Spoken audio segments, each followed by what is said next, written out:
Chapter 1. Oh, but there are so many reasons why this would be a terrible idea. To begin with, Giovanni is 10 years younger than I am, and, like most Italian guys in their 20s, he still lives with his mother. These facts make him an unlikely romantic partner for me, considering that I am an educated American woman in my mid-30s, who has just come through a failed marriage and an interminable divorce, followed immediately by a passionate love affair that ended in heartbreak. This has left me feeling about 7,000 years old. This is why I have been alone for many months now. This is why, in fact, I have decided to spend this entire year in celibacy. Giovanni is my tandem exchange partner. He teaches me Italian and I teach him English. I discovered Giovanni a few weeks after I'd arrived in Rome, thanks to a big internet cafe. He had posted a flyer on the bulletin board explaining that a native Italian speaker was seeking a native English speaker for conversational language practice. Right beside his appeal was another flyer with the same request, word for word identical in every way. The only difference was the contact information. One flyer listed an email address for somebody named Giovanni, the other introduced somebody named Dario. But even the home phone number was the same.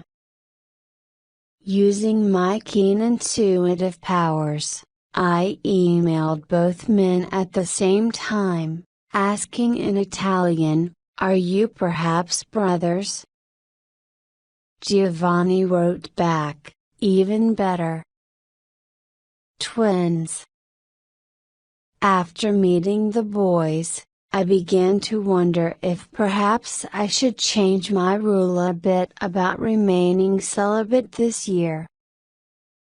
For instance, perhaps I could remain totally celibate except for keeping a pair of handsome 25-year-old Italian twin brothers as lovers. But, number. I look for healing and peace that can only come from solitude. Anyway, by now, by the middle of November, Giovanni and I had become friends. As for Dario, I have introduced him to my adorable little Swedish friend Sophie, and they've been sharing their evenings in Rome in a different way.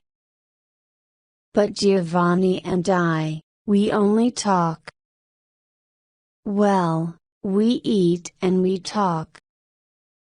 We have been eating and talking for many pleasant weeks now, sharing pizzas and gentle grammatical corrections, and tonight has been no exception.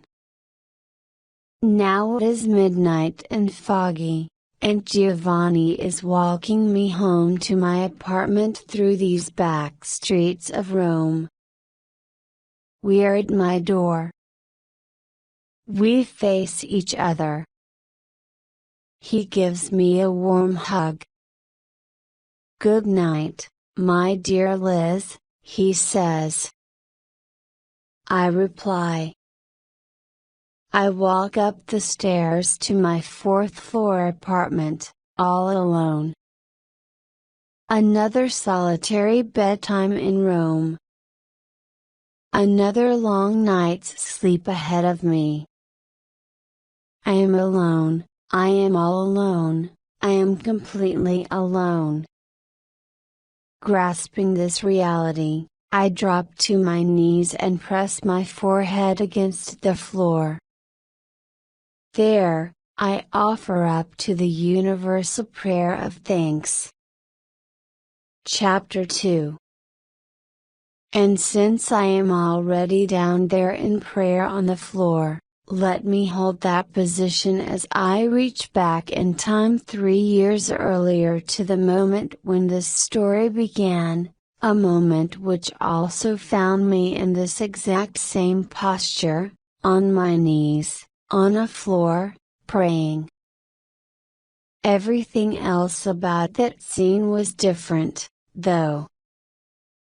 That time, I was not in Rome but in the upstairs bathroom of the big house in the suburbs of New York which I'd recently purchased with my husband.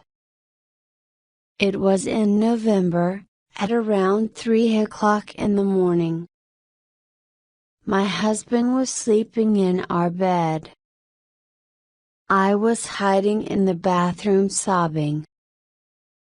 Sobbing so hard, in fact, that a great lake of tears was spreading before me on the bathroom tiles. I don't want to be married anymore. I don't want to live in this big house. I don't want to have a baby. But I was supposed to want to have a baby. I was 31 years old. My husband and I, who had been together for 8 years, married for 6, had built our entire life around the common expectation that, after passing the age of 30, I would want to have children. But I didn't. I kept waiting to want to have a baby, but it didn't happen. And I know what it feels like to want something, believe me. When the magazine I worked for was going to send me to New Zealand, to write an article about the search for giant squid, I felt delight. And I thought, until I can feel as ecstatic about having a baby as I felt about going to New Zealand to search for a giant squid, I cannot have a baby. I don't want to be married anymore. In daylight hours, I refused that thought, but at night it came to me again and again. What a catastrophe!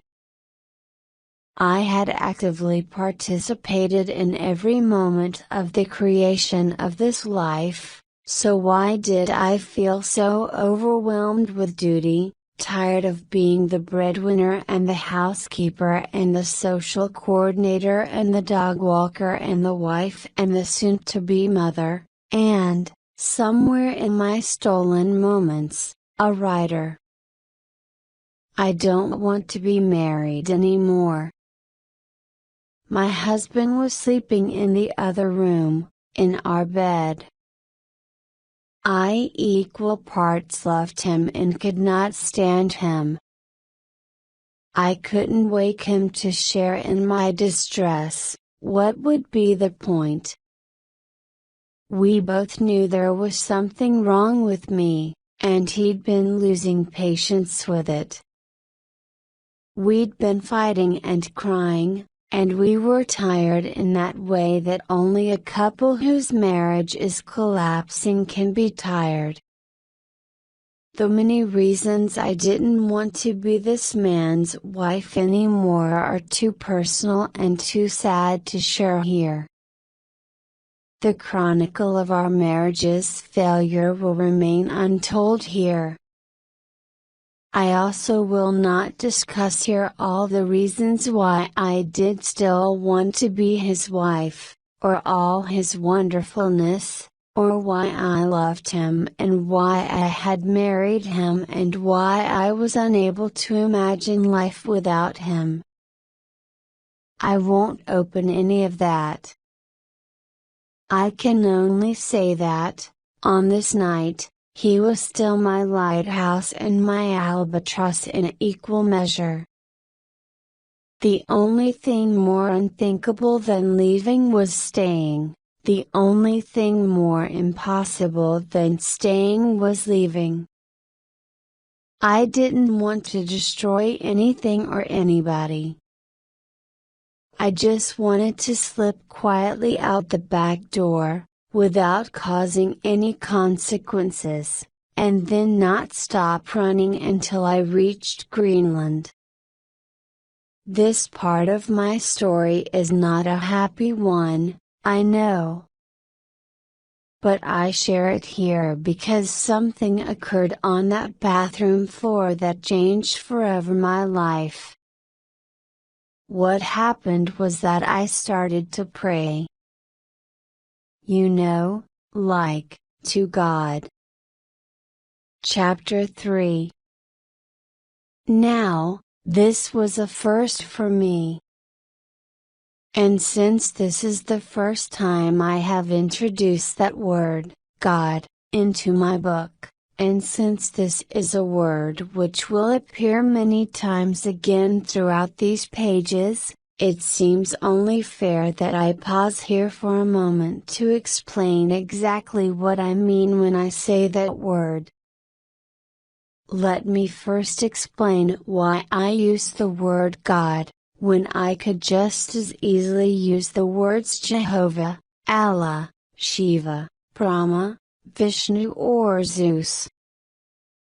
Alternatively, I could call God that, which is how the ancient Sanskrit scriptures say it. But that feels impersonal to me, a thing, not a being, and I myself cannot pray to that. I need a proper name, in order to fully sense a personal attendance. For this same reason, when I pray, I do not address my prayers to the universe, the force, the supreme self, the whole, the light, or the higher power. I have nothing against any of these terms. I feel they're all equal because they're all equally adequate and inadequate descriptions of the indescribable. But we each do need a functional name for this indescribability, and God is the name that feels the warmest to me, so that's what I use. Culturally, though not theologically, I'm a Christian. I was born a Protestant.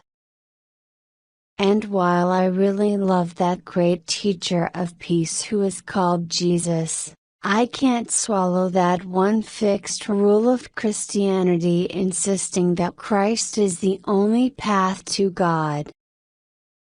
Strictly speaking, then, I cannot call myself a Christian. I have always responded with excitement to anyone who has ever said that God does not live in a dogmatic scripture or in a distant throne in the sky, but instead lives very close to us indeed, much closer than we can imagine, breathing right through our own hearts.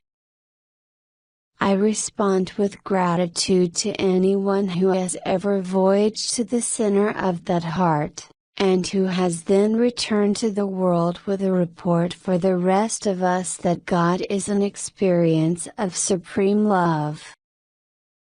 In the end, what I have come to believe about God is simple.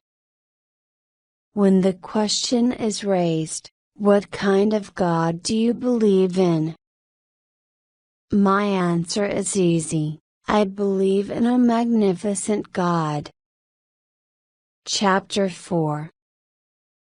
So I spoke to God directly for the first time. In the middle of that dark November crisis, I was interested only in saving my life.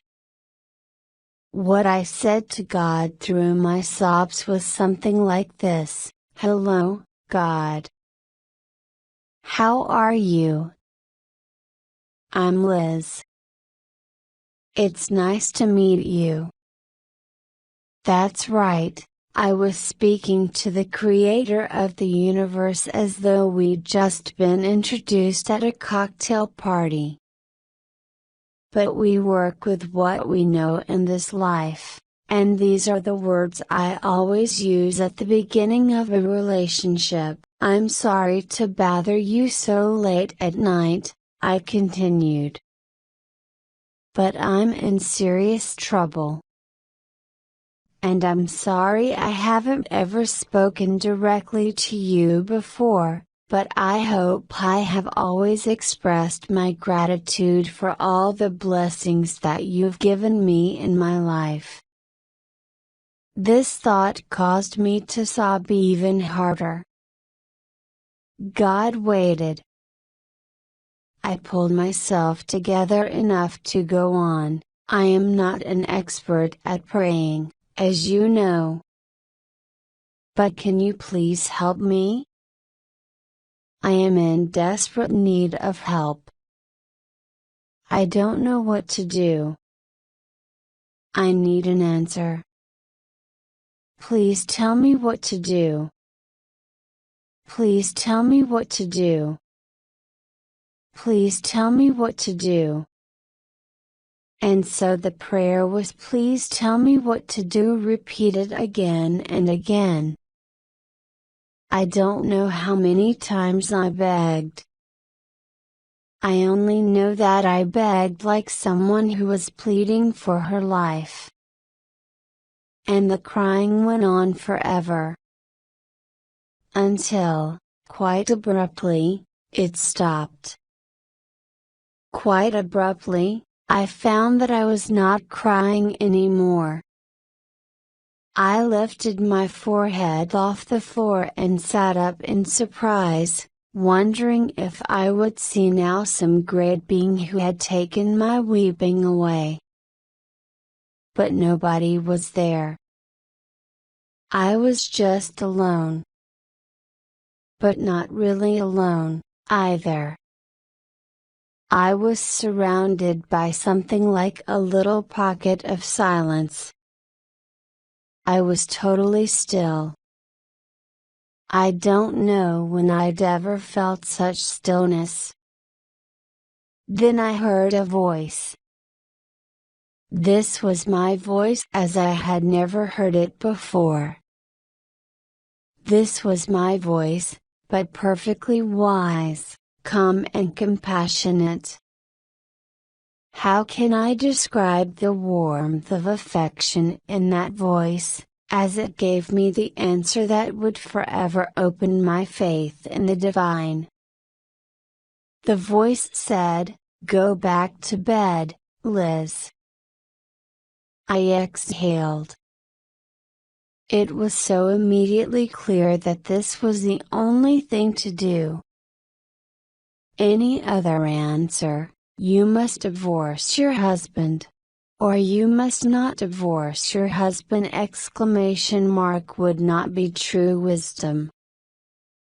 True wisdom gives the only possible answer at any given moment, and that night, going back to bed was the only possible answer. "Go back to bed," said this interior voice, "because you don't need to know the final answer right now, at 3 o'clock in the morning on a Thursday in November. Go back to bed, because I love you. Go back to bed, because the only thing you need to do for now is get some rest and take good care of yourself until you do know the answer. Go back to bed so that, when the storm comes, you'll be strong enough to deal with it. And the storm is coming, dear one. Very soon. But not tonight. Therefore, go back to bed, Liz." I would call what happened that night the beginning of a religious conversation. The first words of an open dialogue that would, eventually, bring me very close to God, indeed.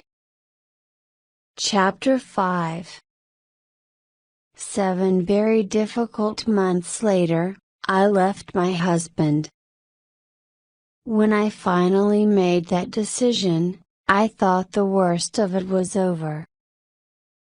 This only shows how little I knew about divorce. It was my most sincere belief when I left my husband that we could settle our practical affairs in a few hours with a calculator, some common sense and a bit of goodwill toward the person we'd once loved. My initial suggestion was that we sell the house and divide all the possessions 50-50. He didn't find this suggestion fair.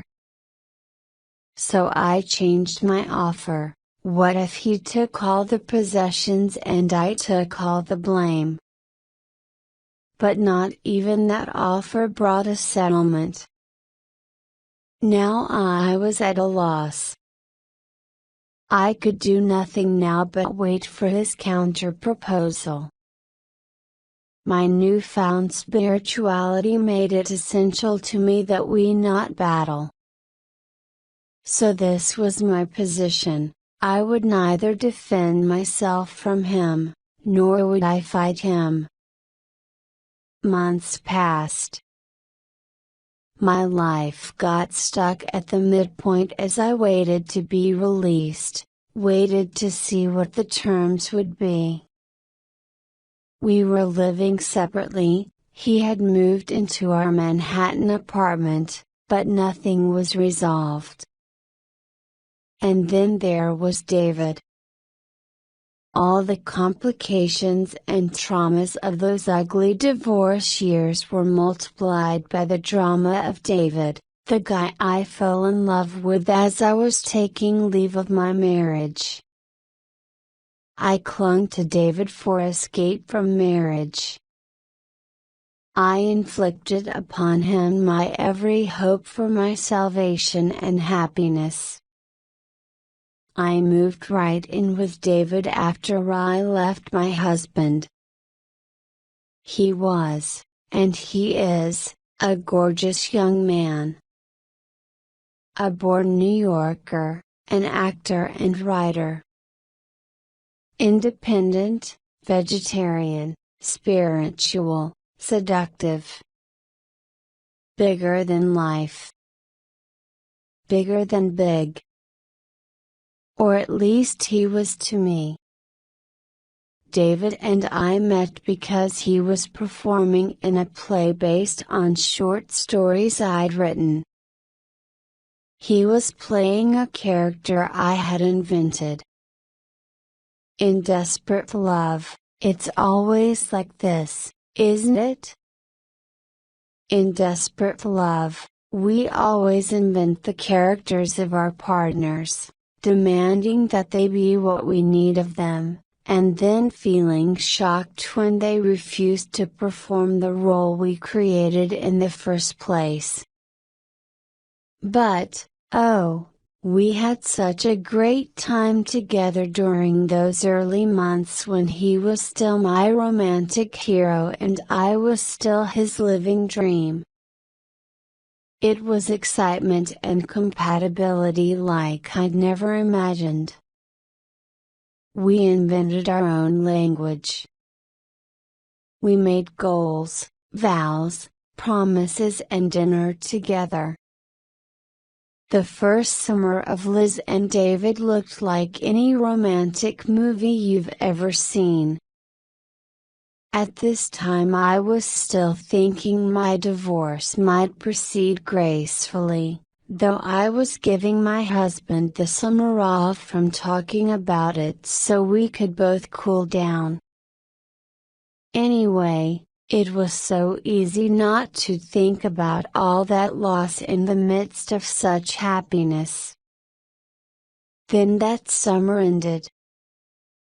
On September 9, 2001, I met with my husband face to face for the last time, not realizing that every future meeting would need lawyers between us, to mediate. We had dinner in a restaurant.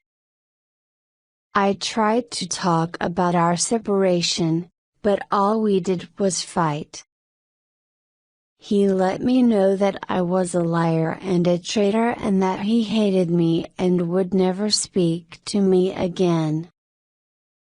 2 mornings later I woke up to find that airplanes were crashing into the 2 tallest buildings of my city.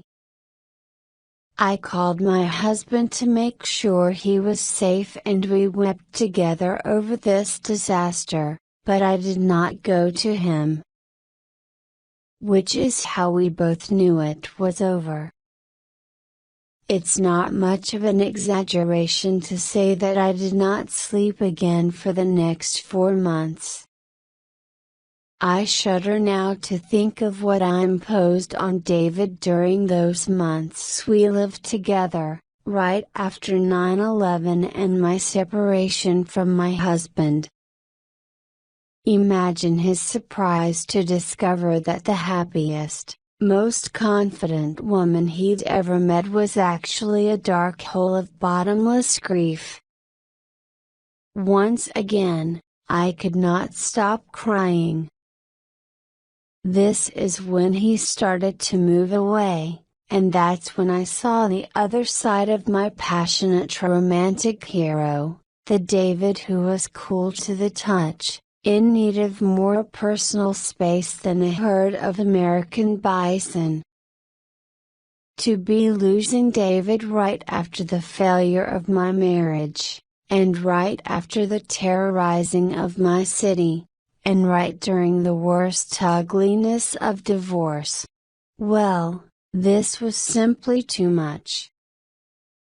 David and I continued to have fun and compatibility during the days, but at night he visibly moved away from me, more every day, as though I were infectious. I came to fear nighttime. Most mornings, David woke to find me sleeping restlessly on the floor beside his bed, on a pile of bathroom towels, like a dog. What happened now? He asked, another man thoroughly exhausted by me.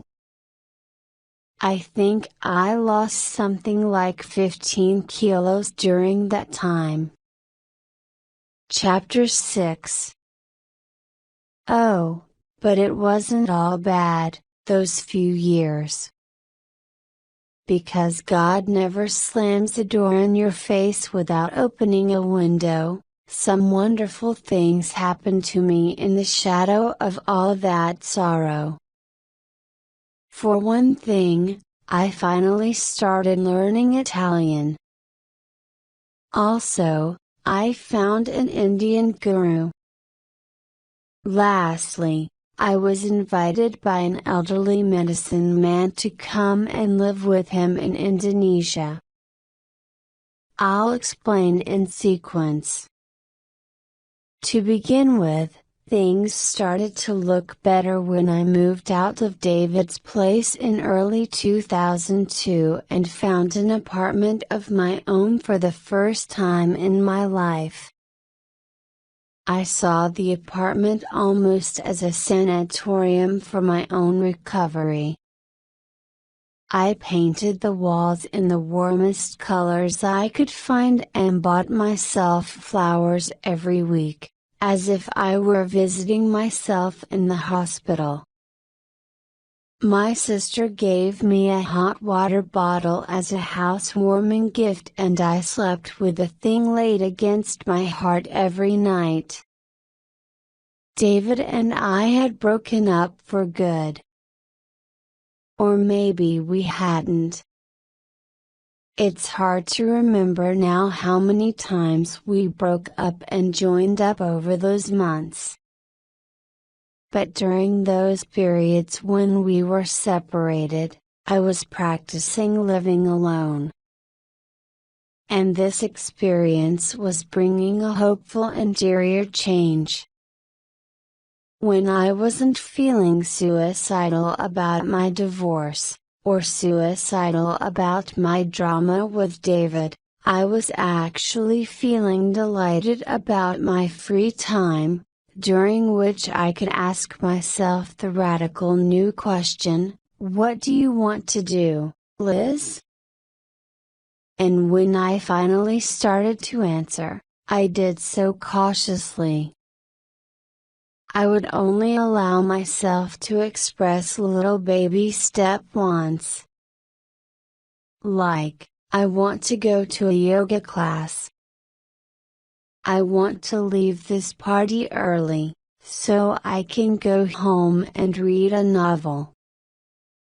I want to buy myself a new pencil box. Then there was always one strange answer, the same every time, I want to learn how to speak Italian. For years, I'd wished I could speak Italian, a language I find more beautiful than roses, but I could never make the practical justification for studying it. What was I going to do with Italian?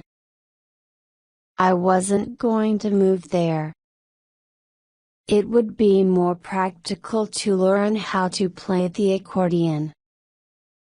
But why must everything always have a practical application?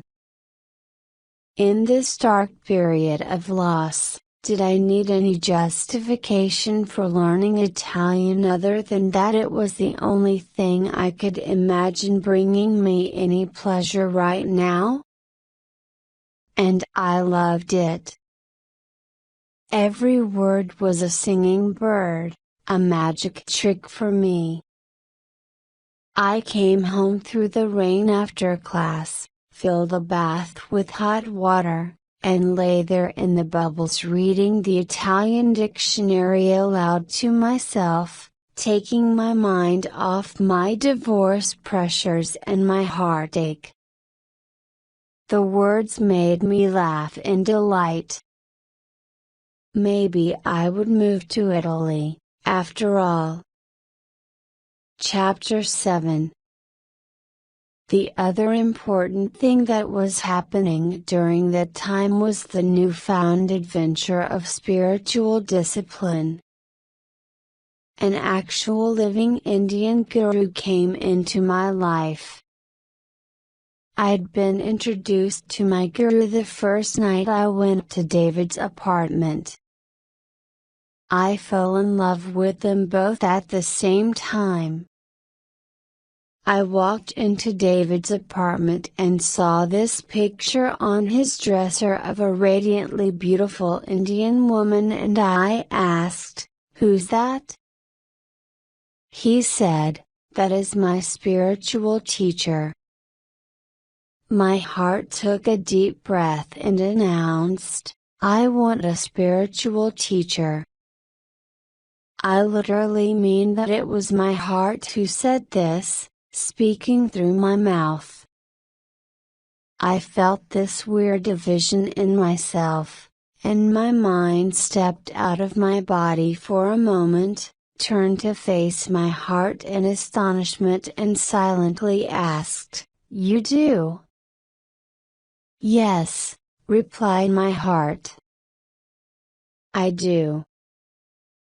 Then my mind asked my heart, a bit sarcastically, "Since when?"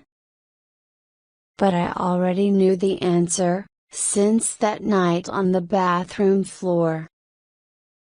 David told me about the international status of this woman, about her tens of thousands of students, many of whom have never met her face to face.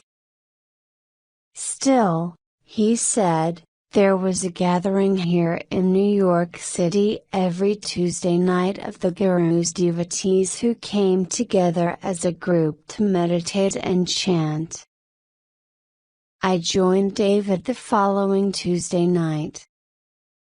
I felt my soul rise almost transparent in the wake of the chanting. I walked home that night feeling like the air could move through me.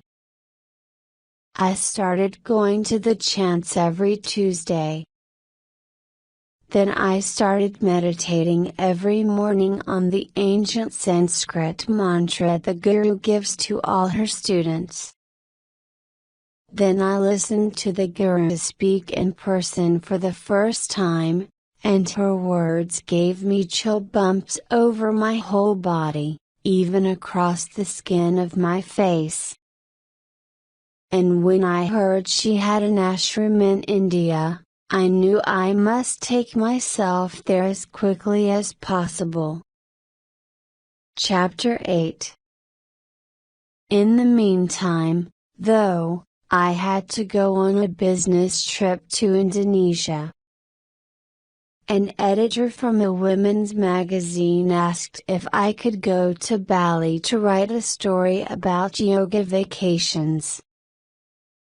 When I got to Bali, which is, to be brief, a very nice place, our yoga teacher asked us, "While you're all here, is there anybody who would like to go visit a ninth-generation Balinese medicine man?" So we all went over to his house one night. The medicine man was a small, merry-eyed old guy with a mostly toothless mouth. His name was Ketut. He spoke a thoroughly entertaining kind of English, but there was a translator available for when he got stuck on a word. Our yoga teacher had told us in advance that we could each bring one question or problem to the medicine man, and he would try to help us with our troubles. So when the old man asked me in person what I really wanted, I found true words. "I want to have a lasting experience of God," I told him. "Sometimes I feel like I understand the divinity of this world, but then I lose it because I get distracted by my petty desires and fears. I want to be with God all the time. But I don't want to be a monk, or totally give up worldly pleasures. I guess what I want to learn is how to live in this world and enjoy its delights, but also devote myself to God." Ketut said he could answer my question with a picture. He showed me a sketch he'd drawn once during meditation. It was a human figure, standing up, with the hands clasped in prayer. But this figure had 4 legs, and instead of the head, there was only a bouquet of flowers. There was a small, smiling face drawn over the heart. To find the balance you want, Ketut spoke through his translator, "This is what you must become. You must keep your feet grounded so firmly on the earth that it's like you have 4 legs, instead of 2. That way, you can stay in the world. But you must stop looking at the world through your head. You must look through your heart, instead. That way, you will know God." Then he asked if he could read my palm.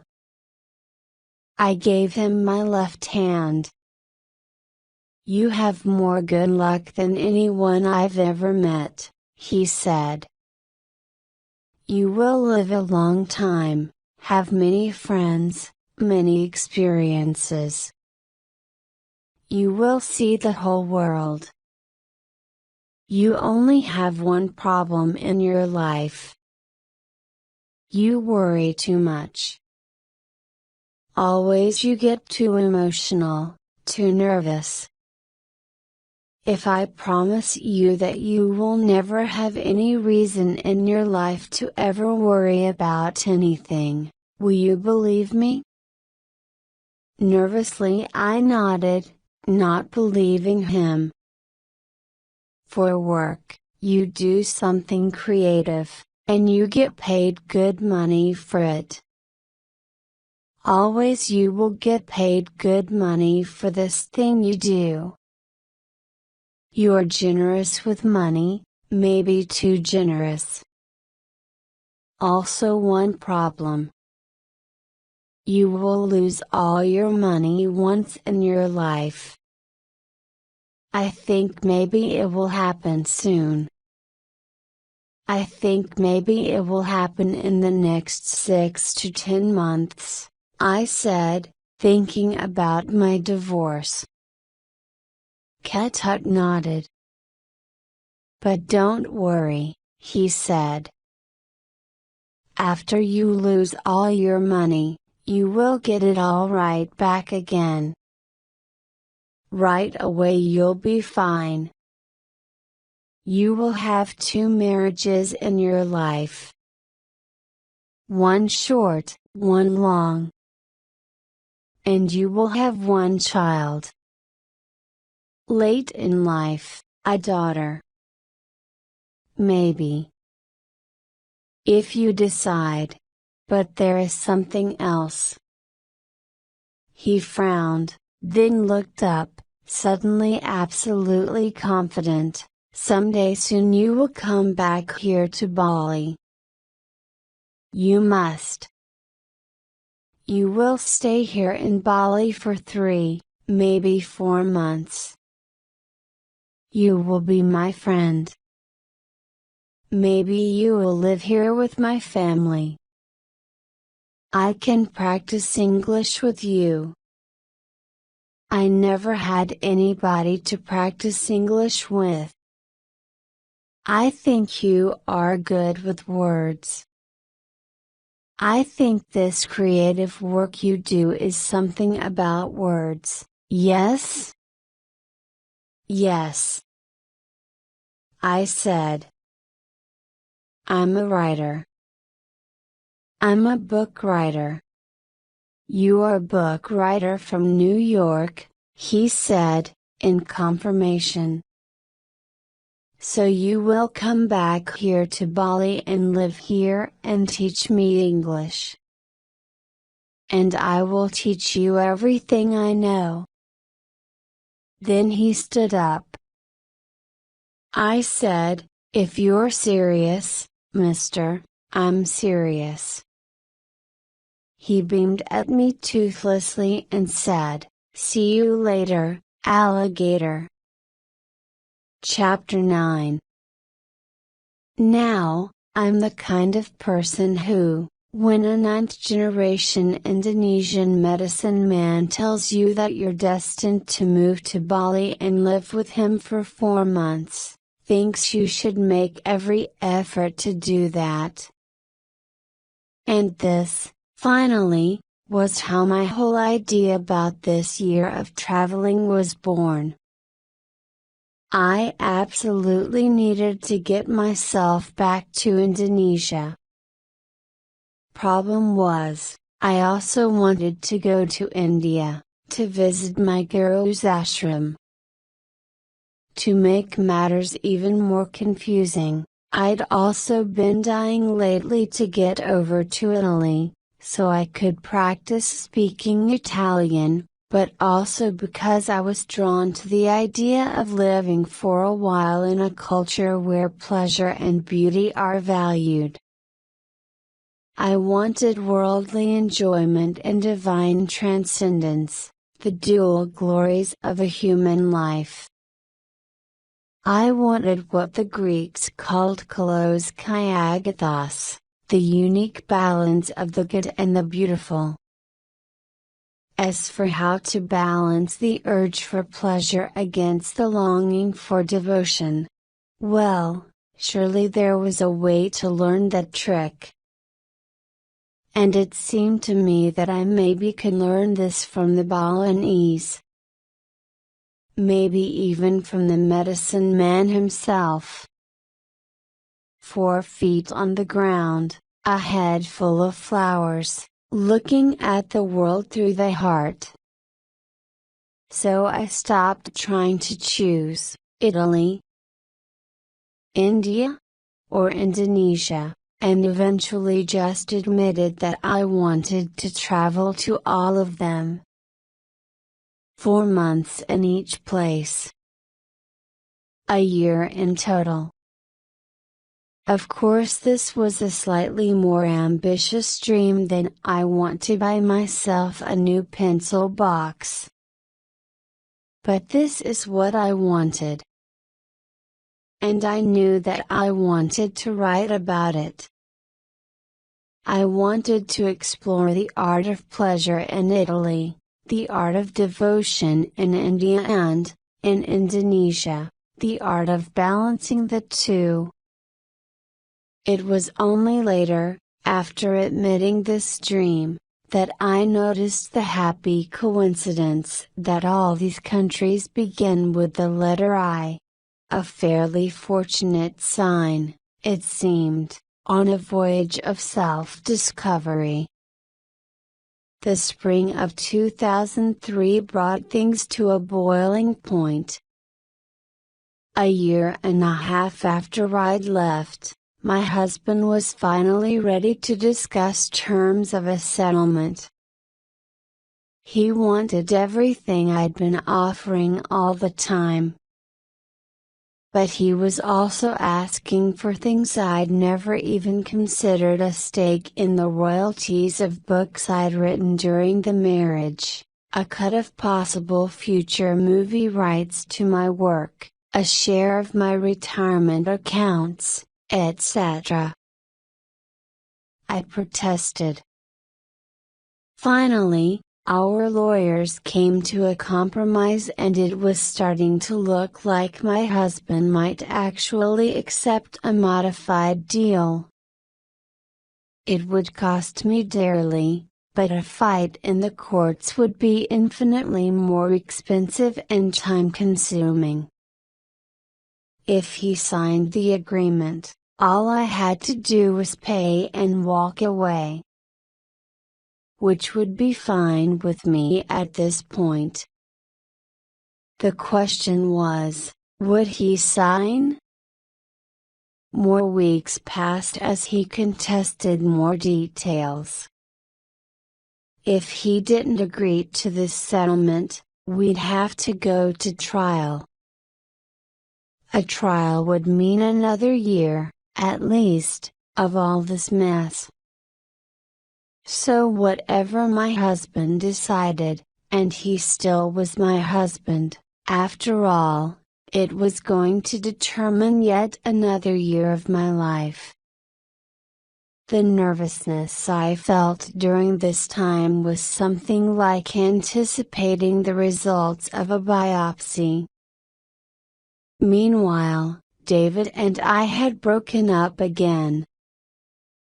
And in the middle of all that, I had to go on a small publicity tour connected with publishing one of my books. I took my friend Eva with me for company. Eva is my age but grew up in Beirut, Lebanon. Which means that, while I was playing sports, she was hiding in a bomb shelter 5 nights out of 7, trying not to die. And I don't know why, but Eva is one of the calmest souls I know. Moreover, she's got what I call the phone to the universe, some kind of Eva only, open round-the-clock special channel to the divine. So we were driving across Kansas, and I was in my normal state of hysteria over this divorce deal. Will he sign? Will he not sign? And I said to Eva, I don't think I can endure another year in court. I wish I could get some divine intervention here. I wish I could write a petition to God, asking for this thing to end. So why don't you? I explained to Eva my personal opinions about prayer. namely, that I don't feel comfortable petitioning for specific things from God, because that feels to me like a kind of weakness of faith. Instead, I feel more comfortable praying for the courage to face whatever occurs in my life with calmness, no matter how things turn out. Eva listened politely, then asked, "Where'd you get that stupid idea?" "What do you mean?" "Where did you get the idea you aren't allowed to petition the universe with prayer?" "You are part of this universe, Liz. You have every right to participate in the actions of the universe, and to let your feelings be known. So put your opinion out there. Believe me, it will at least be taken into consideration." Really? All this was news to me. Really? Listen, if you wrote a petition to God right now, what would it say? I thought for a while, then pulled out a notebook and wrote this petition: "Dear God, please intervene and help end this divorce. My husband and I have failed at our marriage and now we are failing at our divorce. This poisonous process is bringing suffering to us and to everyone who cares about us. I recognize that you are busy with wars and tragedies and much larger conflicts than the ongoing dispute of one dysfunctional couple. But it is my understanding that the health of the planet is affected by the health of every individual on it. As long as even two souls are locked in conflict, the whole of the world is contaminated by it. Similarly, if even one or two souls can be free from discord, this will increase the general health of the whole world, the way a few healthy cells in a body can increase the general health of that body. It is my most humble request, then, that you help us in this conflict, so that two more people can have the chance to become free and healthy, and so there will be just a little bit less bitterness in a world that is already far too troubled by suffering. I thank you for your kind attention. Respectfully, Elizabeth M. Gilbert. I read it to Eva, and she nodded her approval. I would sign that, she said. I handed the petition over to her with a pen, but she was too busy driving, so she said, "No, let's say that I did just sign it." I signed it in my heart. Thank you, Eva. I appreciate your support. Now, who else would sign it? She asked. My family.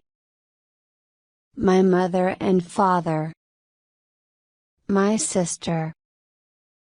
Okay, she said. They just did. Consider their names added. I actually felt them sign it. They're on the list now. Okay, who else would sign it? Start naming names. So I started naming names of all the people who I thought would sign this petition. I named all my close friends, then some family members and some people I worked with. After each name, Eva would say with assurance, "Yep. He just signed it," or "She just signed it." Sometimes Eva added something like, "My parents just signed it. They raised their children during a war. They hate useless conflict. They'd be happy to see your divorce end." I closed my eyes and waited for more names to come to me. "I think Bill and Hillary Clinton just signed it," I said. "I don't doubt it," she said. "Listen, Liz, anybody can sign this petition. Do you understand that? Call on anyone, living or dead, and start collecting signatures. Saint Francis of Assisi just signed it." Of course he did. Eva smacked her hand against the steering wheel with certainty. Now I was adding names. Abraham Lincoln just signed it. And Gandhi, and Mandela, and all the peacemakers. Eleanor Roosevelt, Mother Teresa, Jimmy Carter, Muhammad Ali, and the Dalai Lama. And my grandmother who died in 1984, and my grandmother who's still alive. And my Italian teacher, and my therapist, and my agent. And Martin Luther King Jr. And Martin Scorsese, which you wouldn't necessarily expect, but it's still nice of him. And my guru, of course. And Miss Carpenter, my 4th grade teacher. The names spilled from me. They didn't stop spilling for almost an hour, as we drove across Kansas, and my petition for peace stretched into page after invisible page of supporters. Eva kept confirming, "Yes, he signed it, yes, she signed it," and I became filled with a grand sense of protection, surrounded by the collective goodwill of so many mighty souls. The list finally wound down, and my anxiety wound down with it. I was sleepy. Eva said, "Take a nap. I'll drive." I closed my eyes. One last name appeared. "Michael J. Fox just signed it," I murmured, then drifted into sleep. I don't know how long I slept, maybe only for 10 minutes, but it was deep. When I woke up, Eva was still driving. She was singing a little song to herself. I yawned. My cell phone rang. I picked up the phone, whispered hello. Great news. My lawyer announced from distant New York City. He just signed it. Chapter 10. A few weeks later, I am living in Italy. I have quit my job, paid off my divorce settlement and legal bills, given up my house, given up my apartment, put my belongings into storage in my sister's place, and packed up 2 suitcases. My year of traveling has started.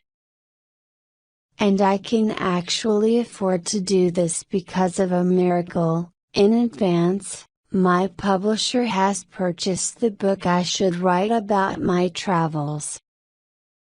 It all turned out, in other words, just as the Indonesian medicine man had predicted. I would lose all my money and it would be replaced immediately, or at least enough of it to buy me a year of life. So now I am a resident of Rome. The apartment I've found is a quiet studio in a historic building, located near the Piazza del Popolo, where the ancient Romans used to race their chariots. That's good. Chapter 11. The first meal I ate in Rome was nothing much. Just some homemade pasta, spaghetti carbonara, with spinach and garlic. Also, I had one artichoke, just to try it. The Romans are awfully proud of their artichokes. After the spaghetti, I tried the veal. Oh, and also I drank a bottle of house red wine, just for me. And ate some warm bread, with olive oil and salt. Tiramisu for dessert.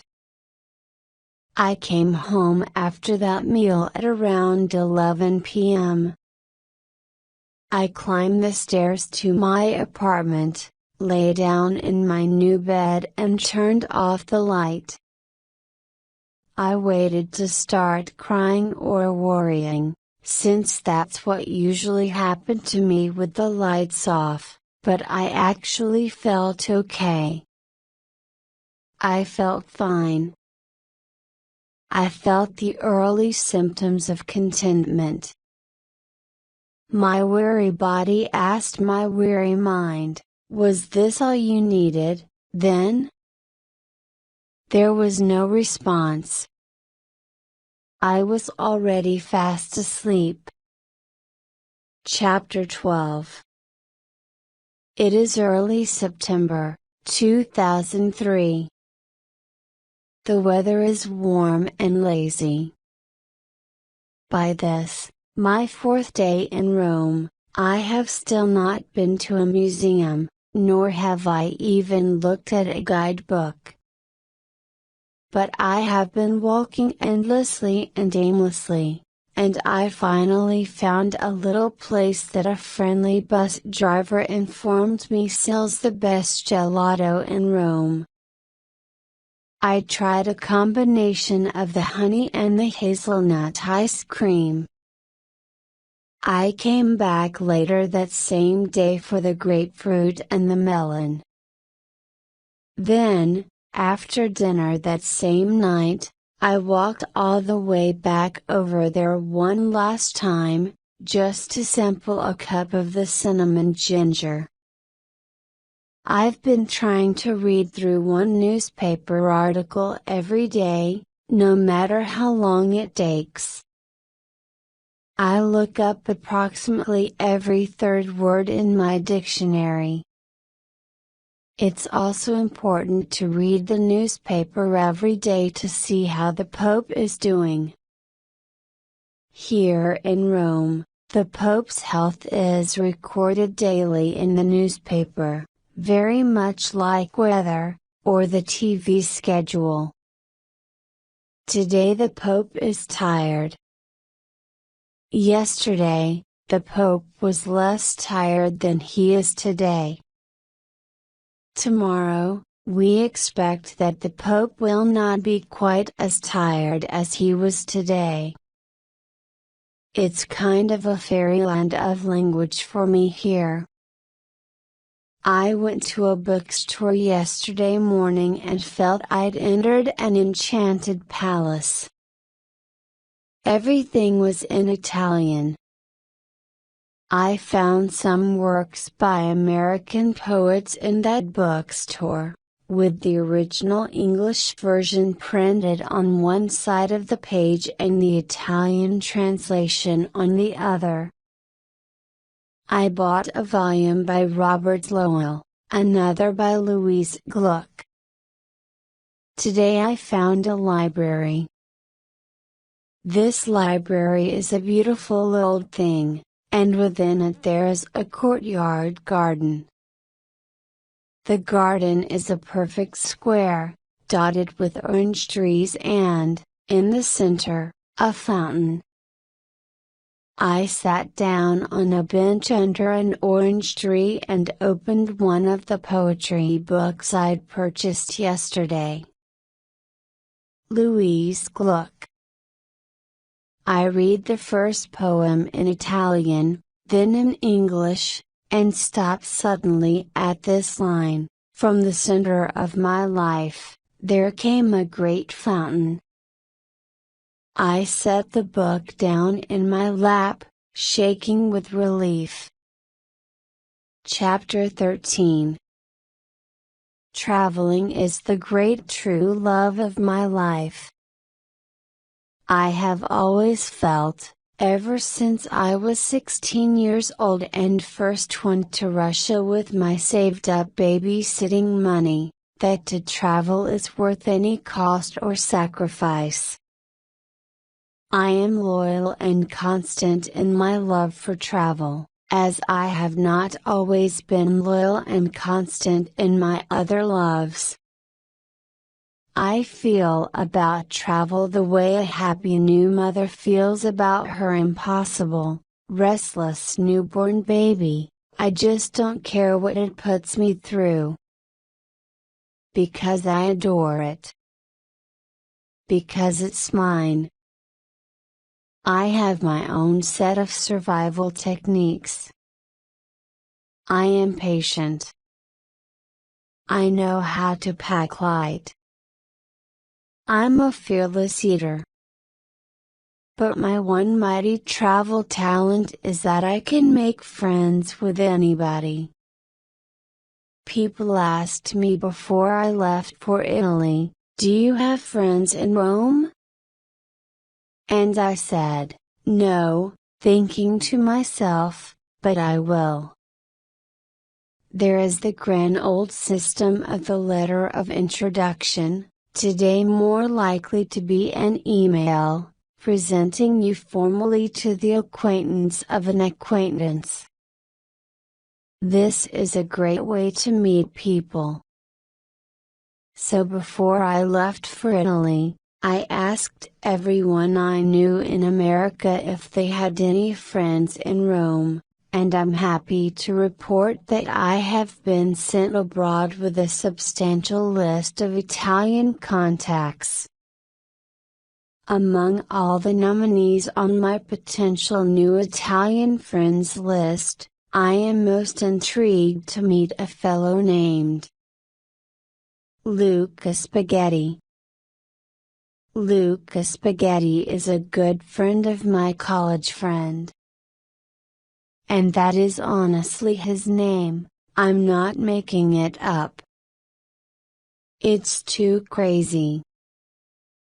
Anyhow, I plan to get in touch with Luca Spaghetti just as soon as possible. Chapter 14. First, though, I must get settled into school. My classes begin today at the Leonardo da Vinci Academy of Language Studies, where I will be studying Italian 5 days a week, 4 hours a day. I'm so excited about school. We all have to take a test on the first day, in order to be placed in the proper level of Italian class for our abilities. When I hear this, I immediately start hoping I don't place into a level 1 class, because that would be shameful, considering that I already took a whole entire semester of Italian in New York, and that I spent the summer memorizing words, and that I've already been in Rome a week. The thing is, I don't even know how many levels this school has, but as soon as I heard the word level, I decided that I must test into level 2, at least. So I come to school early and I take the test. It's such a hard test. I know so much Italian, I know dozens of words in Italian, but they don't ask me anything that I know. Then there's an oral exam, which is even worse. There's this skinny Italian teacher interviewing me and speaking too fast, in my opinion, and I'm nervous and making mistakes with stuff I already know. In the end, it's okay, though. The skinny Italian teacher looks over my exam and selects my class level, Level 2. Classes begin in the afternoon. So after lunch I walk proudly past all those Level 1 students and enter my first class. It turns out, though, that Level 2 is really impossibly hard. I feel like I'm swimming, but barely. The teacher is speaking too fast, skipping over whole chapters of the textbook, saying, "You already know this, you already know that," and keeping up a rapid conversation with my apparently fluent classmates. Just as soon as the break comes, I run out of that classroom and hurry to the administrative office almost in tears, where I beg in very clear English if they could please move me down to a Level 1 class. And so they do. And now I am here. This teacher speaks slowly. This is much better. Chapter 15. The interesting thing about my Italian class is that nobody really needs to be there. There are 12 of us studying together, of all ages, from all over the world, and everybody has come to Rome for the same reason, to study Italian just because they feel like it. Not one of us can identify a single practical reason for being here. Everybody, even the anxious German engineer, shares what I thought was my own personal motive. We all want to speak Italian because we love the way it makes us feel. A sad-faced Russian woman tells us she's treating herself to Italian lessons because I think I deserve something beautiful. The German engineer says, I want Italian because I love the dolce vita, the sweet life. As I will find out over the next few months, there are actually some good reasons that Italian is the most seductively beautiful language in the world, and why I'm not the only person who thinks so. In the 16th century, some Italian intellectuals got together, chose the most beautiful of all the local dialects and crowned it Italian. In order to find the most beautiful dialect ever spoken in Italy, they had to reach back in time 200 years to 14th century Florence. They decided that the proper Italian was the personal language of the great Florentine poet Dante Alighieri. The Italian we speak today is Dantean. No other European language has such an artistic history. And perhaps no language was ever more perfectly designed to express human emotions than this 14th century Florentine Italian.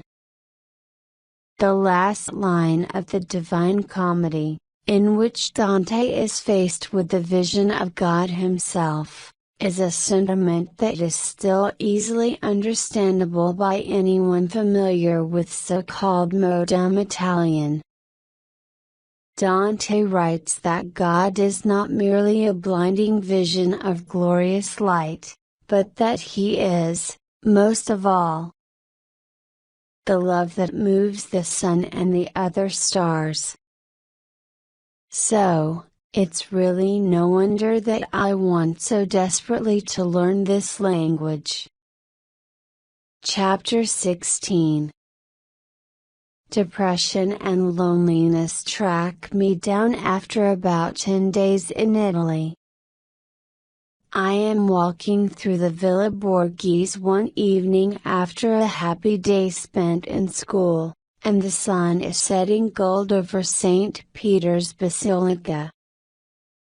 I am feeling contented in this romantic scene, even if I am all by myself, while everyone else in the park is either kissing a lover or playing with a laughing child. But I stop to watch the sunset, and I get to thinking a little too much, and then my thinking turns to brooding, and that's when they catch up with me. They come upon me all silent and threatening like Pinkerton detectives, and they flank me, depression on my left, loneliness on my right. I say to them, "How did you find me here? Who told you I had come to Rome?" Depression, always the wise guy, says, "What, you're not happy to see us?" "Go away," I tell him. Loneliness, the more sensitive cop, says, "I'm sorry, ma'am.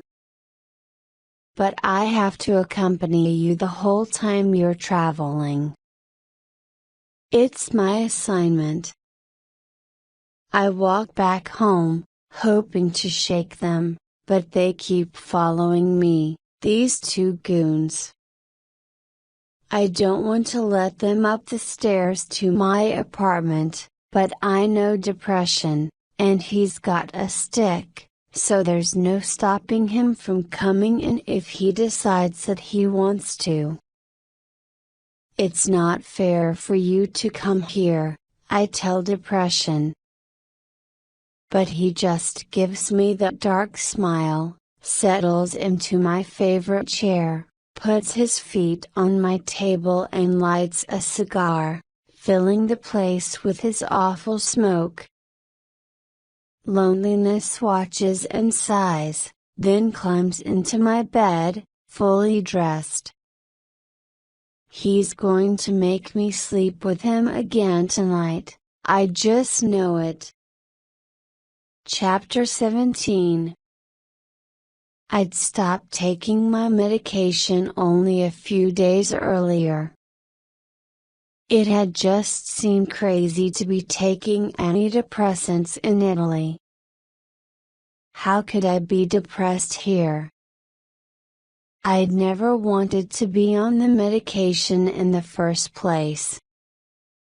I'd fought taking it for so long, mainly because of a long list of personal objections. Americans are over-medicated, we don't know the long-term effects of this stuff yet on the human brain, it's a crime that even American children are on antidepressants these days, we are treating the symptoms and not the causes of a national mental health emergency.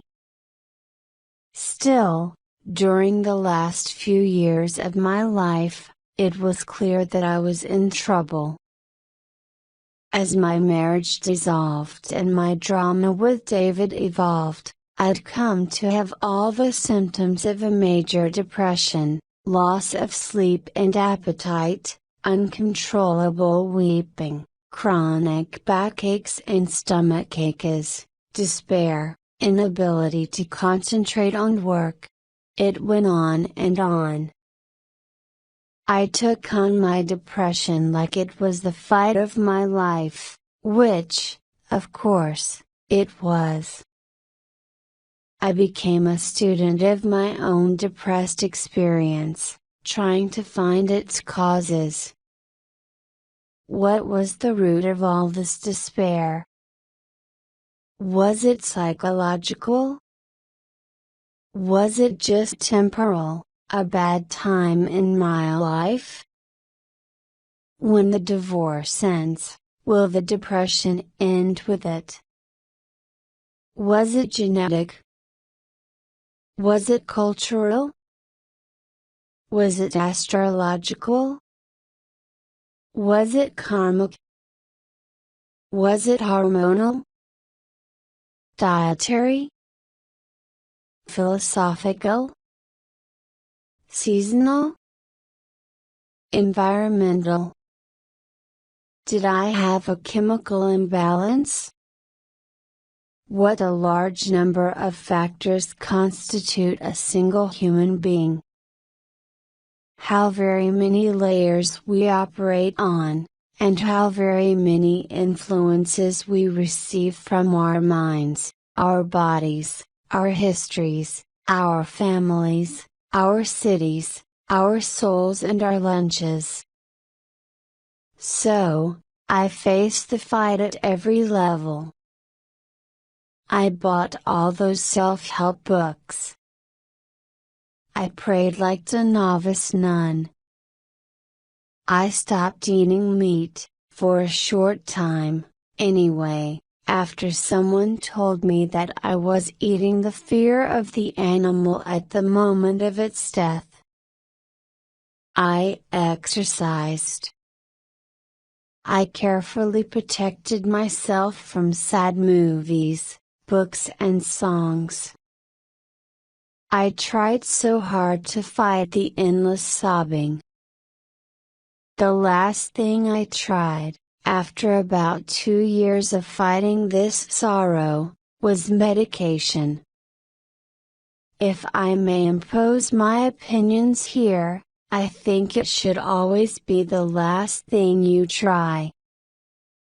For me, the decision happened after a night when I'd sat on the floor of my bedroom for many hours, trying very hard to talk myself out of cutting into my arm with a kitchen knife.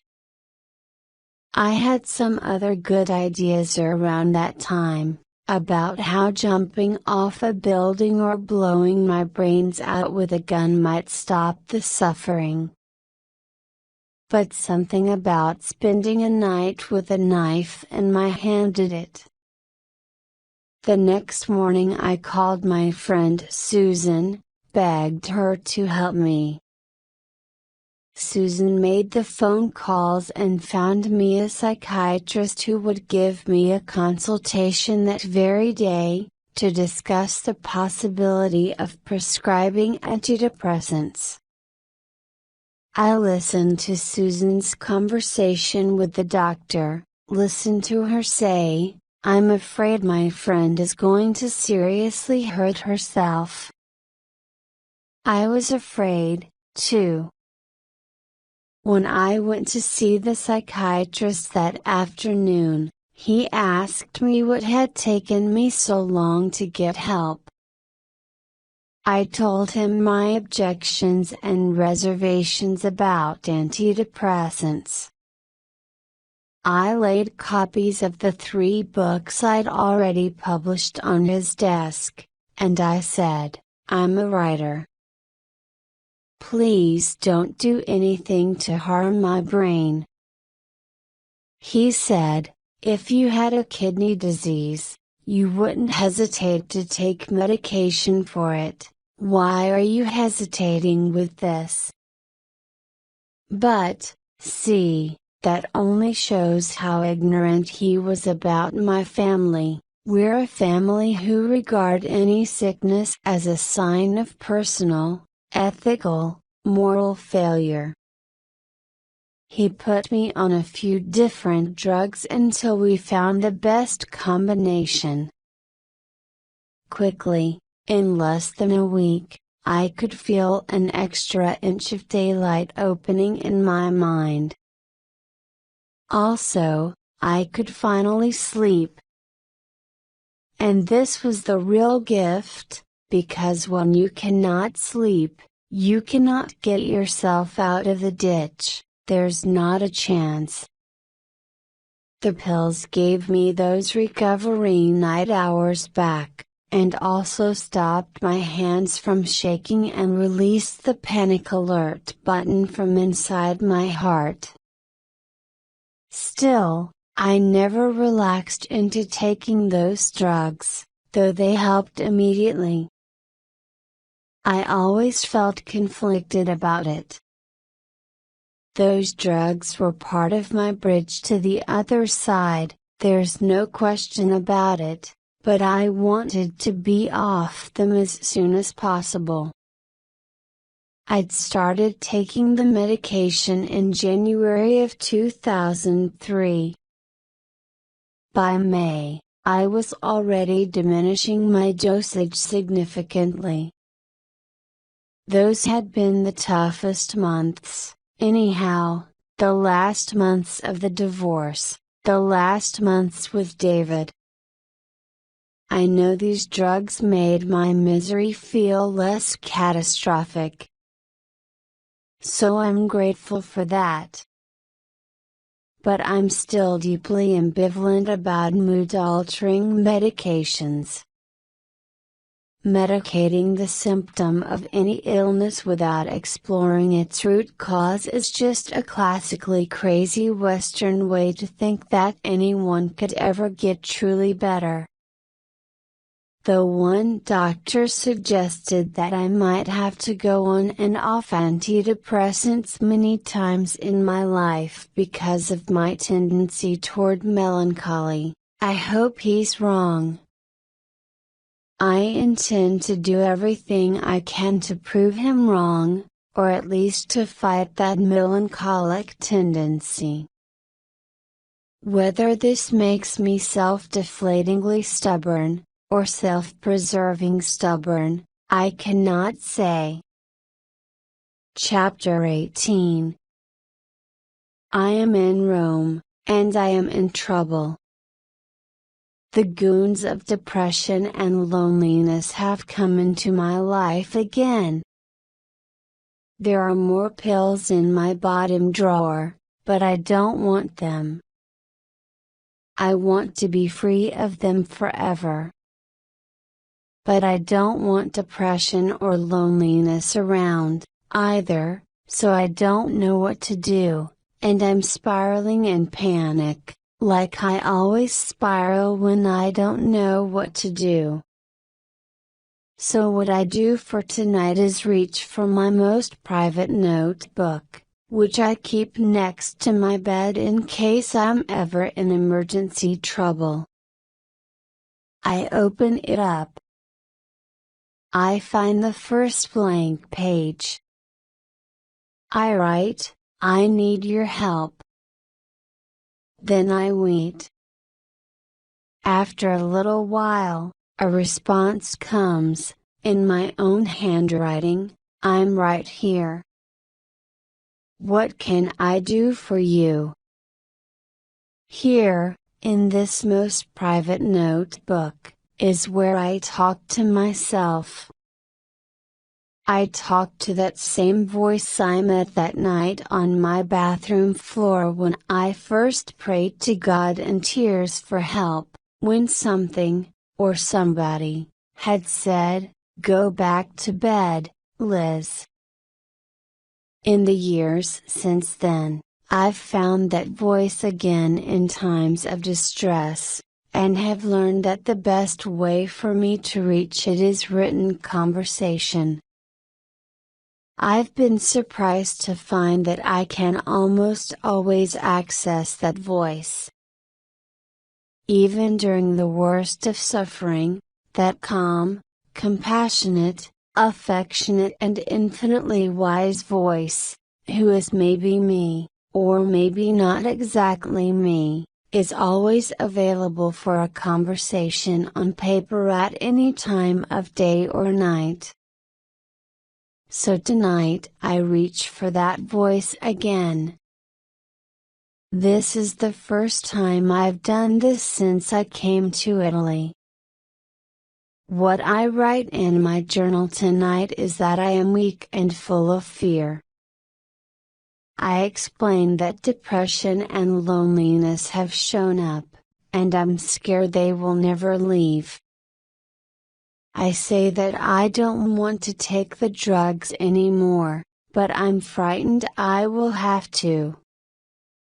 I'm terrified that I will never really pull my life together. In response, somewhere from within me, rises a now familiar presence. This is what I find myself writing to myself on the page: I'm here. I love you. I don't care if you need to stay up crying all night long, I will stay with you. If you need the medication again, go ahead and take it, I will love you through that, as well. If you don't need the medication, I will love you, too. There's nothing you can ever do to lose my love. I will protect you until you die, and after your death I will still protect you. I am stronger than depression and I am braver than loneliness, and nothing will ever exhaust me. I fall asleep holding my notebook pressed against my chest, open to this most recent assurance. In the morning when I wake up, I can still smell a faint trace of depression's lingering smoke, but he himself is nowhere to be seen. Somewhere during the night, he got up and left. And his buddy loneliness, too. Chapter 19. Here's what's strange, though. I haven't been able to do any yoga since getting to Rome. For years I've had a steady and serious practice, and I even brought my yoga mat with me. But it just isn't happening here. I mean, when am I going to do my yoga stretches? Before my Italian breakfast of chocolate pastries and double cappuccino? Or after?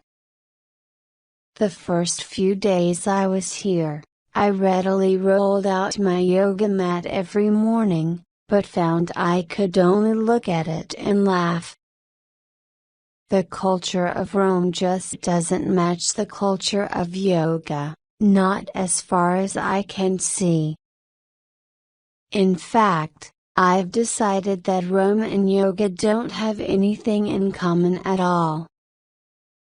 Except for the way they both kind of remind you of the word toga.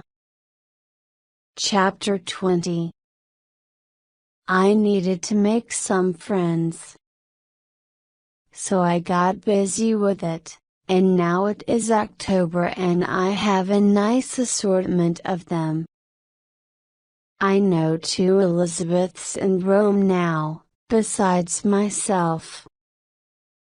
Both are American, both are writers. The first Elizabeth is a novelist and the second Elizabeth is a food writer. With an apartment in Rome, a house in Umbria, an Italian husband and a job that requires her to travel around Italy eating food and writing about it for Gourmet, it appears that the second Elizabeth saved a lot of orphans from drowning during a previous lifetime. Unsurprisingly, she knows all the best places to eat in Rome, including a gelateria that serves a frozen rice pudding, and if they don't serve this kind of thing in heaven, then I really don't want to go there. Of course, by now I've also made friends with Giovanni and Dario, my tandem language exchange fantasy twins. I don't very often see Dario, though he spends a lot of his time with Sophie. Sophie is my best friend from my language class, and she's definitely somebody you'd want to spend your time with, 2. If you were Dario. Sophie is Swedish and in her late 20s and so cute you could put her on a hook and use her as bait to catch men of all different nationalities and ages. Sophie has just taken a 4-month leave of absence from her good job in a Swedish bank only because she wanted to come to Rome and learn how to speak beautiful Italian. Every day after class, Sophie and I go sit by the Tiber, eating our gelato and studying with each other. I've also become friends with a cool couple named Maria and Giulio, introduced to me by my friend Anne, an American painter who lived in Rome a few years back. Maria is from America. Giulio's from the south of Italy. He's a filmmaker, she works for an international agricultural policy organization. He doesn't speak great English, but she speaks fluent Italian, and also fluent French and Chinese, so that's not intimidating. Giulio wants to learn English, and asked if he could practice conversing with me in another tandem exchange. In case you're wondering why he couldn't just study English with his American-born wife, it's because they're married and they fight too much whenever one tries to teach anything to the other one. So Giulio and I now meet for lunch twice a week to practice our Italian and English, a good task for two people who don't have any history of irritating each other. But my newest best friend in Italy is, of course, Luca Spaghetti. Even in Italy, by the way, it's considered a very funny thing to have a last name like Spaghetti. Luca speaks perfect English and is a good eater, so he's terrific company for me. He often calls in the middle of the day to say, "Hey, I'm in your neighborhood, want to meet up for a quick cup of coffee?" Luca is a tax accountant. An Italian tax accountant, which means that he is, in his own description, an artist, because there are several hundred tax laws in Italy and all of them contradict each other. Luca has traveled a lot, though he claims he could never live anywhere but in Rome, near his mother, since he is an Italian man, after all, what can he say?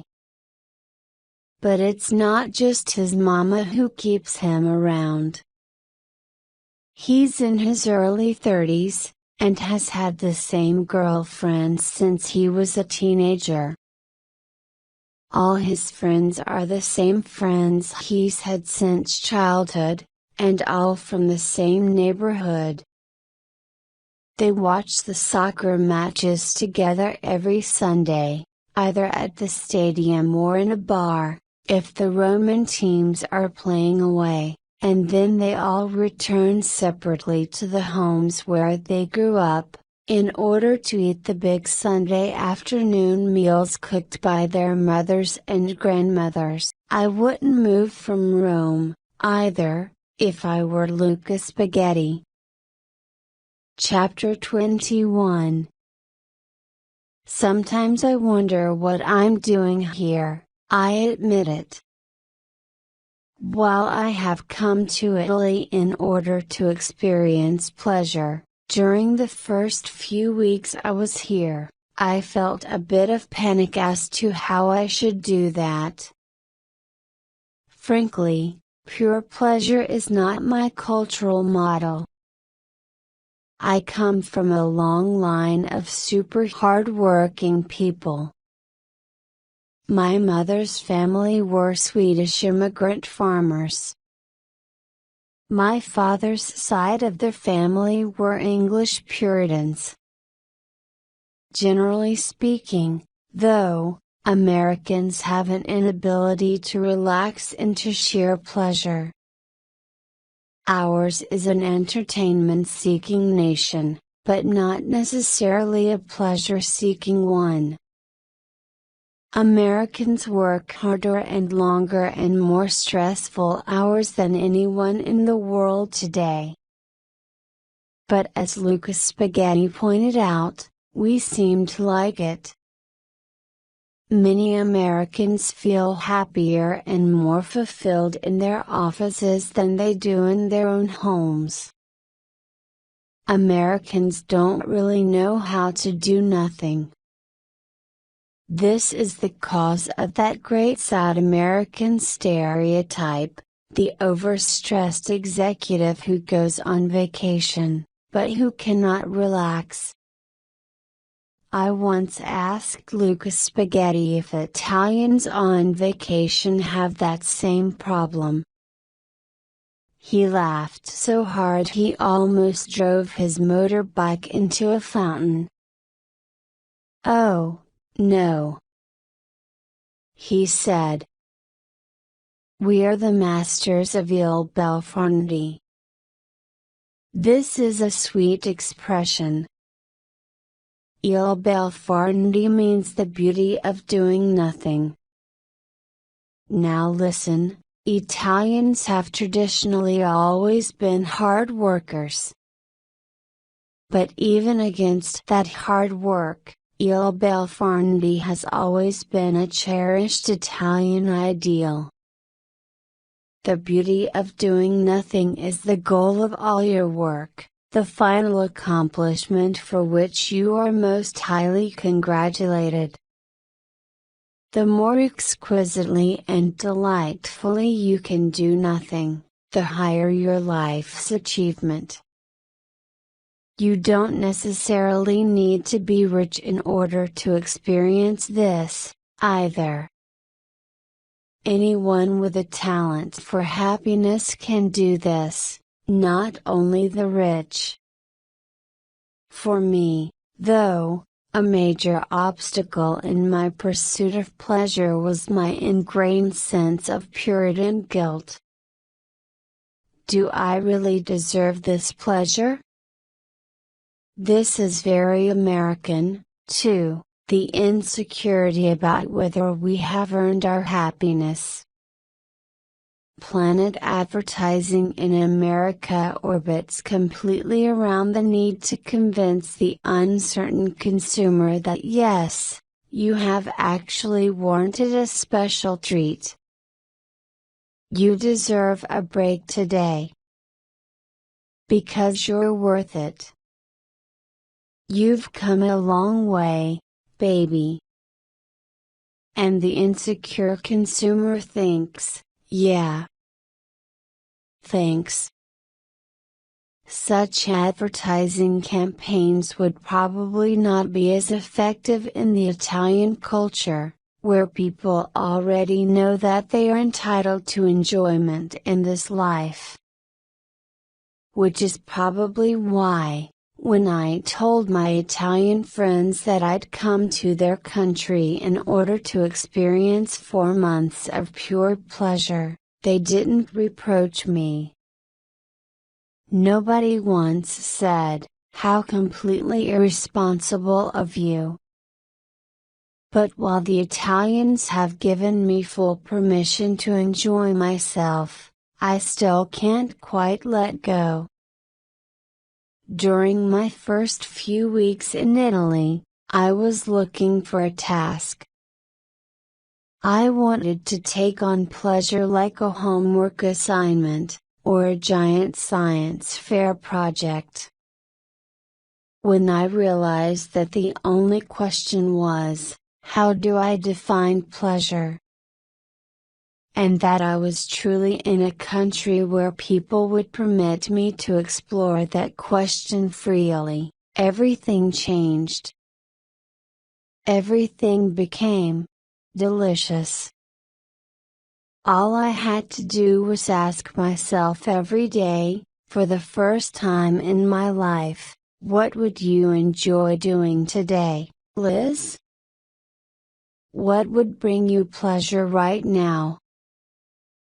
With no obligations to worry about, this question finally became distilled and absolutely self-specific. It was interesting for me to discover what I did not want to do in Italy. There are so many manifestations of pleasure in Italy, and I didn't have time to sample them all. I was not interested in fashion, or opera, or cinema, or skiing in the Alps. I didn't even want to look at that much art. I am a bit ashamed to admit this, but I did not visit a single museum during my entire 4 months in Italy. I found that all I really wanted was to eat beautiful food and to speak as much beautiful Italian as possible. Happiness inhabited my every molecule. Until, as often happened during those first months of travel, whenever I felt such happiness, my guilt alarm went off. I heard my ex-husband's voice speaking in my ear, "So, this is what you gave up everything for? This is why you threw away our entire life together? For that ice cream and an Italian newspaper?" I replied aloud to him. "First of all," I said, "I'm very sorry, but this isn't your business anymore. And secondly, to answer your question, yes." Chapter 22. One obvious topic still needs to be addressed concerning my whole pursuit of pleasure thing in Italy: what about sex? To answer that question simply, I don't want to have any while I'm here. To answer it more thoroughly and honestly, of course, sometimes I desperately want to have some. But I've decided to sit this particular game out for a while. I don't want to get involved with anybody. When I get lonely these days, I think, so be lonely, Liz. Learn your way around loneliness. Make a map of it. Sit with it, for once in your life. Welcome to the human experience. But never again use another person's body or emotions as a scratching post for your own unfulfilled yearnings. It's a kind of emergency life-saving policy, more than anything else. I got started early in life with the pursuit of sexual and romantic pleasure. I have consistently had a boy or a man, or sometimes both, in my life ever since I was 15 years old. That's almost 2 decades I have been entwined in some kind of drama with some kind of guy. Moreover, I disappear into the person I love. If I love you, you can have everything. You can have my time, my devotion, my body, my money, my family, my dog, my dog's money, my dog's time, everything. If I love you, I will carry for you all your pain, I will assume for you all your debts, I will protect you from your own insecurity. I will project upon you all sorts of good qualities that you have never actually cultivated in yourself, and I will buy Christmas presents for your entire family. I will give you all this and more, until I get so exhausted that the only way I can recover my energy is by becoming infatuated with someone else. I do not speak about these facts about myself with pride, but this is how it's always been. And there's a final reason I'm hesitant to get involved with someone else. I still happen to be in love with David, and I don't think that's fair to the next guy. I don't even know if David and I are totally broken up yet. I don't know. So, I'm exhausted by the cumulative consequences of a lifetime of hasty choices and chaotic passions. By the time I left for Italy, my body and my spirit were tired. And that's why I've quit. Chapter 23. Yesterday afternoon I went to the soccer game with Luca Spaghetti and his friends. We were there to watch Lazio play. There are two soccer teams in Rome, Lazio and Roma. The rivalry between the teams and their fans is immense, and can divide happy families and peaceful neighborhoods into civil war zones. It's important that you choose early in life whether you are a Lazio fan or a Roma fan, because this will determine, to a large part, who you keep out with every Sunday afternoon for the rest of time. Luca has a group of about 10 close friends who all love each other like brothers. Except that half of them are Lazio fans and half of them are Roma fans. They can't really help it, they were all born into families where the loyalty was already established. "We can change our wives," he said. "We can change our jobs, our nationalities and even our religions, but we can never change our team." By the way, the word for fan in Italian is tifoso, derived from the word for typhus. In other words, one who is mightily fevered. The Lazio players were no less dramatic than their fans, rolling on the ground in pain, then jumping up on their feet 2 seconds later to lead another attack on the goal. Lazio lost, though. Needing to be cheered up after the game, Luca Spaghetti asked his friends, "Should we go out?" I assume this meant, should we go out to a bar? That's what sports fans in America would do if their team had just lost. They'd go to a bar and get drunk. And not just Americans would do this, so would the English, the Australians, the Germans. Everyone, right? But Luca and his friends didn't go out to a bar to cheer themselves up. They went to a bakery. The place was crowded that Sunday night. But it is always crowded after the games. The Lazio fans always stop here on their way home from the stadium to stand in the street for hours, leaning up against their motorcycles, talking about the game, looking macho as anything, and eating cream puffs. I love Italy. Chapter 24. I am learning about 20 new Italian words a day.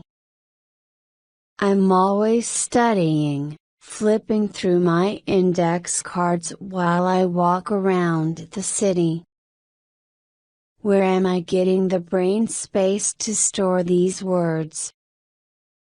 I'm hoping that maybe my mind has decided to clear out some old negative thoughts and sad memories and replace them with these shiny new words.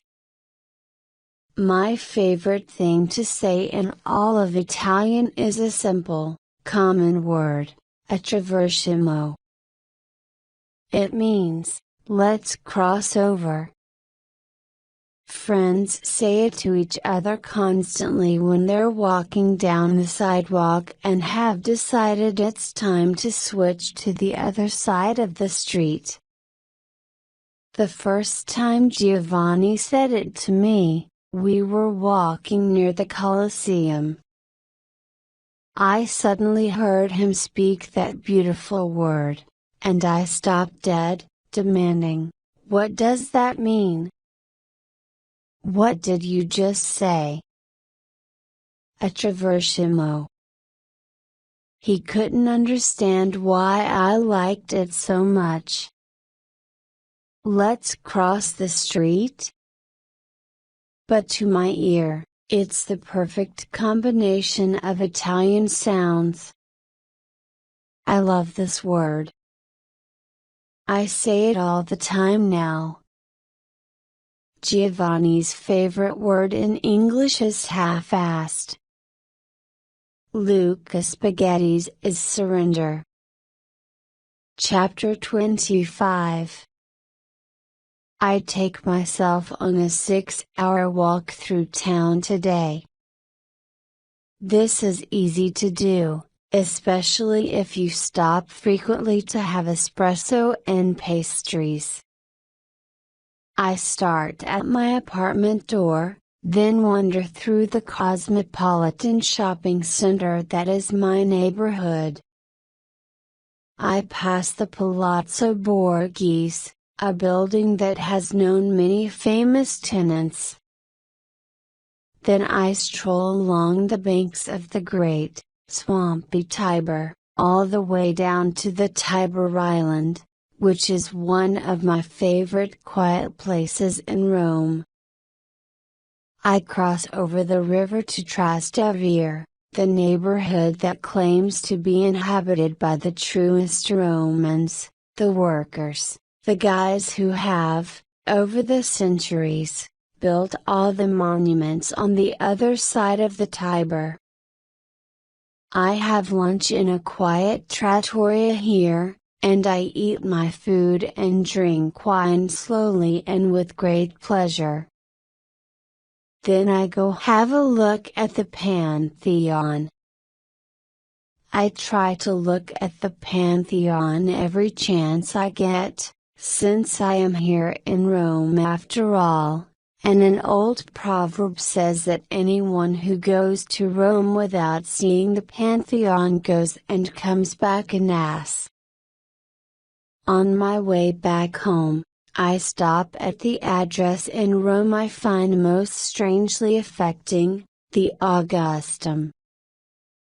Augustus's mausoleum fell to ruins and thieves during the Dark Ages. By the 12th century, though, the monument had been renovated into a fortress for the powerful Colonna family, to protect them from various warring princes.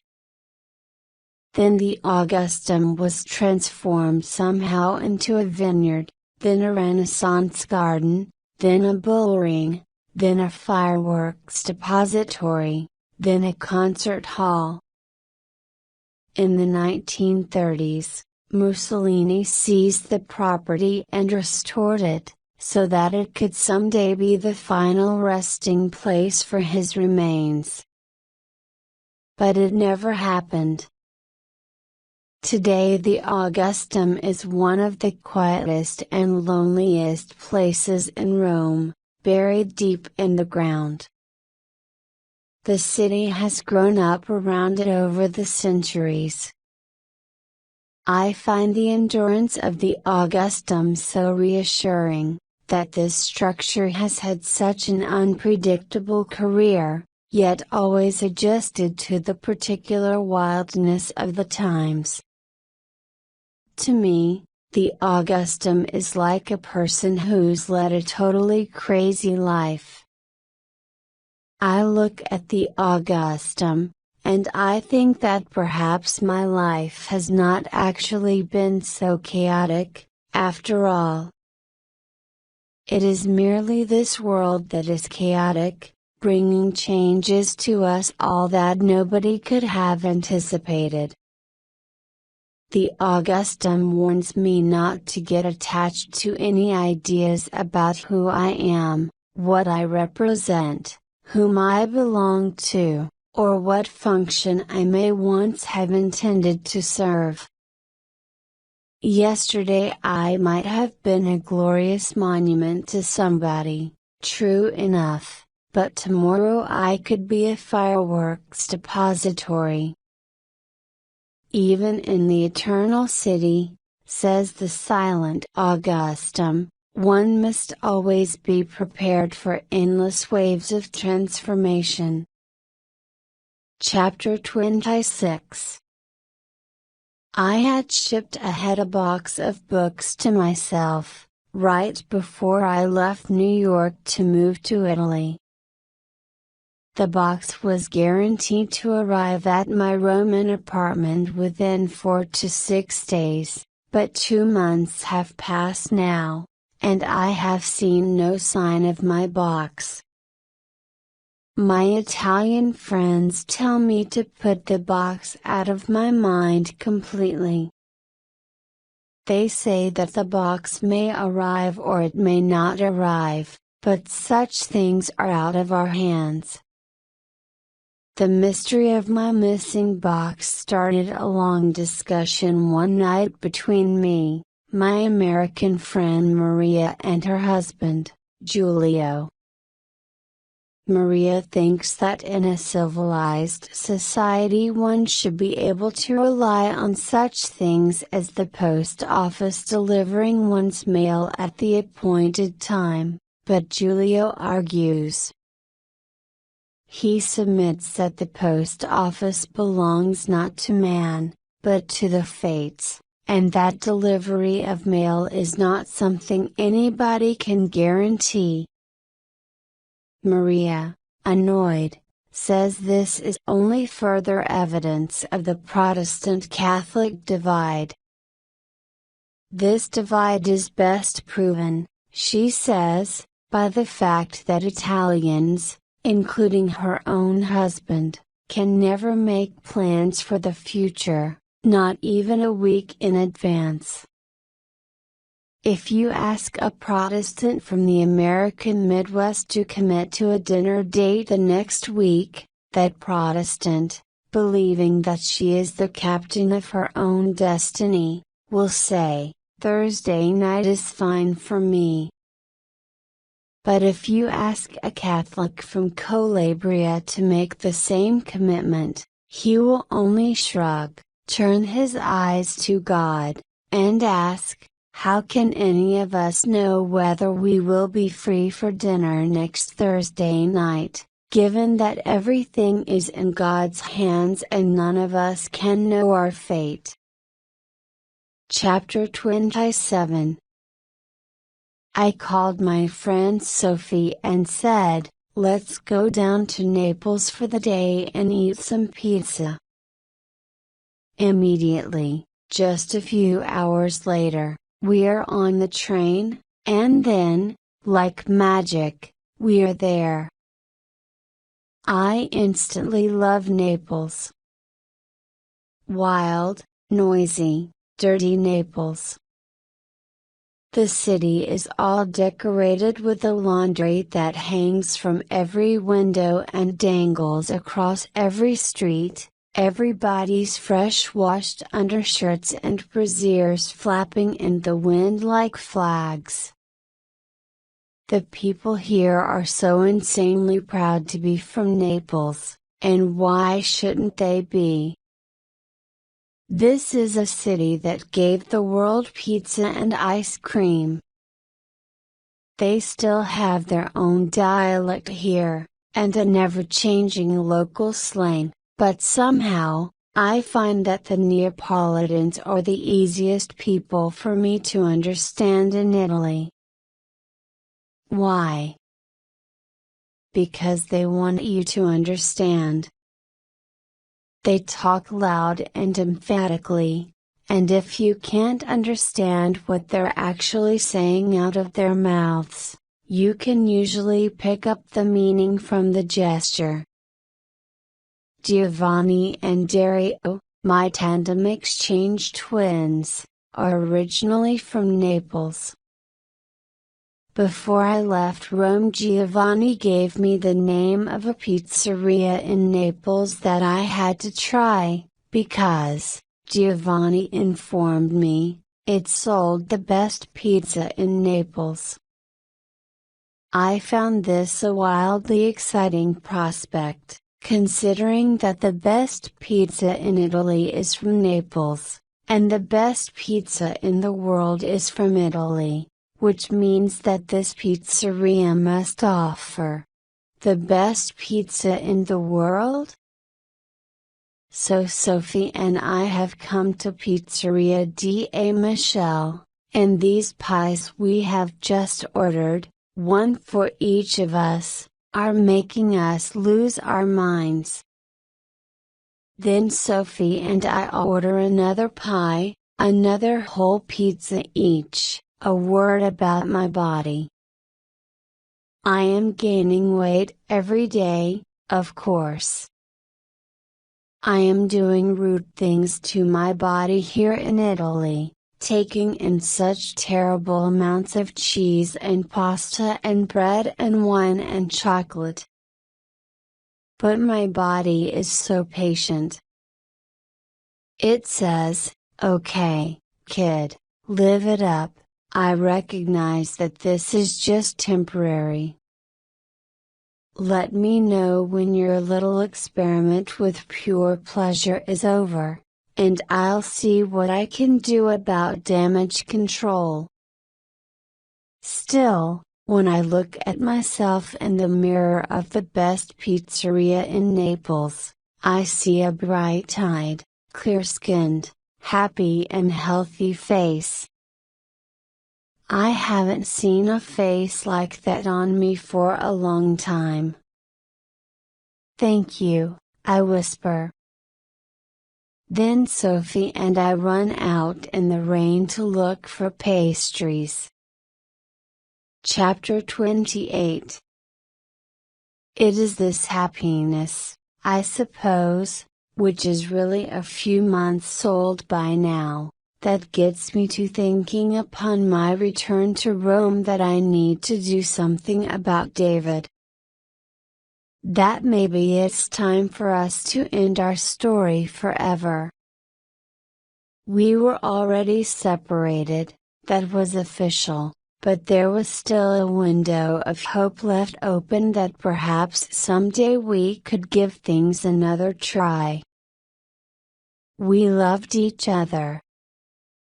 That was never the question. It's just that we couldn't figure out how to stop making each other desperately miserable. So many times, I had wished with David that I could behave more like my mother does in her marriage, independent, strong, self-sufficient. What I grew up watching in my household was a mother who would receive her husband's love and affection whenever he thought to offer it, but would then step aside and take care of herself whenever he drifted off into his own peculiar universe. This is how it looked to me. But then I'd had a conversation with my mother, not long before I left for Rome. She'd come into New York to have one last lunch with me, and she'd asked me frankly what had happened between me and David. I told her. I told her everything. I told her how much I loved David, But how lonely and heartsick it made me to be with this person who was always disappearing from the room, from the bed, from the planet. "He sounds like your father," she said. A brave and generous admission. "The problem is," I said, "I'm not like my mother. I'm not as tough as you, Mom. There's a constant level of closeness that I really need from the person I love. I wish I could be more like you, then I could have this love story with David. But it just destroys me to not be able to count on that affection when I need it." Then my mother shocked me. She said, "All those things that you want from your relationship, Liz? I have always wanted those things, too." In that moment, it was as if my strong mother reached across the table, opened her fist and finally showed me the handful of bullets she'd had to bite over the decades in order to stay happily married, and she is happily married, to my father. I had never seen this side of her before, not ever. Seeing all this, I could feel my worldview start to make a radical shift. If even she wants what I want, then my mother said, "You have to understand how little I was raised to expect that I deserved in life, honey. Remember, I come from a different time and place than you do." I closed my eyes and saw my mother, 10 years old on the family farm in Minnesota, working like a hired hand, raising her younger brothers, wearing the clothes of her older sister, wishing to get herself out of there. "And you have to understand how much I love your father," she concluded. My mother has made choices in her life, as we all must, and she is at peace with them. I can see her peace. Maybe some things were sacrificed, and my dad made his sacrifices, too, but who amongst us lives without sacrifice? And the question now for me is, what are my choices to be? What do I believe that I deserve in this life? Where can I accept sacrifice, and where can I not? It has been so hard for me to imagine living a life without David in it. Even just to imagine that there will never be another road trip with my favorite traveling companion. But how can I accept that bliss when it comes with the stark isolation, corrosive insecurity, sinister resentment? I can't do it anymore. Something about my recent joy in Naples has made me certain that I not only can find happiness without David, but must. No matter how much I love him, I have to say goodbye to this person now. So I write him an email. I tell him that I hope he's well, and I report that I am well. I make a few jokes. We always were good with the jokes. Then I explain that I think we need to put an end to this relationship for good. That maybe it's time to admit that it will never happen. The note isn't too dramatic. Lord knows we've had enough drama together already. I keep it short and simple. But there's one more thing I need to add. Holding my breath, I type, if you want to look for another partner in your life, of course you have nothing but my blessings. My hands are shaking. I sign off with love, trying to keep a cheerful tone. I feel like I just got hit in the chest with a stick. Chapter 29. My sister's arrival in Rome a few days later helped push my attention away from sadness over David and bring me back up to speed. My sister does everything fast. She's 3 years older than me and 3 inches taller than me. She's an athlete and a scholar and a mother and a writer. The whole time she was in Rome, she was training for a marathon, which means she woke up at dawn and ran 18 miles in the time it generally takes me to read one article in the newspaper and drink 2 cappuccinos. My sister's name is Catherine. She's my one and only sibling. When we were growing up in rural Connecticut, it was just the 2 of us, living in a farmhouse with our parents. No other kids nearby. She was mighty and domineering, the commander of my whole life. I lived in awe and fear of her, nobody else's opinion mattered but hers. We were not always friends. She was annoyed by me, and I was scared of her, I believe, until I was 28 years old and got tired of it. That was the year one finally contradicted her, and her reaction was something like, "Why did you wait so long?" We were just beginning to have the new terms of our relationship when my marriage went into a skid. Catherine held me up like a champion. She answered the phone in the middle of the night whenever I was in distress and made comforting noises. And she came along with me when I went searching for answers as to why I was so sad.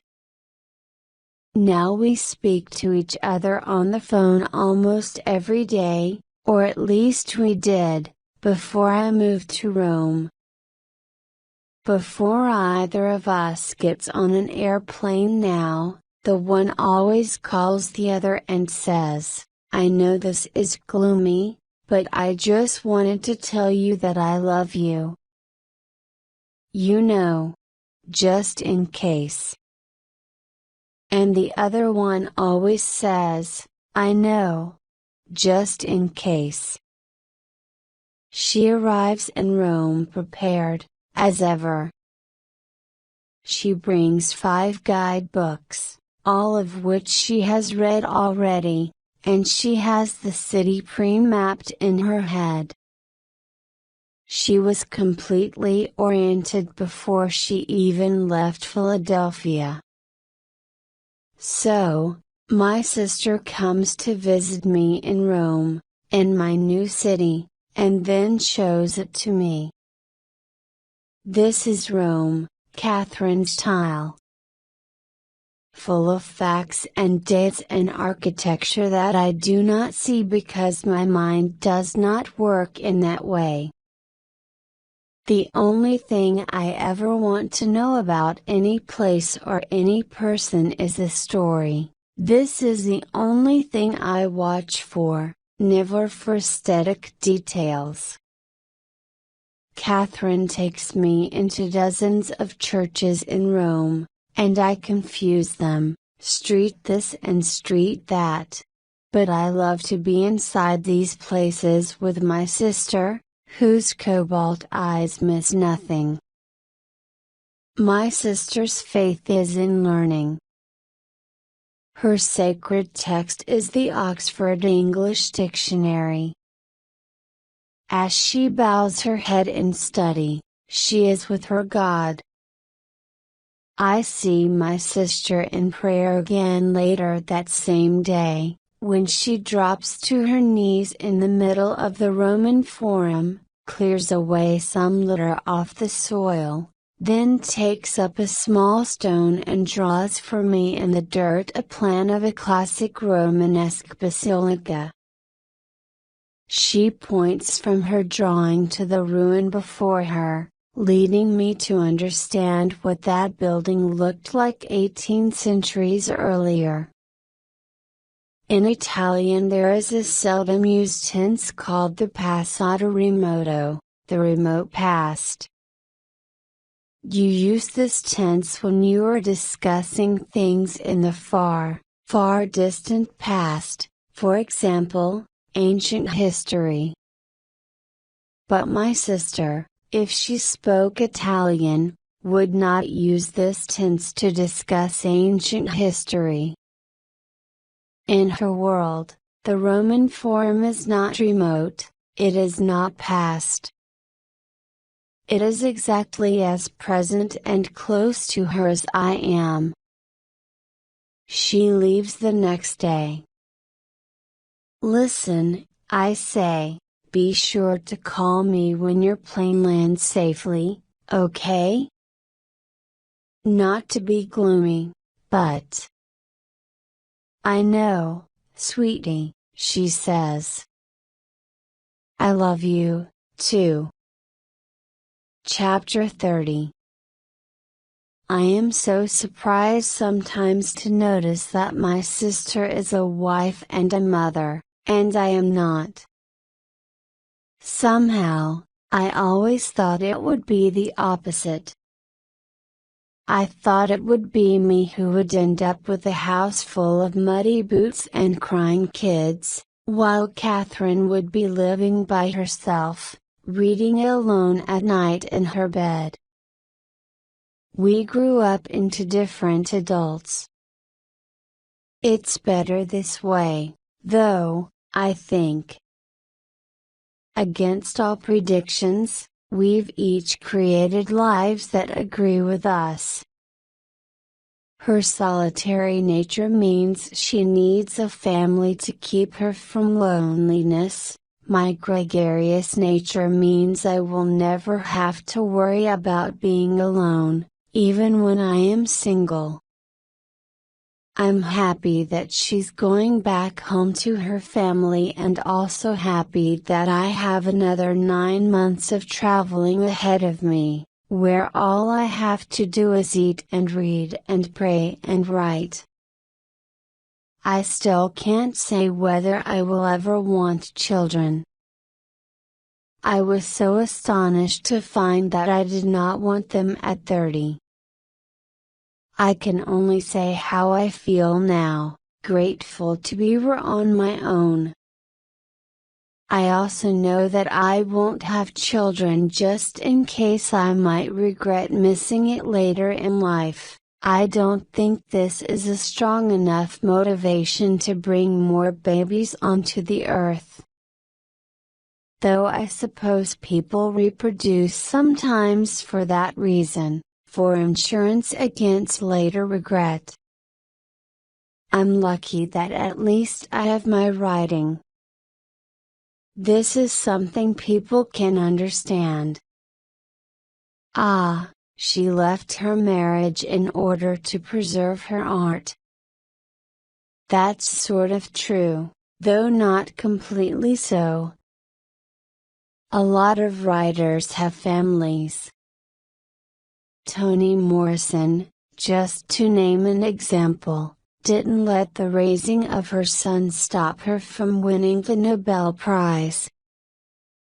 But Toni Morrison made her own path, and I must make mine. The Bhagavad Gita, that ancient Indian yogic text, says that it is better to live your own destiny imperfectly than to live an imitation of somebody else's life with perfection. so now I have started living my own life. Anyway, I say that only to admit, in comparison to my sister's existence, to her home and to her good marriage and to her children, I'm looking pretty unstable these days. I don't even have an address, and that's kind of a crime against normality at this old age of 34. Chapter 31. Over the next 6 weeks, I travel to Bologna, to Florence, to Venice, to Sicily, to Sardinia, once more down to Naples, then over to Calabria. These are short trips, mostly, a week here, a weekend there, just the right amount of time to get the feel for a place, to look around, to ask people on the street where the good food is and then to go eat it. I drop out of my Italian language school, because I felt that it was interfering with my efforts to learn Italian, since it was keeping me stuck in the classroom instead of wandering around Italy, where I could practice the language with people in the street. These weeks of spontaneous travel are a fantastic time, running to the train station and buying tickets left and right, finally beginning to really enjoy my freedom because it has finally came to me that I can go wherever I want. Chapter 32. I've already got a date in Venice. I'm meeting my friend Linda there. Linda is coming to Venice from Seattle. She wanted to come see me in Italy, so I invited her to Venice. I first met Linda in Bali almost 2 years ago, when I went for that yoga retreat. Since then, we've done a trip to Costa Rica together, too. She's one of my favorite traveling companions, entertaining and surprisingly organized. So we find each other there in Venice. Her cheer, her optimism, they in no way match this stinky, slow, sinking, mysterious, silent, weird city. Venice seems like a wonderful city in which to die a slow and alcoholic death, or to lose a loved one. Seeing Venice, I'm grateful that I chose to live in Rome instead. Venice is beautiful, but like a Bergman movie is beautiful, you can admire it, but you don't really want to live in it. Venice is spooky under its rough November skies.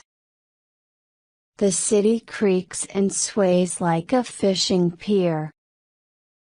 Despite Linda's initial confidence, we get lost every day, and most especially at night, taking wrong turns toward dark corners that dead-end dangerously and directly into canal water. Yet I don't get depressed here. I can cope with, and even somehow enjoy, the sinking melancholy of Venice, just for a few days. Somewhere in me I am able to recognize that this is not my melancholy, this is the city's own indigenous melancholy, and I am healthy enough these days to be able to feel the difference between me and it. Anyhow, it's hard to be depressed with Linda babbling beside me, trying to get me to buy a giant purple fur hat. She is a firefly, this Linda.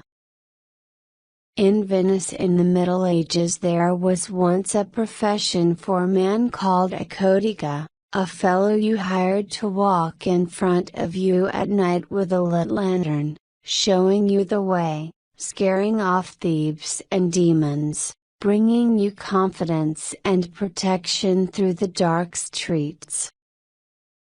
This is Linda, my temporary Venetian colleague. Chapter 33. It's nice to be back. Rome is so awake and alive, so sexy in the sunshine. I remember something that my friend Maria's husband, Giulio, said to me once. We were sitting in an outdoor cafe, having our conversation practice, and he asked me what I thought of Rome. I told him I really loved the place, of course, but somehow knew it was not my city. There was something about Rome that didn't belong to me, and I couldn't quite figure out what it was. Giulio said, maybe you and Rome just have different words. What do you mean? He said, don't you know that the secret to understanding a city and its people is to learn, what is the word of the street? Then he went on to explain, in a mixture of English, Italian and hand gestures, that every city has a single word that defines it, that identifies most people who live there. If you could read people's thoughts as they were passing you on the streets of any given place, you would discover that most of them are thinking the same thought. Whatever that majority thought might be, that is the word of the city. And if your personal word does not match the word of the city, then you don't really belong there. What's Rome's word? I asked. Sex, he announced. But isn't that a stereotype about Rome? No. But surely there are some people in Rome thinking about other things than sex? Giulio insisted, number. All of them, all day, all they are thinking about is sex. Even over at the Vatican? That's different. The Vatican isn't part of Rome. They have a different word over there. Their word is power. You'd think it would be faith. It's power, he repeated. Trust me. But the word in Rome, it's sex. It's a strange theory, impossible to prove, but I like it. Giulio asked, what's the word in New York City? I thought about this for a moment, then decided. It's a verb, of course. I think it's achieve.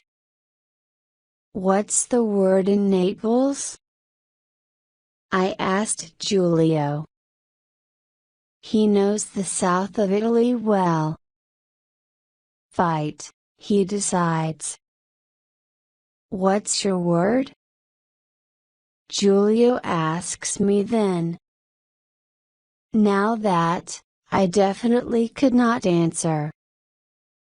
I don't know the answer, and I suppose that's what this year of journeying is about. Finding my word. Chapter 34. Luca Spaghetti's birthday falls this year on America's Thanksgiving Day, so he wants to do a turkey for his birthday party. He's never eaten a big, fat, roasted American Thanksgiving turkey, though he's seen them in pictures. He says we can use the kitchen of his friends Mario and Simona, who have a nice big house in the mountains outside Rome, and who always host Luca's birthday parties. So here was Luca's plan for the festivities. He would pick me up at around 7 o'clock at night, after he'd finished work, and then we would drive north out of Rome for an hour or so to his friend's house and we'd drink some wine and all get to know each other, and then, probably around 9 p.m., we would start roasting a 20-pound turkey. I had to do some explaining to Luca about how much time it takes to roast a 20-pound turkey.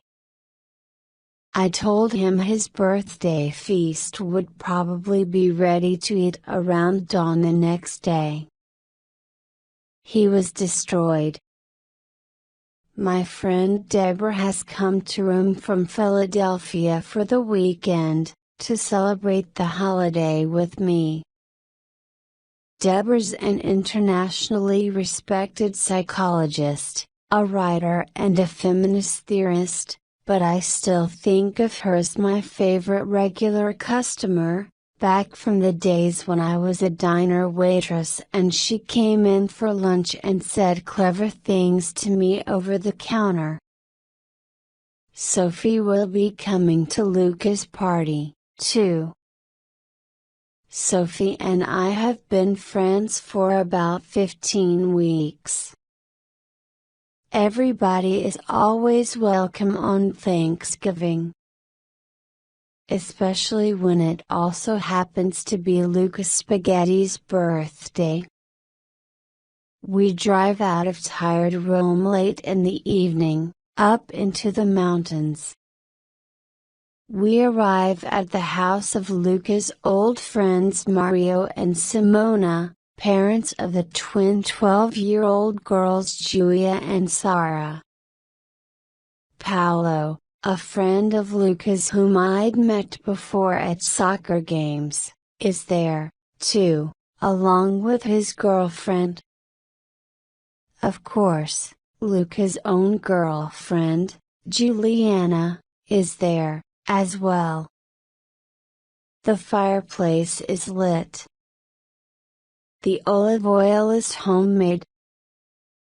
No time to roast a 20-pound turkey, obviously, so Luca cooks some lovely cuts of turkey breast. Somehow it comes out great. Luca had been worried about how the conversation would proceed tonight, considering that half the guests can't speak English and the other half can't speak Italian, and only Sophie can speak Swedish, but it seems to be one of those miracle evenings where everyone can understand each other perfectly, or at least your neighbor can help translate when the odd word gets lost. I lose count of how many bottles of Sardinian wine we drink before Deborah introduces to the table the suggestion that we follow a nice American custom here tonight by joining hands and, each in turn, saying what we are most grateful for. In 3 languages, then, this montage of gratitude comes forth, one testimony at a time. When it comes my turn to speak, I begin sono grata. But then find I cannot say my real thoughts. Namely, that I am so grateful to be free tonight from the depression that had been eating me for a long time. I don't mention any of this because I don't want to alarm the children. Instead, I say a simpler truth, that I am grateful for old and new friends. That I am grateful, most especially tonight, for Luca Spaghetti. That I hope he has a happy 33rd birthday, and I hope he lives a long life, in order to stand as an example to other men of how to be a generous, loyal and loving human being.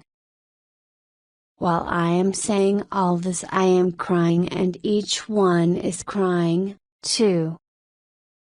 Our party doesn't end until almost dawn.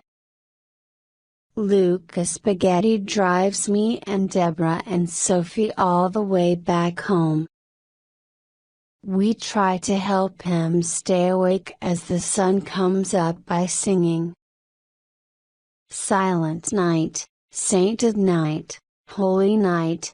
We sing over and over in every language we know, as we all head back into Rome together.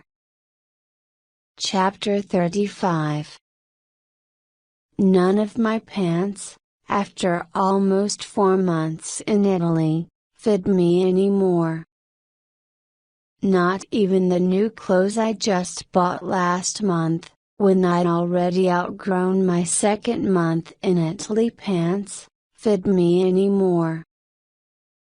I can't afford to buy a new wardrobe every few weeks, and I am aware that soon I will be in India, where the pounds will just melt away, but still, I cannot walk in these pants anymore. I can't stand it. I recently stepped on a scale in an Italian hotel and learned that I have gained 23 pounds in my 4 months of Italy. About 15 pounds of that I actually needed to gain because I had become so skeletal during these last hard years of divorce and depression. The next 5 pounds, I just gained for fun. As for the final 3? Just to prove a point, I suppose. But so it is that I find myself shopping for an item of clothing I will always keep in my life as a cherished souvenir, my last month in Italy jeans.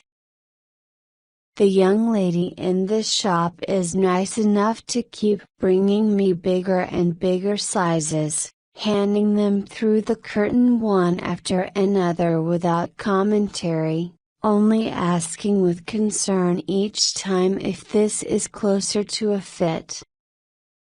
Several times, I have needed to poke my head out of this curtain and ask, "Excuse me, do you have a pair that is slightly bigger?" Until the nice young lady finally gives me a pair of jeans with a waist measurement that really hurts my eyes to witness. I step out of the dressing room, presenting myself to the salesgirl.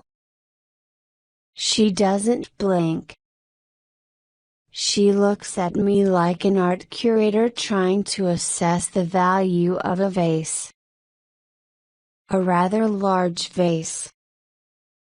Gorina, she decides finally.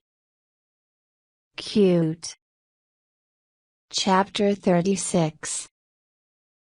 I have only a week left here.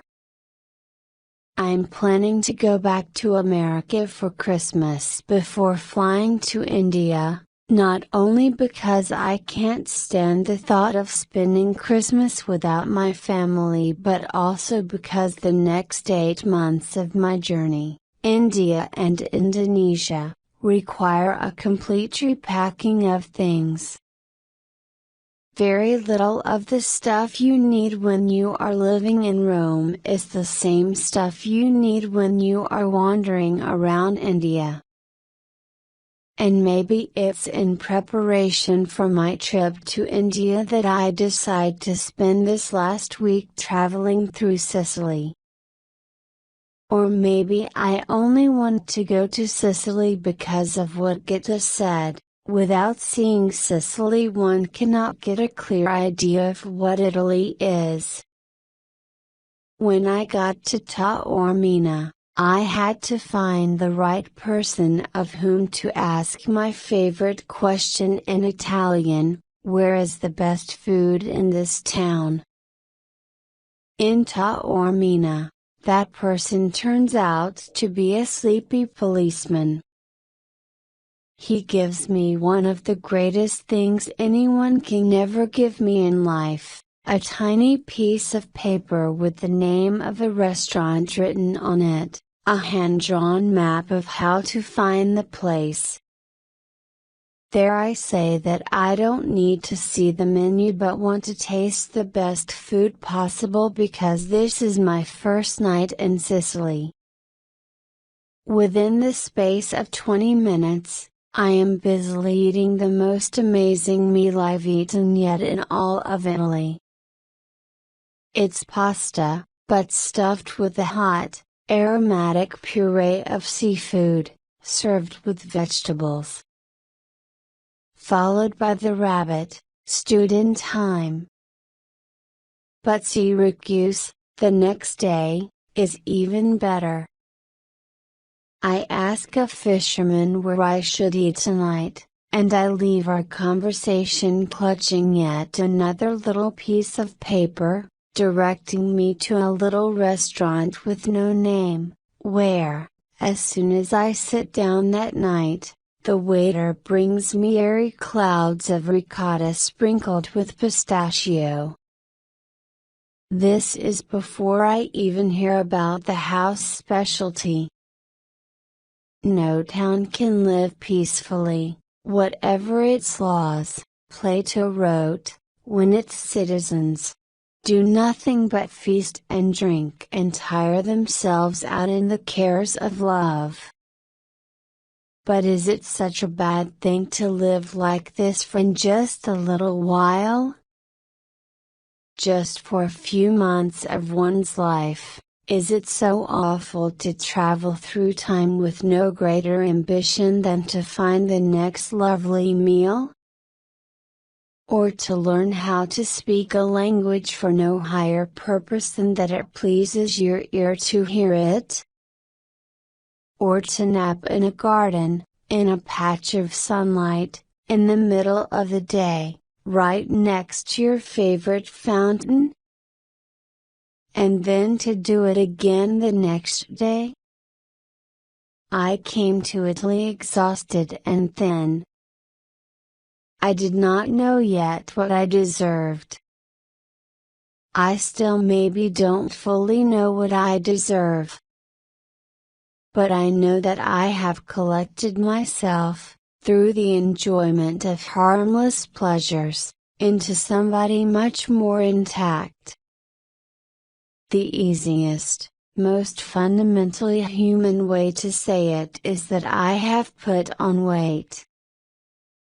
I exist more now than I did 4 months ago. I will leave Italy noticeably bigger than when I arrived here.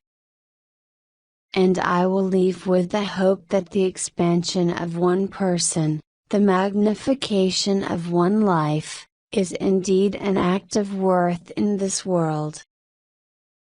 Even if that life, just this one time, happens to be nobody's but my own. Chapter 37. My plane lands in Mumbai around 1:30 a.m. It is December 30th. I find my luggage, then find the taxi that will take me hours and hours out of the city to the ashram, located in a remote rural village. I doze on the drive through nighttime India. We pull up to the front gate of the ashram at 3:30 a.m., right in front of the temple. As I'm getting out of the taxi, a young man in Western clothes and a wool hat steps out of the shadows and introduces himself. He is Arturo, a 24-year-old journalist from Mexico and a devotee of my guru, and he's here to welcome me. As we're exchanging introductions, I can hear the first familiar sounds of my favorite Sanskrit hymn coming from inside. It's the morning arati, the first morning prayer, sung every day at 3:30 a.m. as the ashram wakes.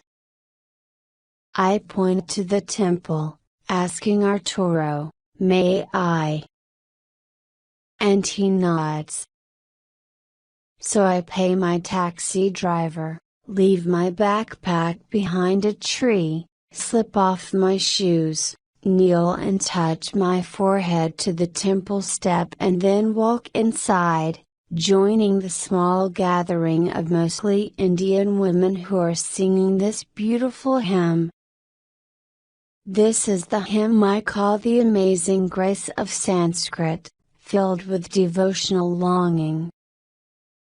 I begin to sing the familiar words in Sanskrit, from the simple introduction about the sacred teachings of yoga to the rising tones of worship. I adore the cause of the universe. I adore the one whose eyes are the sun, the moon and fire. You are everything to me, O God of gods. To the last summation of all faith. This is perfect, that is perfect, if you take the perfect from the perfect remains. The women finish singing. They bow in silence, then move out a side door across a dark courtyard and into a smaller temple, barely lit by one oil lamp and perfumed with incense. I follow them. The room is filled with devotees, Indian and Western, wrapped in woolen shawls against the pre-dawn cold. Everyone is seated in meditation, and I slip in beside them. I sit cross-legged, place my hands on my knees, close my eyes. I have not meditated in 4 months. I have not even thought about meditating in 4 months. I sit there. My breath quiets. I say the mantra to myself once very slowly and deliberately, syllable by syllable. I honor the divinity that resides within me. Then I repeat it again. Again. And again. I don't know if I fall asleep or if I drop into some kind of spell or even how much time passes. But when the sun finally comes up that morning in India and everyone opens their eyes and looks around, Italy feels 10,000 miles away from me now. Chapter 38. Why do we practice yoga?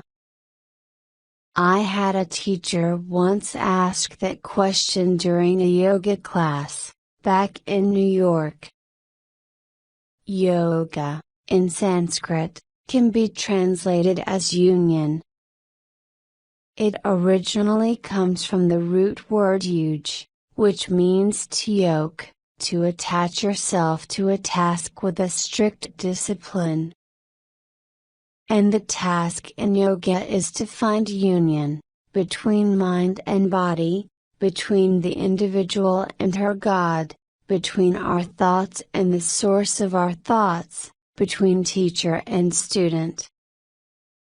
The ancients developed physical stretches to loosen up their muscles and minds in order to prepare them for meditation. It is difficult to sit in stillness for many hours, after all, if your hip is aching, keeping you from contemplating your divinity because you are too busy contemplating, "Wow! My hip really aches." True yoga doesn't compete with any other religion. You may use your yoga, your disciplined practices of sacred union, to get closer to Krishna, Jesus, Muhammad, Buddha or Yahweh.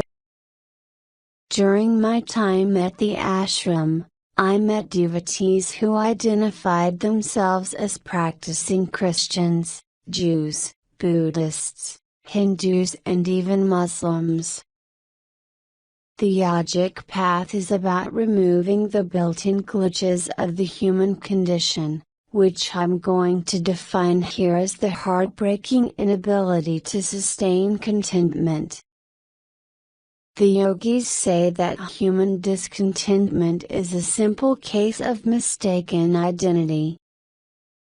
We're unhappy because we think that we are mere individuals, alone with our fears and flaws and resentments and mortality.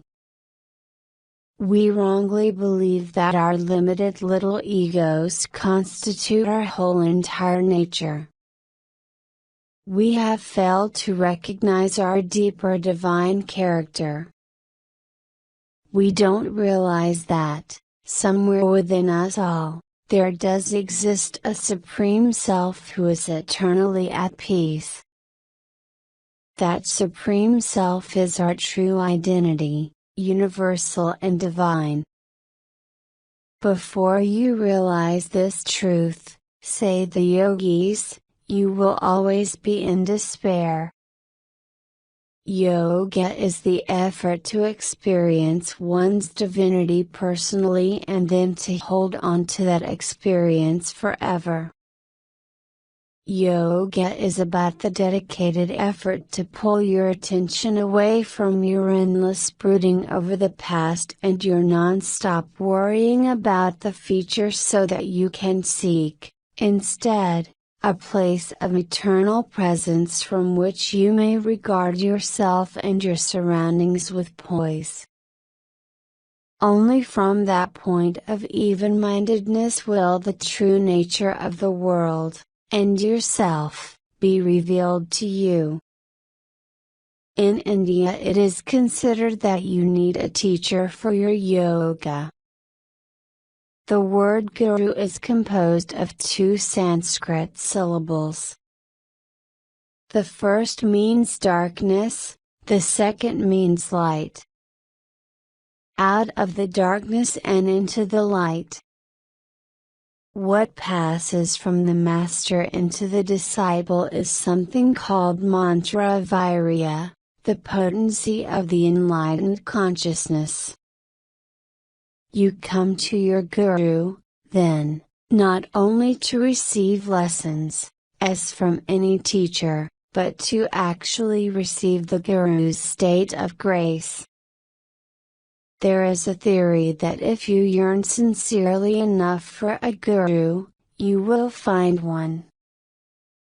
It was only 1 month after my first night of desperate prayer on my bathroom floor, a night spent tearfully begging God for answers, that I found mine, when I walked into David's apartment and saw a photograph of the stunning Indian woman.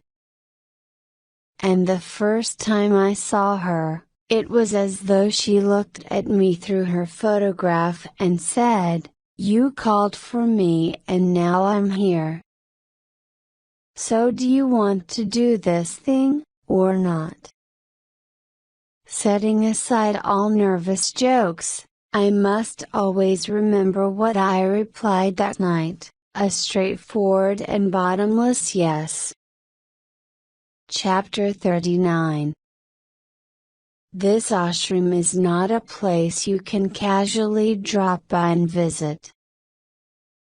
First of all, it's not really accessible.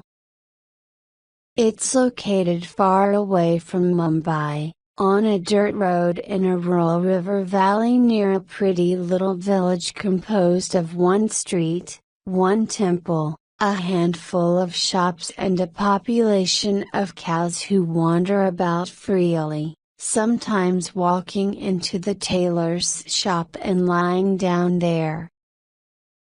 The ashram essentially creates the local economy, and also stands as the town's pride.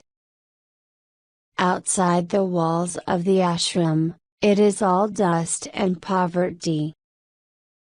Inside, it's all irrigated gardens, beds of flowers, mango trees, cashew trees, palm trees, magnolias. The buildings are nice, though not extravagant. There's a simple dining hall, cafeteria style. There's a good library of spiritual writings from the world's religious traditions. There are a few temples for different types of gatherings. There are 2 meditation caves, dark and silent basements with comfortable cushions, open all day and night, to be used only for meditation practice.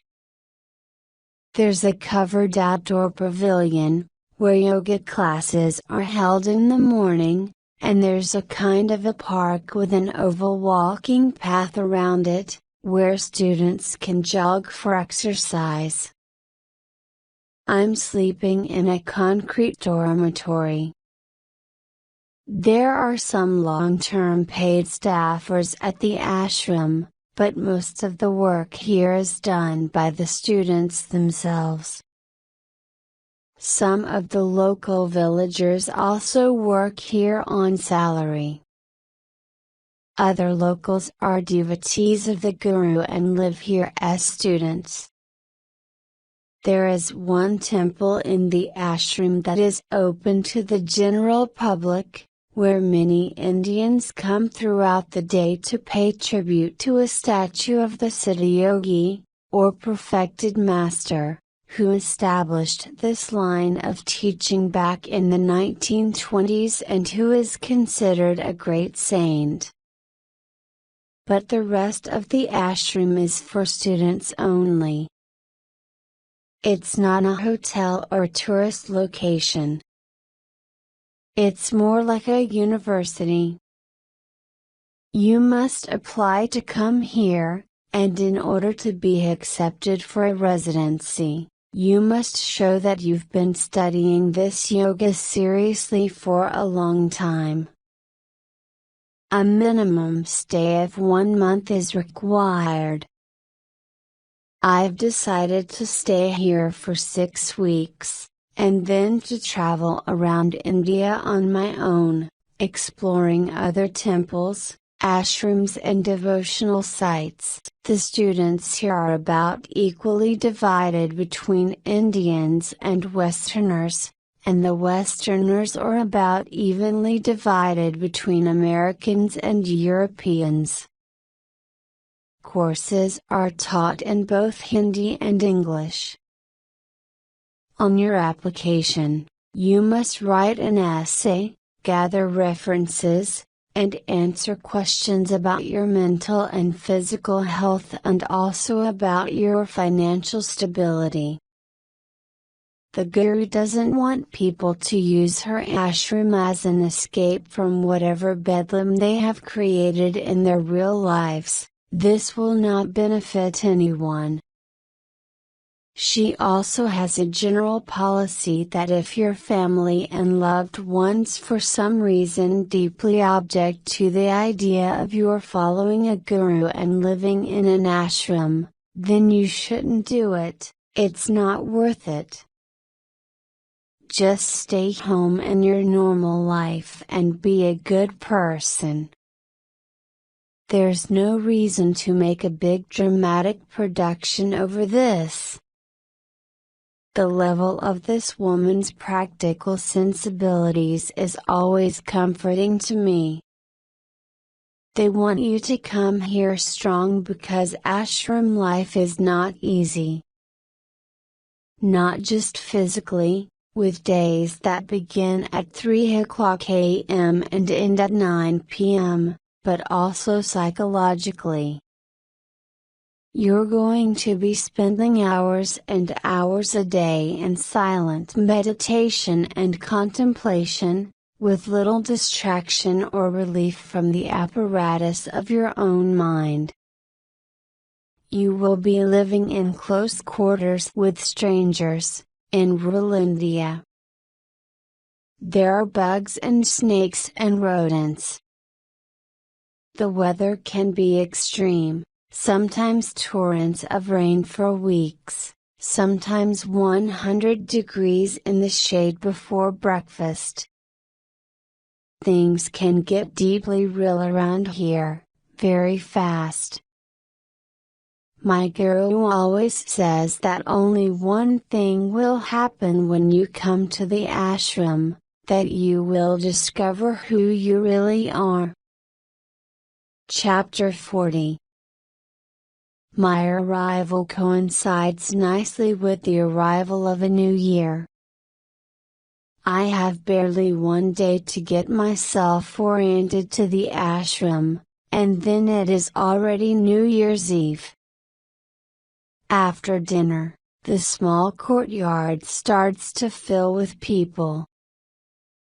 We all sit on the ground, some of us on the cool marble floor and some on grass mats. The Indian women have all dressed as though for a wedding. Their hair is oiled. They are wearing their finest silk saris and gold bracelets. The plan is to chant outside in this courtyard until midnight, until the year changes over. I'm so tired, but I don't drop my little blue string of song, and I drift into such a state that I think I might be calling God's name in my sleep, or maybe I am only falling down the well shaft of this universe. By 11:30, though, the orchestra has picked up the tempo of the chant and kicked it up into sheer joy. Beautifully dressed women in jingly bracelets are clapping and dancing. The drums are slamming, rhythmic, exciting. As the minutes pass, it feels to me like we are collectively pulling the year 2004 toward us. Like we have roped it with our music, and now we are hauling it across the night sky like it's a massive fishing net, full of all our unknown destinies. And what a heavy net it is, indeed, carrying as it does all the births, deaths, tragedies, wars, love stories, inventions, transformations and calamities that are destined for all of us this coming year. We keep singing and we keep hauling, minute by minute, voice after voice, closer and closer.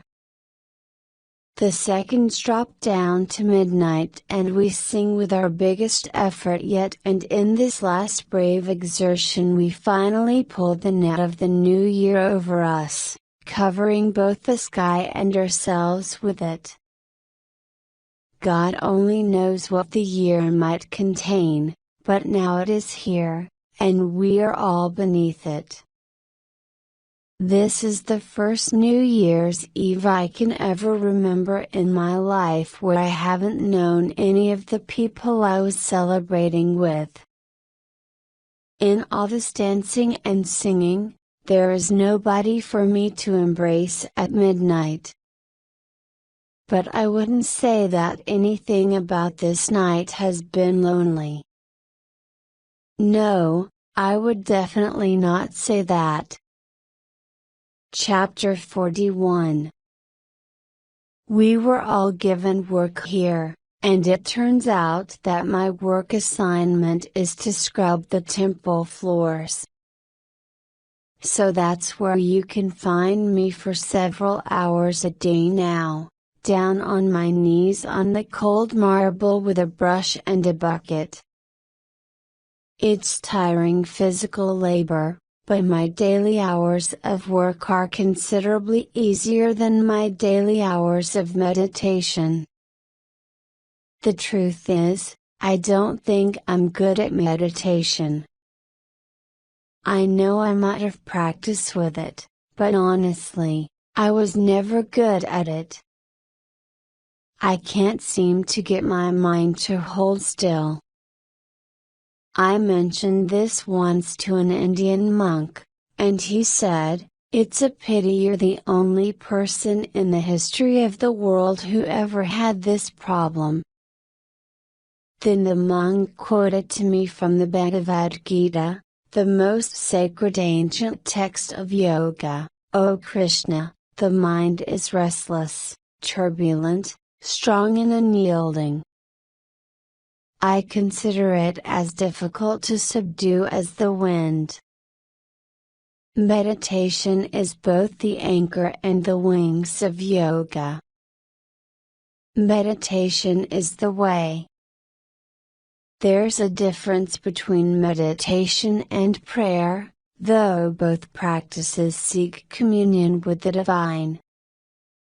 I've heard it said that prayer is the act of talking to God, while meditation is the act of listening. The problem with permanent jumping from one thought to another is that you are never where you are. You are always digging in the past or poking at the future, but you don't rest in this moment. If you're looking for union with the divine, this kind of forward, backward, whirling is a problem. There's a reason they call God a presence, because God is right here, right now. In the present is the only place to find Him, and now is the only time. But to stay in the present moment requires dedicated one-pointed focus. Different meditation techniques teach one-pointedness in different ways, for instance, by focusing your eyes on a single point of light, or by observing the rise and fall of your breath. My guru teaches meditation with the help of a mantra, sacred words or syllables to be repeated in a focused manner. Mantra has a dual function. For one thing, it gives the mind something to do. The other purpose of mantra is to transport you to another state, rowboat-like, through the choppy waves of the mind. Whenever your attention gets pulled into a cross-current of thought, just return to the mantra, climb back into the boat and keep going. The great Sanskrit mantras are said to contain unimaginable powers, the ability to row you, if you can stay with one, all the way to the shorelines of divinity. Among my many problems with meditation is that the mantra I have been given, Om Namah Shivaya, doesn't sit comfortably in my head. I love the sound of it and I love the meaning of it, but it does not glide me into meditation. It never has, not in the 2 years I've been practicing this yoga. When I try to repeat Om Namah Shivaya in my head, it actually gets stuck in my throat. Chapter 42. The following morning, I arrive right on time for the 4:00 a.m. meditation session which always starts the day here. We are meant to sit for an hour in silence, but I register the minutes as if they are miles, 60 cruel miles that I have to endure. By mile, minute, 14, my nerves have started to go, my knees are breaking down and I'm overcome with irritation. Which is understandable, considering that the conversations between me and my mind during meditation generally go something like this: Me, okay, we're going to meditate now. Let's draw our attention to our breath and focus on the mantra. Mind, I can help you out with this, you know. Me, okay, good, because I need your help. Let's go. Mind, I can help you think of nice meditative images. Like, hey, here's a good one. Imagine you are a temple. A temple on an island. And the island is in the ocean. Me, oh, that is a nice image. Mind, thanks. I thought of it myself. Me, but what ocean are we picturing here? Mind, the Mediterranean. Imagine you're one of those Greek islands, with an old Greek temple on it. No, never mind, that's too touristy. You know what? Forget the ocean. Oceans are too dangerous. Here's a better idea, imagine you're an island in a lake, instead. Me, can we meditate now, please? Om Namah Shiv Mind, yes. Definitely. But try not to picture that the lake is covered with, what are those things called?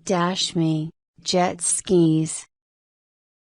Mind, yes. Jet skis. Those things consume so much fuel. They're really bad for the environment. Me, okay, but let's meditate now, please. Om Namah Mind, right. I definitely want to help you meditate. And that's why we're going to skip the image of an island on a lake or an ocean, because that's obviously not working. So let's imagine that you're an island in a river. So all the thoughts that float by as you're meditating are just the river's natural currents and you can ignore them because you are an island. Me, wait, I thought you said I was a temple. Mind, that's right, sorry. You're a temple on an island. In fact, you are both the temple and the island. Me, am I also the river? Mind, no, the river is just the thoughts. Me, stop. Please stop. You're making me crazy. Mind, wounded, sorry. I was only trying to help. Me, Om Namah Shivaya. Om Namah Shivaya. Om Namah Shivaya. Here there is a promising 8-second pause in thoughts. But then. Mind, are you mad at me now? And then with a big gasp, like I am coming up for air, my mind wins, my eyes fly open and I quit. In tears. An ashram is supposed to be a place where you come to deepen your meditation, but this is a disaster. The pressure is too much for me. I can't do it. But what should I do? Run out of the temple crying after 14 minutes, every day? This morning, though, instead of fighting it, I just stopped. I gave up. I let myself lean against the wall behind me. My back hurt, I had no strength, my mind was trembling. And then I said to God, I'm really sorry, but this is the closest I could get to you today. My body ached in worthlessness. Who is the me when I am conversing with my mind, and who is the mind? I asked myself. I thought about the persistent thought processing, soul-devouring machine that is my brain, and wondered how on earth I was ever going to master it. Chapter 43. Dinner time. I'm sitting alone, trying to eat slowly. My guru is always encouraging us to practice discipline when it comes to eating. She encourages us to eat in moderation and without desperate gulps, to not extinguish the sacred fires of our bodies by dumping too much food into our digestive tracts too fast. When students come to her complaining that they're having trouble meditating, she always asks how their digestion has been lately. It only stands to reason that you'll have trouble gliding lightly into transcendence when your guts are struggling with a sausage pizza, a pound of fried chicken wings and half a coconut cream pie.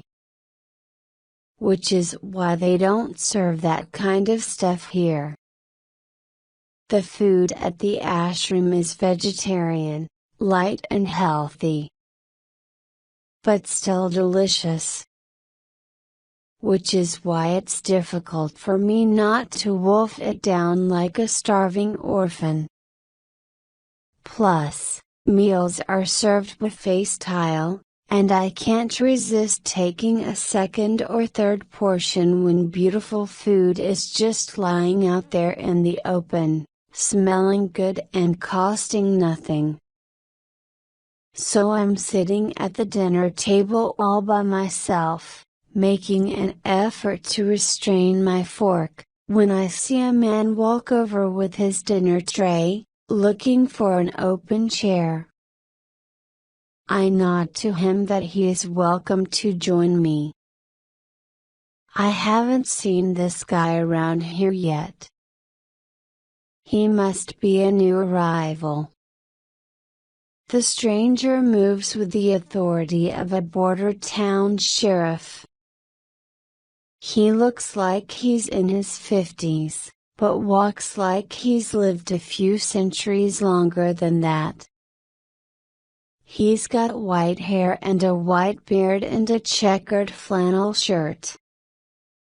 Wide shoulders and giant hands that look like they could do some damage, but a totally relaxed face. He sits down across from me and says, "They got mosquitoes around this place big enough to rape a chicken." Ladies and gentlemen, Richard from Texas has arrived. Chapter 44.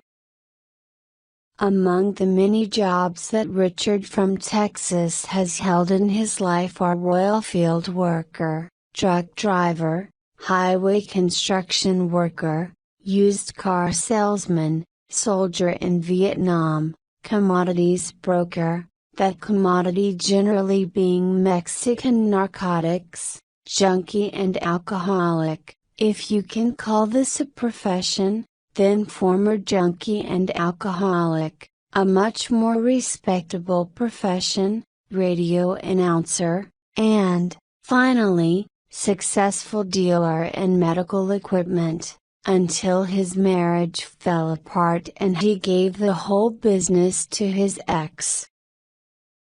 Now he renovates old houses in Austin. Richard from Texas is not a guy who worries about a lot of stuff. His presence at this ashram becomes my great and amusing sense of security. Groceries. That's the nickname Richard has given me. He called me so the first night we met, when he noticed how much I could eat.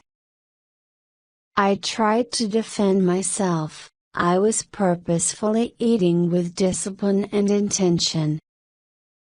But the name stuck. Richard came to this yoga through an ex-girlfriend, who drove him up from Texas to the ashram in New York to hear the guru speak. Richard says, "I thought the ashram was the weirdest thing I ever saw, and I was wondering where the room was where you have to give them all your money, but that never happened." After that experience, which was about 10 years ago, Richard found himself praying all the time. His prayer was always the same. He kept begging God, "Please, please, please open my heart." That was all he wanted, an open heart. And he would always finish the prayer for an open heart by asking God, "And please send me a sign when the event has occurred." Now he says, recollecting that time, "Be careful what you pray for, groceries, because you just might get it." After a few months of praying constantly for an open heart, what do you think Richard got? That's right, emergency open heart surgery. His chest was literally cracked open, as though God were saying, "How's that for a sign?" So now Richard is always cautious with his prayers, he tells me. Whenever I pray for anything these days, I always wrap it up by saying, "Oh, and God? Please be gentle with me, okay?" Apostrophe. What should I do about my meditation practice? I asked Richard one day, as he's watching me scrub the temple floors. "Why do you have to do anything about it, groceries? I can't get my mind to sit still." Have you ever tried to take a toy away from a child? They don't like that, do they? They start kicking and screaming.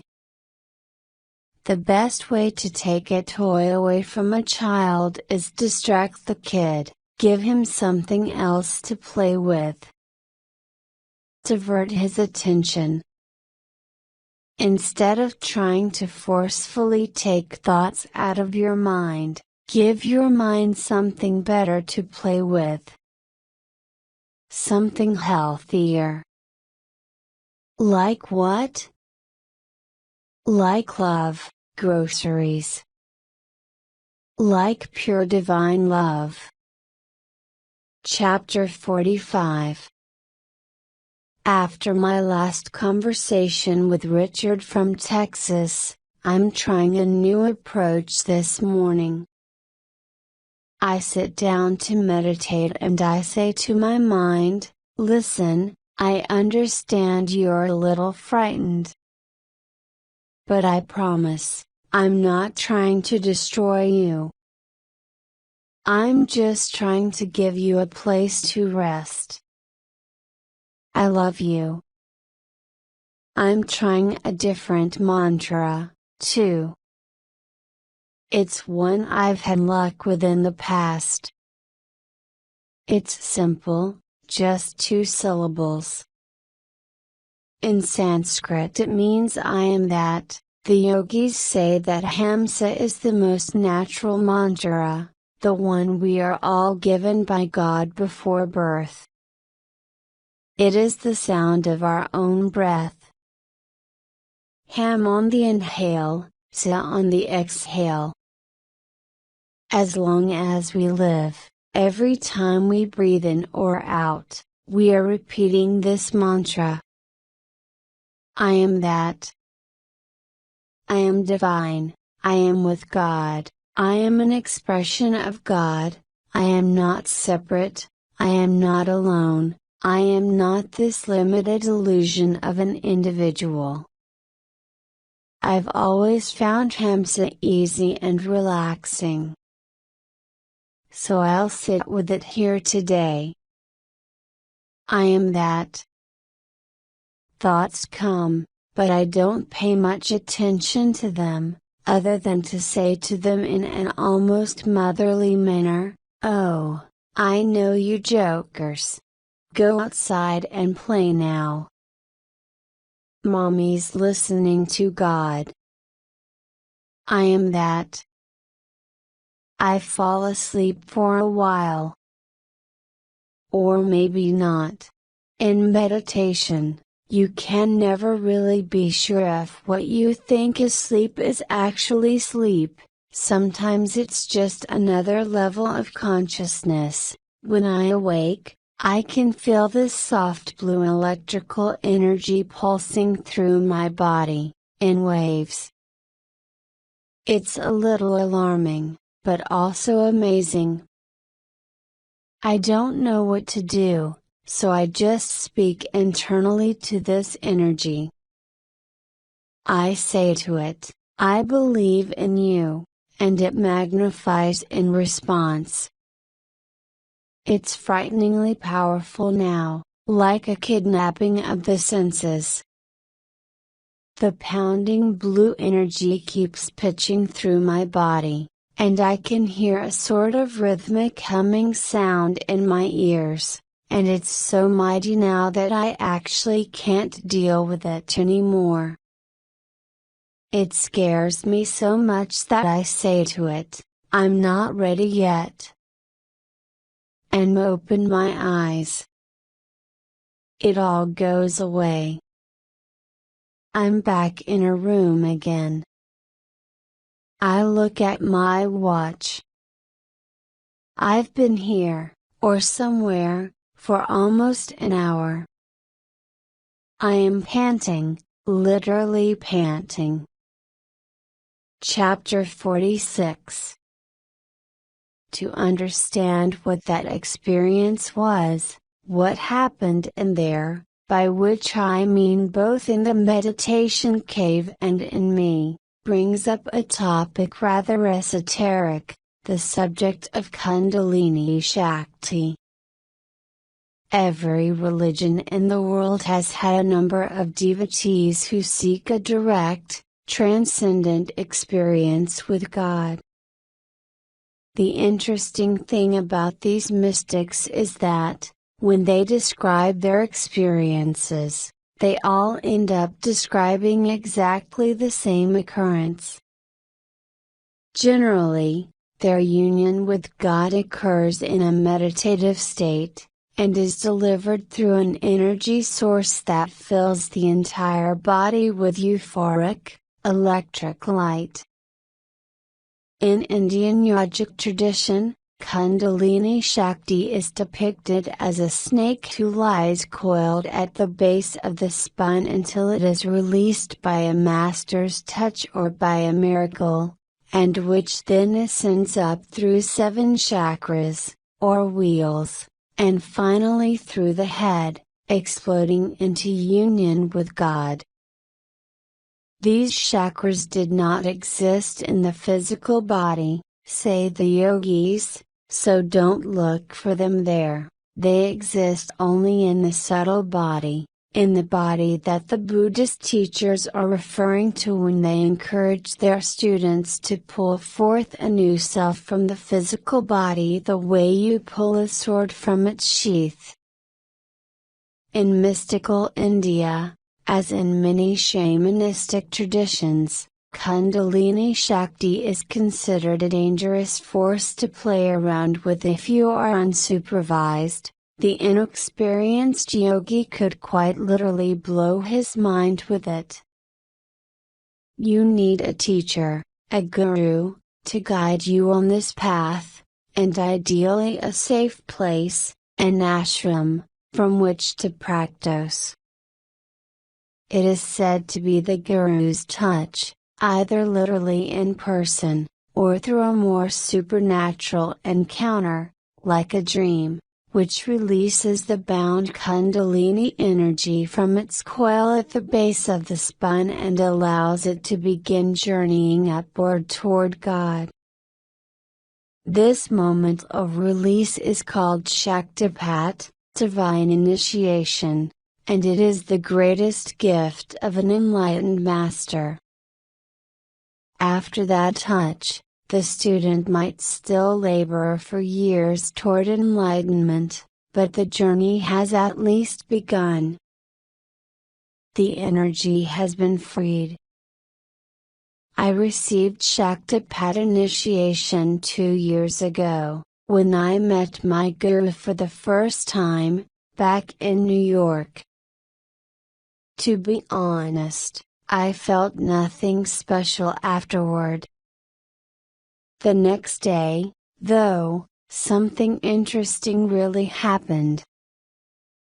We were all gathered with the guru once more. She led us into meditation, and in the middle of it all, I fell asleep, or whatever the state was, and had a dream. In this dream, I was on a beach, at the ocean. The waves were massive and terrifying. Suddenly, a man appeared beside me. It was my guru's own master, a great charismatic yogi I will refer to here only as Swamiji, which is Sanskrit for beloved monk. Swamiji had died in 1982.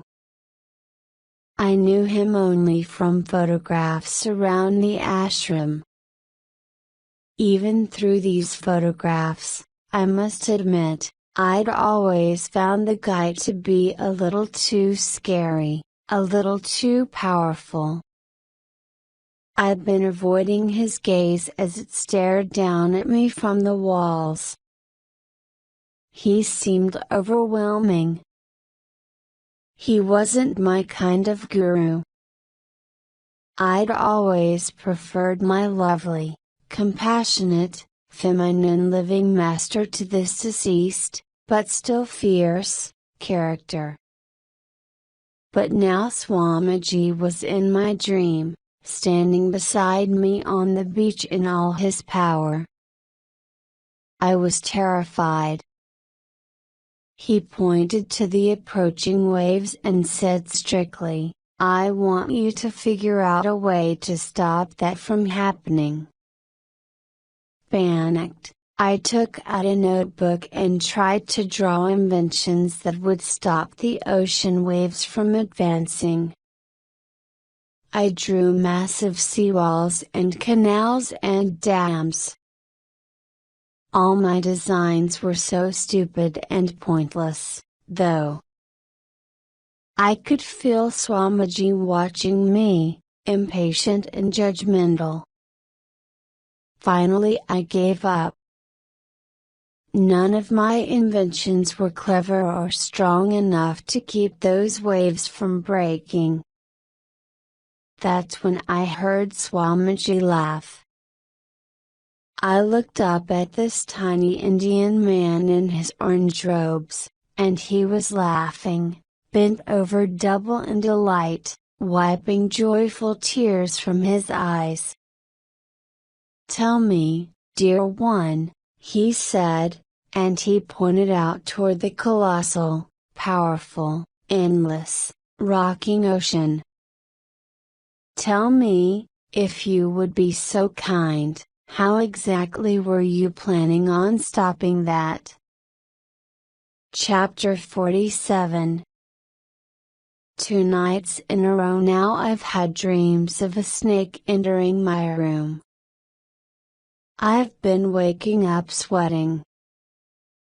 Even worse, once I am awake, my mind has been betraying me into a state of panic like I haven't felt since the worst of the divorce years. My thoughts keep flying back to my failed marriage. Worse, I'm again thinking about David. I'm arguing with him in my mind. Plus I can't stop thinking about all our happiness together. Why is all this stuff coming up again now? I recognize that everything is coming up. Like vomit, it's coming up. I don't want to disturb my roommates, so I hide in the bathroom. The bathroom, always the bathroom. There I am in a bathroom again, in the middle of the night again, weeping my heart out on the floor in loneliness. When the crying doesn't stop, I take my notebook and a pen and I sit once more beside the toilet. I open to a blank page and scrawl my now familiar plea of desperation, I need your help. Then a long exhale of relief comes as, in my own handwriting, my own constant friend who is it? Starts loyally to my own rescue, I'm right here. It's okay. I love you. I will never leave you. Chapter 48. The next morning's meditation is a disaster. Desperate, I beg my mind to step aside and let me find God, but my mind stares at me with steely power and says, I will never let you pass me by. I don't want anyone to talk to me. I can't tolerate anyone's face right now. But Richard from Texas eventually finds me at dinner and sits down, brave man, in my black smoke of self-loathing. What's up? He asks, with a toothpick in his mouth, as usual. Don't ask, I say, but then I start talking and tell him every bit of it, concluding with, and worst of all, I can't stop obsessing over David. I thought I was over him, but it's all coming up again. He says, give it another 6 months, you'll feel better. I've already given it 12 months, Richard. Then give it 6 more. Just keep throwing 6 months at it till it goes away. Stuff like this takes time. I exhale hotly through my nose, bull-like. Groceries, Richard says, listen to me. Your problem is, you just can't let David go. It's over, groceries. David's purpose was to shake you up, drive you out of that marriage that you needed to leave, tear apart your ego a little bit, show you your obstacles and addictions, make you so desperate and out of control that you had to transform your life, and then introduce you to your spiritual master. That was his job, and he did great, but now it's over. The problem is, you can't accept that this relationship had a real short life. Drop it. But I love him. So love him. But I miss him. so miss him. Send him some love and light every time you think about him, and then drop it. You're just afraid to let go of the last bits of David because then you'll really be alone, and Liz Gilbert is scared to death of what will happen if she's really alone. But here's what you have to understand: groceries. If you clear out all that space in your mind that you're using right now to obsess about this guy, you'll have a vacuum there, an open spot, a doorway. And guess what the universe will do with that doorway? It will rush in, God will rush in, and fill you with more love than you ever dreamed. So stop using David to block that door. Let it go. Then I asked Richard, so how long will it be before all this grieving passes? You want an exact date? Yes. Something you can circle on your calendar? Yes. Let me tell you something, groceries, you have got some serious control issues. My rage at this statement consumes me like Lyra. Control issues? Me? And then, from right down inside the intensity of my offended outrage comes the truth. The immediate, obvious truth. He's totally right. The Lyra passes out of me, fast as it came. You're totally right, I say. I know I'm right, baby. Listen, you're a powerful woman and you're used to getting what you want out of life, and you didn't get what you wanted in your last few relationships. Your husband didn't behave the way you wanted him to, and David didn't either. Life didn't go your way for once. And nothing makes crazy a control freak more than life not going her way. Don't call me a control freak, please. You have got control issues, groceries. Come on. Nobody ever told you this before? I admit it. Okay, I think you're probably right. Maybe I really have a problem with control. It's just weird that you noticed. Because I don't think it's that obvious on the surface. I mean, I bet most people can't see my control issues when they first look at me. Richard from Texas laughs so hard he almost loses his toothpick. They can't? Honey, Ray Charles could see your control issues. Okay, I think I'm done with this conversation now, thank you. You have to learn how to let go, groceries. Otherwise you're going to make yourself sick.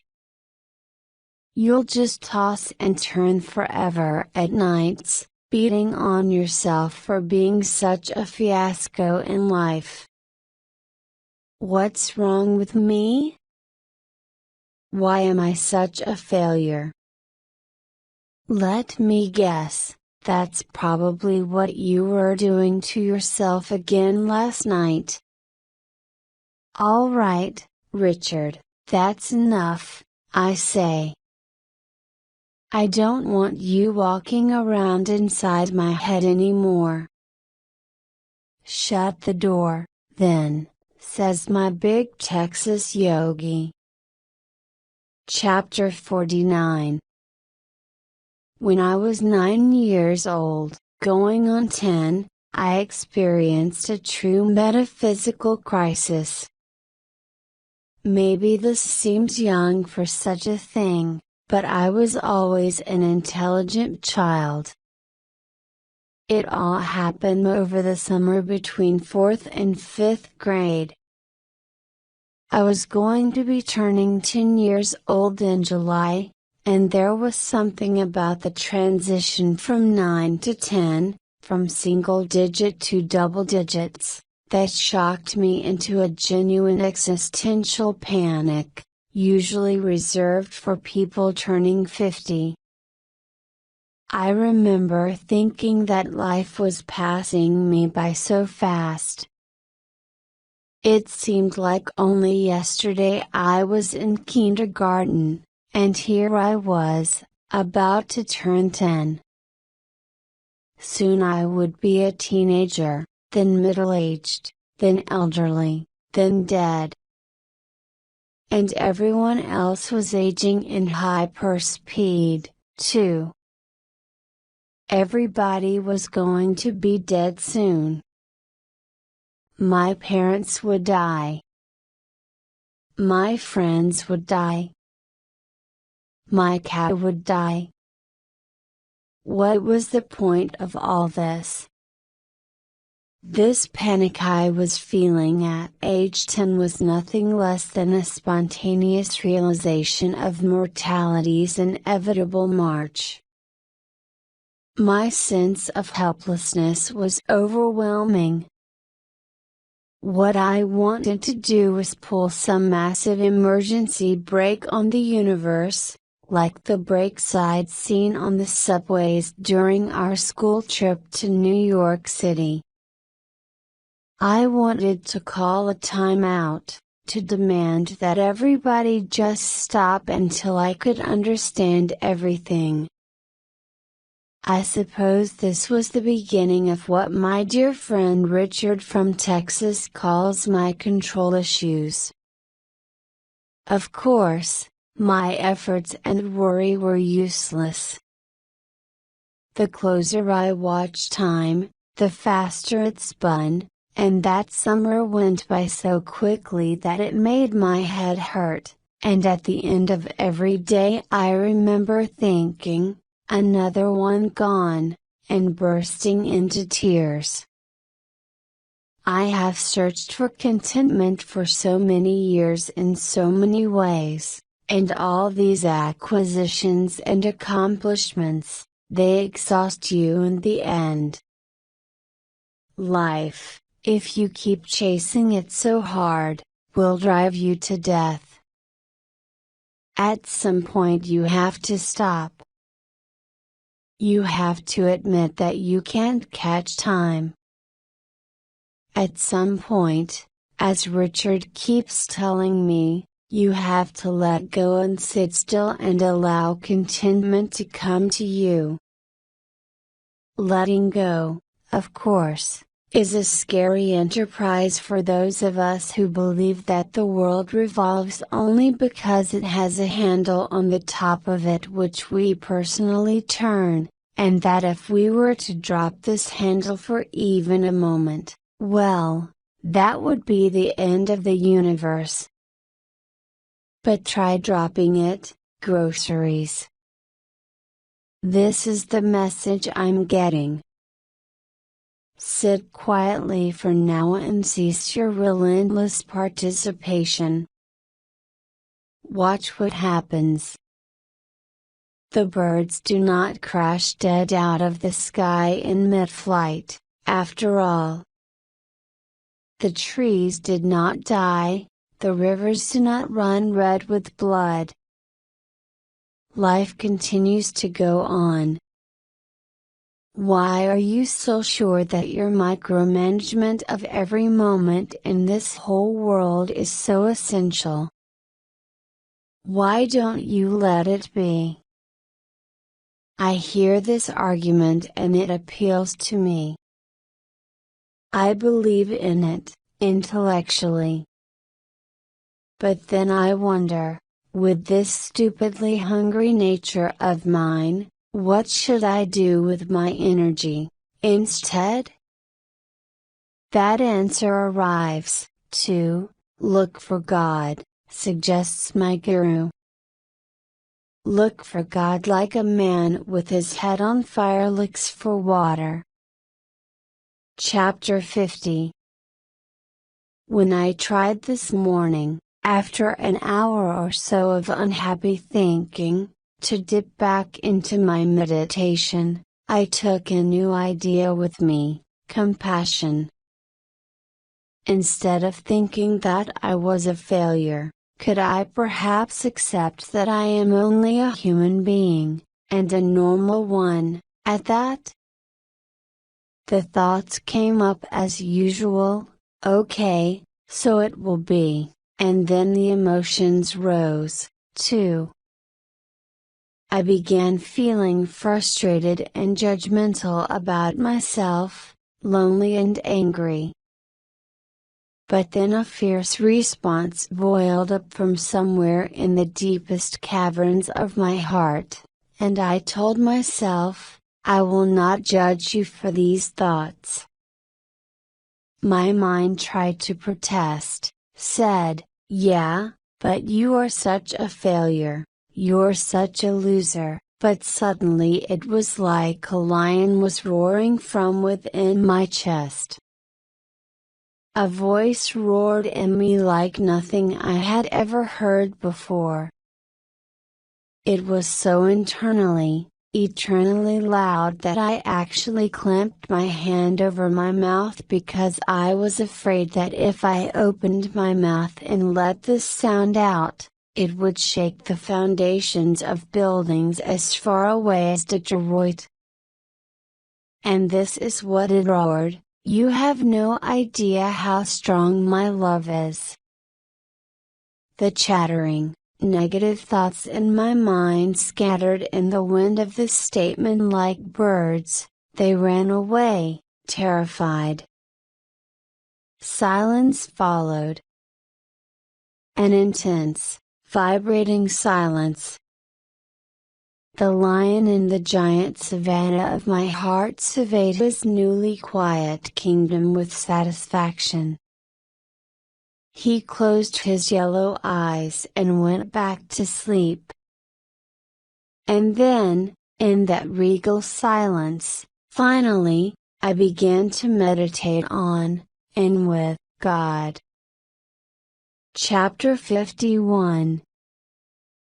This morning, after I heard the lion roar, you have no idea how strong my love is, I came out of that meditation cave like a warrior queen. Richard didn't even have time to ask if I thought I'd ever achieve anything in this life before I looked him eye to eye and said, I already have, mister. This is cause for celebration, Richard said. Come on, kiddo, I'll take you into town, buy you a thumbs up. Thumbs up is an Indian soft drink, sort of like Coca-Cola, but with much more corn syrup and caffeine. A few times a week, Richard and I wander into town and share one small bottle of thumbs up, a radical experience after the purity of vegetarian ashram food. We are always careful not to touch the bottle with our lips. Richard's rule about traveling in India is wise: don't touch anything but yourself. And, yes, that was also a variant of the title for this book. We have our favorite visits in town, always stopping to say hello to Mr. Panika, the tailor, who shakes our hands and says, "Congratulations to meet you." Every time. We watch the women doing road work under the very hot sun, swinging hammers, barefoot, looking so strangely beautiful in their jewel-colored saris and their necklaces and bracelets. They give us dazzling smiles which I can't begin to understand. How can they be happy doing this rough work under such terrible conditions? Why don't they all faint and die after 15 minutes in the boiling heat with those hammers? I asked Mr. Pennicker the tailor about it, and he says that people in this part of the world were born to this kind of hard labor and work is all they are used to. Also, he adds casually, we don't live very long around here. It is a poor village, of course, but not desperate by the standards of India. The presence, and charity, of the ashram and some Western currency floating around makes a significant difference. There are some Kashmiri guys, very shrewd salesmen, indeed. One of them really came after me today, asking if Madam would perhaps like to buy a fine Kashmiri rug for her home. This made Richard laugh. He enjoys making fun of me for being homeless. Save your breath, brother, he said to the rug salesman. This old girl hasn't got any floors to put a rug on. After that, the Kashmiri salesman suggested, then perhaps Madam would like to hang a rug on her wall? See, now, said Richard, that's the thing, she has no walls these days, too. But I have a brave heart, I said, in my own defense. And other excellent qualities, added Richard, smiling at me. Chapter 52. The biggest obstacle in my ashram experience is not meditation, actually. There's something even harder for me here. It is what we do every morning after meditation and before breakfast, a chant called the Guru Jita. I do not like it at all. Never have, not since the first time I heard it at the ashram in New York. I love all the other chants and hymns of this yogic tradition, but the Guru Jita feels long, tedious and insufferable. That's just my opinion, of course, other people claim to love it, though I can't understand why. The Guru Jita is 182 verses long, for crying out loud, and each verse is a paragraph of impenetrable Sanskrit. The entire ritual takes about an hour and a half to perform. This is before breakfast, remember. And after we have already had an hour of meditation and a 20-minute chanting of the first morning hymn. The Guru Jita is basically the reason you have to get up at 3 o'clock a.m. around here. The Guru Jita has an impressive spiritual root. It's an excerpt from a holy ancient scripture, most of which has been lost, and little of which has been translated out of Sanskrit. It's written in the form of a conversation. The conversation is between the goddess Parvati and the almighty god Shiva. Parvati and Shiva are the divine embodiment of creativity, the feminine, and consciousness, the masculine. She is the generative energy of the universe, he is its formless wisdom. Whatever Shiva imagines, Parvati brings to life.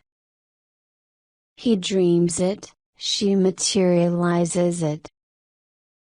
Their dance, their union, their yoga, is both the cause of the universe and its manifestation. I had hoped my feelings about the Guru Jita would change during my stay at the ashram. I'd hoped that putting it in an Indian context would help me learn how to love the thing. In fact, the opposite has happened.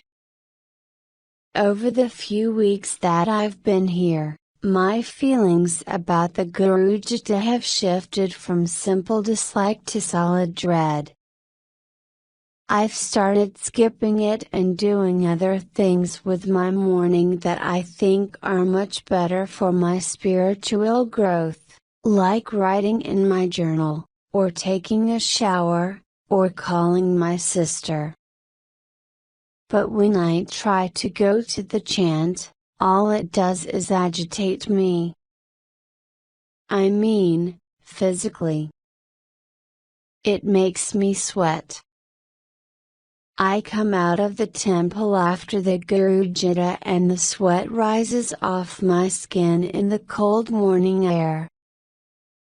The physical reaction is mild compared to the hot waves of emotion that rock me as I try to sing the thing. And I can't even sing it.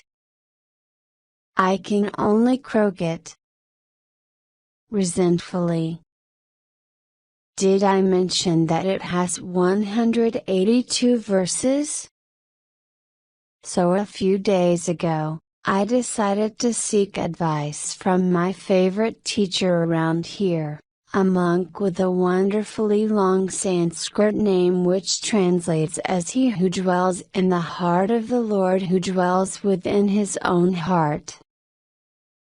This monk is American, in his 60s. Smart and educated. I knew I could trust him to let me speak frankly about my problems with the Guru Jita. We went for a walk in the gardens together one night after dinner, and I told him how much I disliked the thing and asked if he could please excuse me from having to sing it anymore. He immediately started laughing. He said, "You don't have to sing it if you don't want to. Nobody around here is ever going to make you do anything you don't want to do. But people say it's a vital spiritual practice. It is. But I'm not going to tell you that you're going to go to hell if you don't do it. The only thing I'll tell you is that your guru has been very clear about this. The Guru Jita is the one essential text of this yoga, and maybe the most important practice you can do, next to meditation." I explained to the monk why I dread the Guru Jita, how tortuous it feels. He said, "Wow, look at you. Even just talking about it you're getting all bent out of shape." "Look," he answered, "the Guru Jita isn't supposed to be a fun song to sing. It has a different function. It's a text of unimaginable power. It is a mighty purifying practice. It burns away all your negative emotions. And I think it's probably having a positive effect on you if you're experiencing such strong emotions and physical reactions while you're chanting it.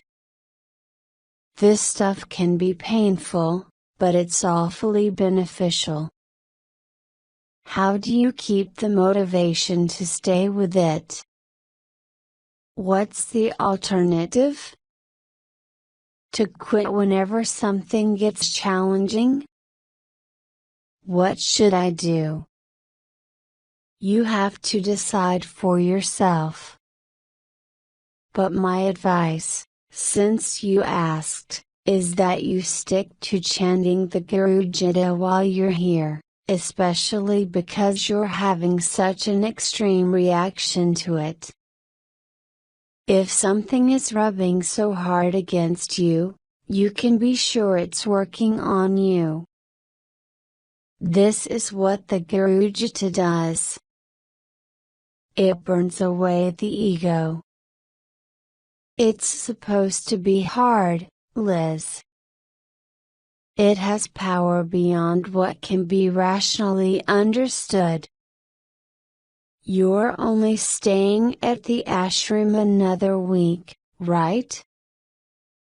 And then you're free to go traveling and have fun.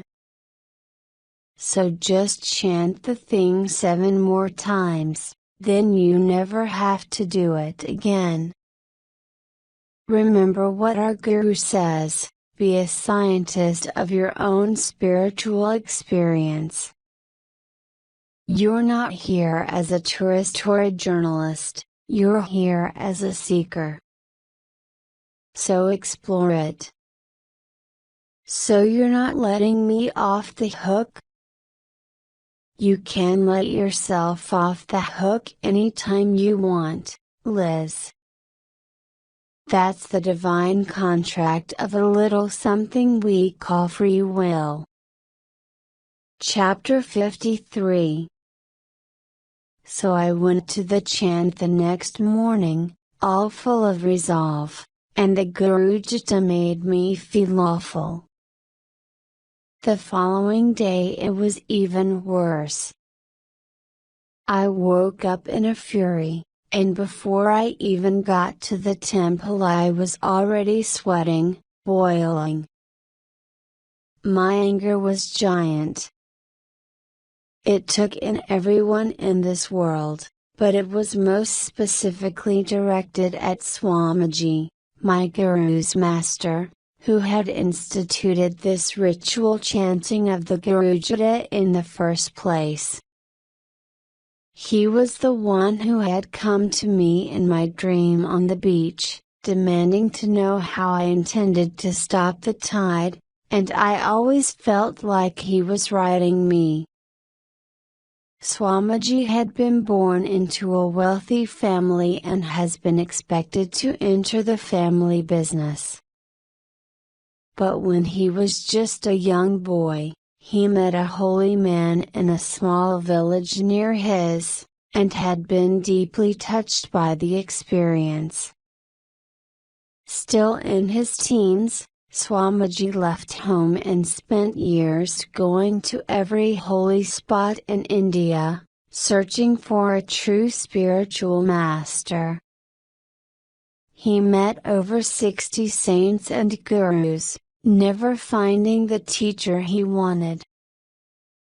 He starved, wandered on foot, slept outside in Himalayan snowstorms, suffered from malaria, dysentery, and called these the happiest years of his life, just searching for somebody who would show God to him. Over those years, Swamiji became a Hatha yogi, an expert in Ayurvedic medicine and cooking, an architect, a gardener, a musician and a sword fighter. This I love. By his middle years, he had still not found a guru, until one day he encountered a naked, mad sage who told him to go back home, back to the village where he had met the holy man as a child, and to study with that great saint. Swamiji obeyed, returned home, and became the holy man's most devoted student, finally achieving enlightenment through his master's guidance. Eventually, Swamiji became a guru himself. Over time, his ashram in India grew from 3 rooms on a farm to the wonderful garden it is today. Then he got the inspiration to go traveling and incite a worldwide meditation revolution. He came to America in 1970 and blew everybody's mind. He gave divine initiation, Shaktipat, to hundreds and thousands of people a day. He had a power that was transformative. Swamiji demanded enthusiasm, commitment, self-control. He brought ancient concepts of discipline to the lives of his young Western followers. He was complicated but truly world-changing. The reason we have access now in the West to many ancient yogic scriptures is that Swamiji presided over the translation and revitalization of philosophical texts that had long been forgotten even in much of India. My guru was Swamiji's most devoted student. She was literally born to be his disciple. Her Indian parents were amongst his earliest followers. When she was only a child, she often chanted for 18 hours a day, tireless in her devotion. Swamiji recognized her potential, and he chose her to be his translator when she was still a teenager. She traveled all over the world with him. She became his successor in 1982, still in her 20s. All true gurus are alike in the fact that they exist in a constant state of self-realization, but external characteristics differ. The apparent differences between my guru and her master are vast. She's a feminine, multilingual, university-educated woman. He was a sometimes capricious, sometimes kingly South Indian old lion. For a nice New England girl like me, it is easy to follow my living teacher. But Swamiji, he was such a wild card. And from the first time I came to this yogic path and saw photographs of him, and heard stories about him, I thought, I'm just going to stay clear of this character. He's too big. He makes me nervous. But now that I am here in India, here in the ashram that was his home, I'm finding that all I want is Swamiji. All I feel is Swamiji. The only person I talk to in my prayers and meditations is Swamiji. Even in his death, there's something so present about him. He's the master I need when I'm really struggling, because I can curse him and show him all my failures and flaws, and all he does is laugh. Laugh, and love me. His laughter makes me angrier, and the anger motivates me to act. And I never feel him closer to me than when I'm struggling through the Guru Jita. I'm arguing with Swamiji the whole time in my head, making all kinds of proclamations, like, you better be doing something for me because I'm doing this for you. I better see some results here. This better be purifying. Every once in a while, I recall that I used to live in Rome and spend my leisurely mornings eating pastries and drinking cappuccino and reading the newspaper. That sure was nice. Though it seems very far away now. Chapter 54. This morning, I overslept. I woke up at 4:15 a.m. only minutes before the Garujita began. I got out of bed, splashed some water on my face, dressed and went to leave my room. Only to find that my roommate had left the room before me and had locked me in. My first thought was that it was a very good excuse not to go to the Garujita. My second thought, though? Well, it wasn't even a thought. It was an action. I jumped out the window. I jumped through the dark air to the concrete sidewalk below, hitting something on the way down that peeled a long strip of skin off my right leg, but I didn't care. I ran barefoot, with my pulse slamming in my ears, all the way to the temple, found a seat, opened up my prayer book just as the chant was beginning and I started to sing the Garujita.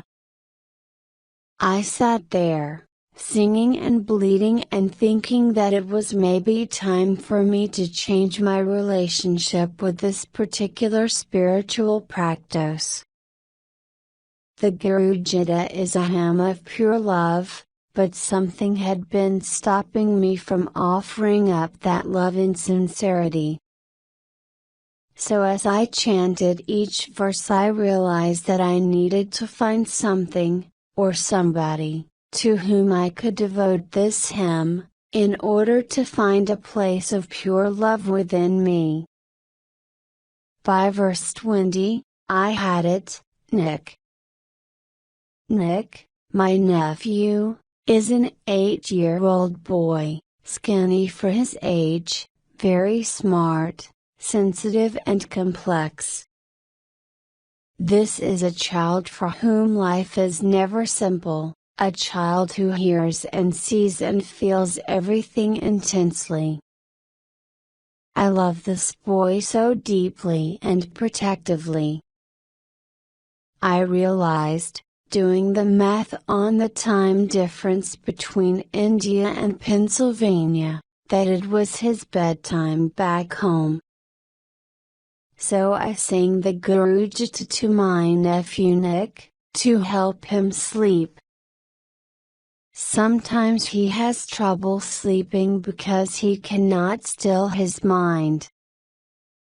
So each devotional word of this hymn, I dedicated to Nick. I filled the song with everything I wished I could teach him about life. I told him everything through this old Sanskrit scripture, and soon I noticed that I was weeping cool tears. But before I could wipe the tears away the Garujita was over. The hour and a half was finished. It felt like 10 minutes had passed. I realized what had happened, that Nikki had carried me through it. The little soul I'd wanted to help had actually been helping me. Needless to say, I never missed the Garujita again, and it became the most holy of my practices at the ashram. And, of course, I called my sister the next week and she said that, for reasons nobody could understand, Nick suddenly wasn't having trouble falling asleep anymore. Chapter 55. It was then I decided I needed to stay here at the ashram. This was so totally not my original plan. My original plan had been to stay here for just 6 weeks, have a bit of transcendental experience, then continue traveling all over India. Looking for God. On the other hand, the Zen masters always say that you cannot see your reflection in running water, only in still water. So something was telling me it would be wrong to run off now, when so much was happening right here in this small, sheltered place where every minute of the day is organized to help self-exploration and devotional practice. Is more travel really going to bring me any closer to contact with divinity? I didn't know what to do. I spent a day thinking over the decision. As usual, Richard from Texas had the last word. "Stay put, groceries," he said. "Forget about sightseeing, you got the rest of your life for that. You're on a spiritual journey, baby. You got a personal invitation from God here, are you really going to turn that away?" "But what about all those beautiful things to see in India?" I asked. "Isn't it a pity to travel halfway around the world just to stay in a little ashram the whole time?" "Groceries, baby, listen, your friend Richard. If you come to Meditation Cave every day for the next 3 months, I promise you this, you're going to start seeing some stuff that's so beautiful it'll make you want to throw rocks at the Taj Mahal." Chapter 56. One evening, I tried something new. I'd recently met a woman at the ashram who'd been studying Vipassana meditation. Vipassana is an ultra-orthodox, very intensive Buddhist meditation technique. Basically, it's just sitting. An introductory Vipassana course lasts for 10 days, during which time you sit for 10 hours a day in stretches of silence that last 2 to 3 hours at a time. Your Vipassana master won't even give you a mantra. Vipassana meditation is the practice of pure witnessing your mind and offering your complete consideration to your thought patterns, but allowing nothing to move you from your seat. It's physically exhausting too. You are forbidden to shift your body at all. You just sit there and tell yourself, there's no reason I need to move at all during the next 2 hours. If you are feeling discomfort, then you are supposed to meditate upon that discomfort, watching the effect that physical pain has on you. In our real lives, we are constantly hopping around to adjust ourselves around discomfort, physical, emotional and psychological, in order to avoid the reality of grief and nuisance. Vipassana meditation teaches that grief and nuisance are inevitable in this life, but if you can plant yourself in stillness long enough, you will, in time, experience the truth that everything, both uncomfortable and lovely, does eventually pass. Cultivating a measure of intelligent detachment in your life can be a valuable instrument of peace. So I found a quiet bench in one of the ashram gardens and decided to sit in meditation for an hour, Vipassana style. No movement, no agitation, not even mantra, just pure witnessing. Let's see what comes up. Unfortunately, I had forgotten about what comes up at dusk in India: mosquitoes. As soon as I sat down on that bench, I could hear the mosquitoes coming at me, brushing against my face and landing on my head, ankles, arms. And then their fierce little bums. I didn't like this.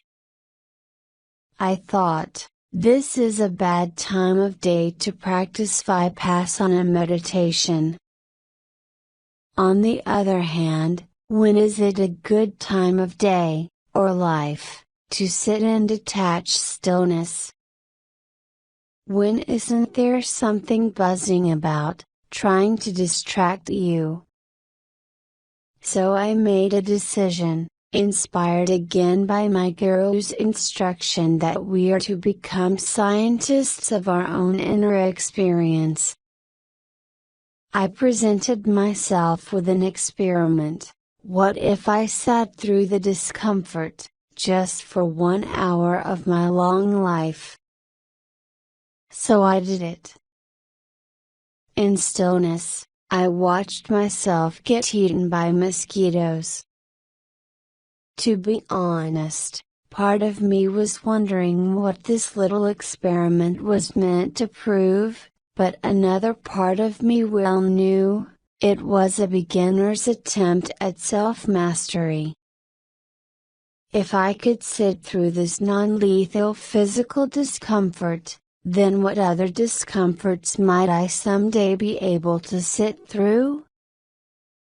What about emotional discomforts, which are even harder for me to endure? What about jealousy, anger, fear, disappointment, loneliness, shame, boredom?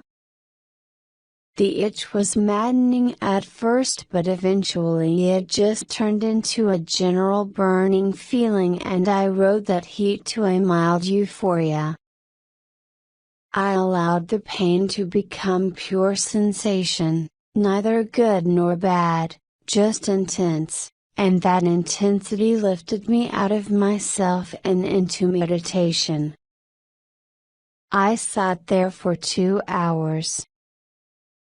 Let me be clear about one thing. I realize that in my 34 years on Earth I have never not slapped at a mosquito when it was biting me. I've been a puppet to this and to millions of other small and large signals of pain or pleasure throughout my life. Whenever something happens, I always react. But here I was, disregarding the reflex. I was doing something I'd never done before. A small thing, yes, but how often can I say that? And what will I be able to do tomorrow that I cannot yet do today? When it was all over, I stood up, walked to my room and assessed the damage. I counted about 20 mosquito bites. But within a half an hour, all the bites had vanished. It all goes away. Eventually, everything goes away. Chapter 57. In the search for God, you turn away from what attracts you and swim toward that which is difficult. You leave your comforting and familiar habits with the hope, only hope, that something greater will be offered you in return for what you've given up. The devout of this world perform their rituals without guarantee that anything good will ever come of it. Faith is a way of saying, yes, I pre-accept the terms of the universe and I embrace in advance what I am presently incapable of understanding. If faith were rational, it wouldn't be, by definition, faith. Faith is belief in what you cannot see or prove or touch. If we truly knew all the answers in advance as to the meaning of life and the nature of God and the destiny of our souls, our belief would not be a courageous act of humanity, it would just be an insurance policy. I'm not interested in the insurance industry. I couldn't care less about evidence and proof. I just want God. I want God inside me. I want God to play in my bloodstream the way sunlight muses itself on water. Chapter 58. My prayers are becoming more deliberate and specific. Every morning before meditation, I kneel in the temple and talk for a few minutes to God. I found during the beginning of my stay here at the ashram that I was often tired, confused and bored during those divine conversations. I remember kneeling down one morning, touching my forehead to the floor and saying to my Creator, "Oh, I don't know what I need. But you must have some ideas. So just do something about it, would you?" Of course, God already knows what I need. The question is, do I know? There's a wonderful old Italian joke about a poor man who goes to church every day and prays before the statue of a great saint, begging, "Dear saint, please, please, please, give me the grace to win the lottery."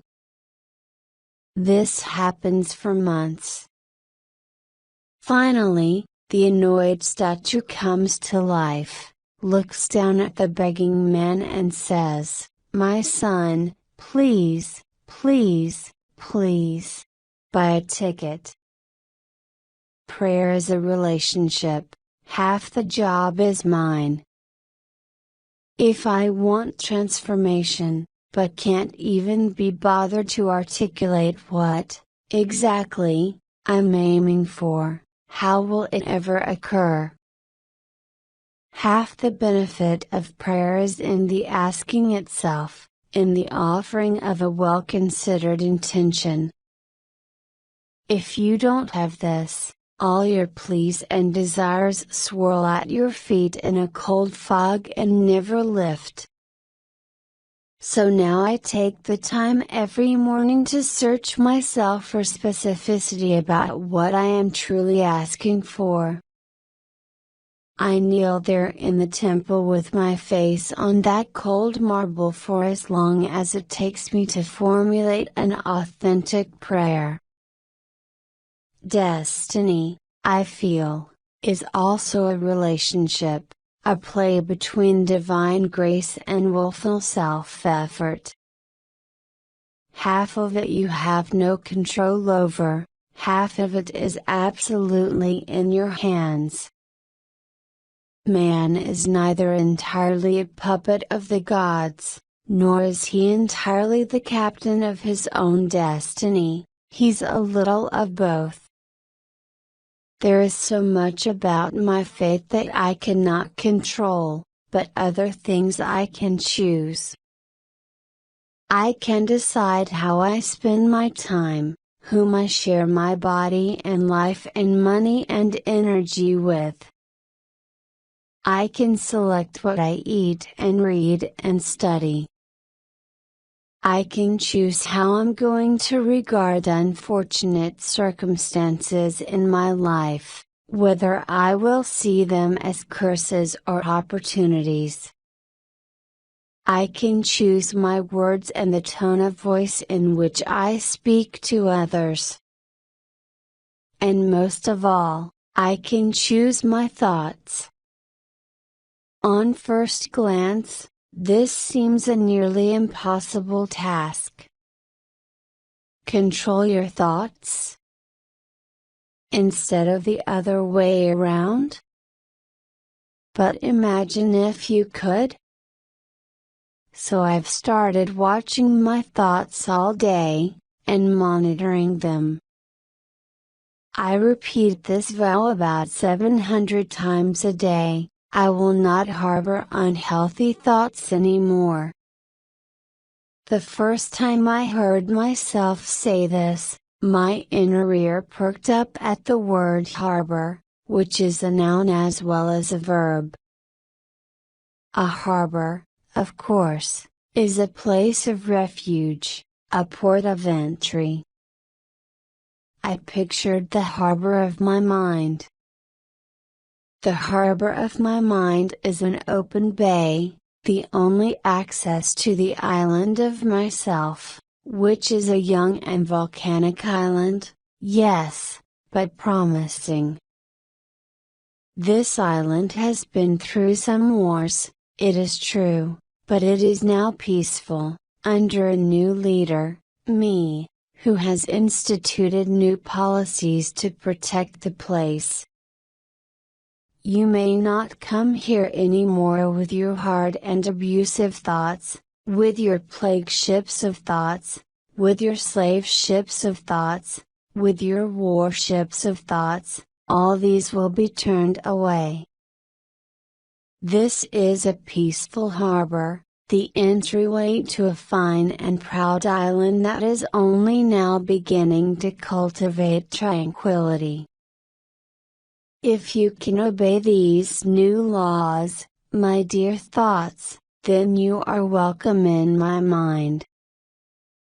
That is my mission, and it will never end. Chapter 59. I've made good friends with this 17-year-old Indian girl named Tulsi. She works with me scrubbing the temple floors every day. Every evening we take a walk through the gardens of the ashram together and talk about God and hip-hop music, two subjects for which Tulsi feels equivalent devotion. Tulsi is so many interesting and foreign things to me at once: a teenager, an Indian girl, a rebel in her family, a soul who is really crazy about God. She also speaks a delightful English, the kind of English you can find only in India, which includes such colonial words as splendid and nonsense. She's exactly half my age, and practically half my size. Tulsi and I have been talking a lot about marriage lately during our walks. Soon she will turn 18, and this is the age when she will be regarded as a legitimate marriage prospect. It will happen like this: after her 18th birthday, she will be required to attend family weddings dressed in a sari, signaling her womanhood. Some nice auntie, will come and sit beside her, start asking questions and getting to know her. How old are you? What's your family background? What does your father do? What universities are you applying to? What are your interests? When is your birthday?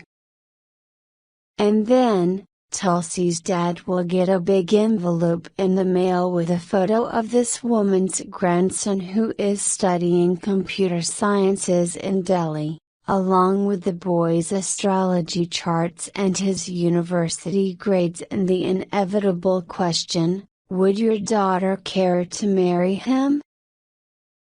Tulsi had to go to another cousin's wedding last week, and she was saying, in very un-Indian fashion, how much she hates weddings. All that dancing and gossip. All that dressing up. she would rather be at the ashram scrubbing floors and meditating. Nobody else in her family can understand this. Her devotion to God is beyond anything they consider normal. I asked her if she wanted to ever get married and she said, "Number. I want to travel." She said. "Like you." You know, Tulsi, I couldn't always travel like this. I was married once. She frowned at me through her specs, studying me with a puzzled look. In the end, she pronounced, "You, married?" I cannot picture this. But it's true, I was. Are you the one who ended the marriage? Yes. She said, "I think it's really good that you ended your marriage. You seem splendidly happy now." But as for me, how did I get here? Why was I born an Indian girl? It's outrageous. Why did I come into this family? Why must I attend so many weddings? Then Tulsi ran around in a circle, shouting, quite loudly for ashram standards, "I want to live in Hawaii." Chapter 60. Richard from Texas was married once, too. He had 2 sons, both of whom are grown men now, both close to their dad.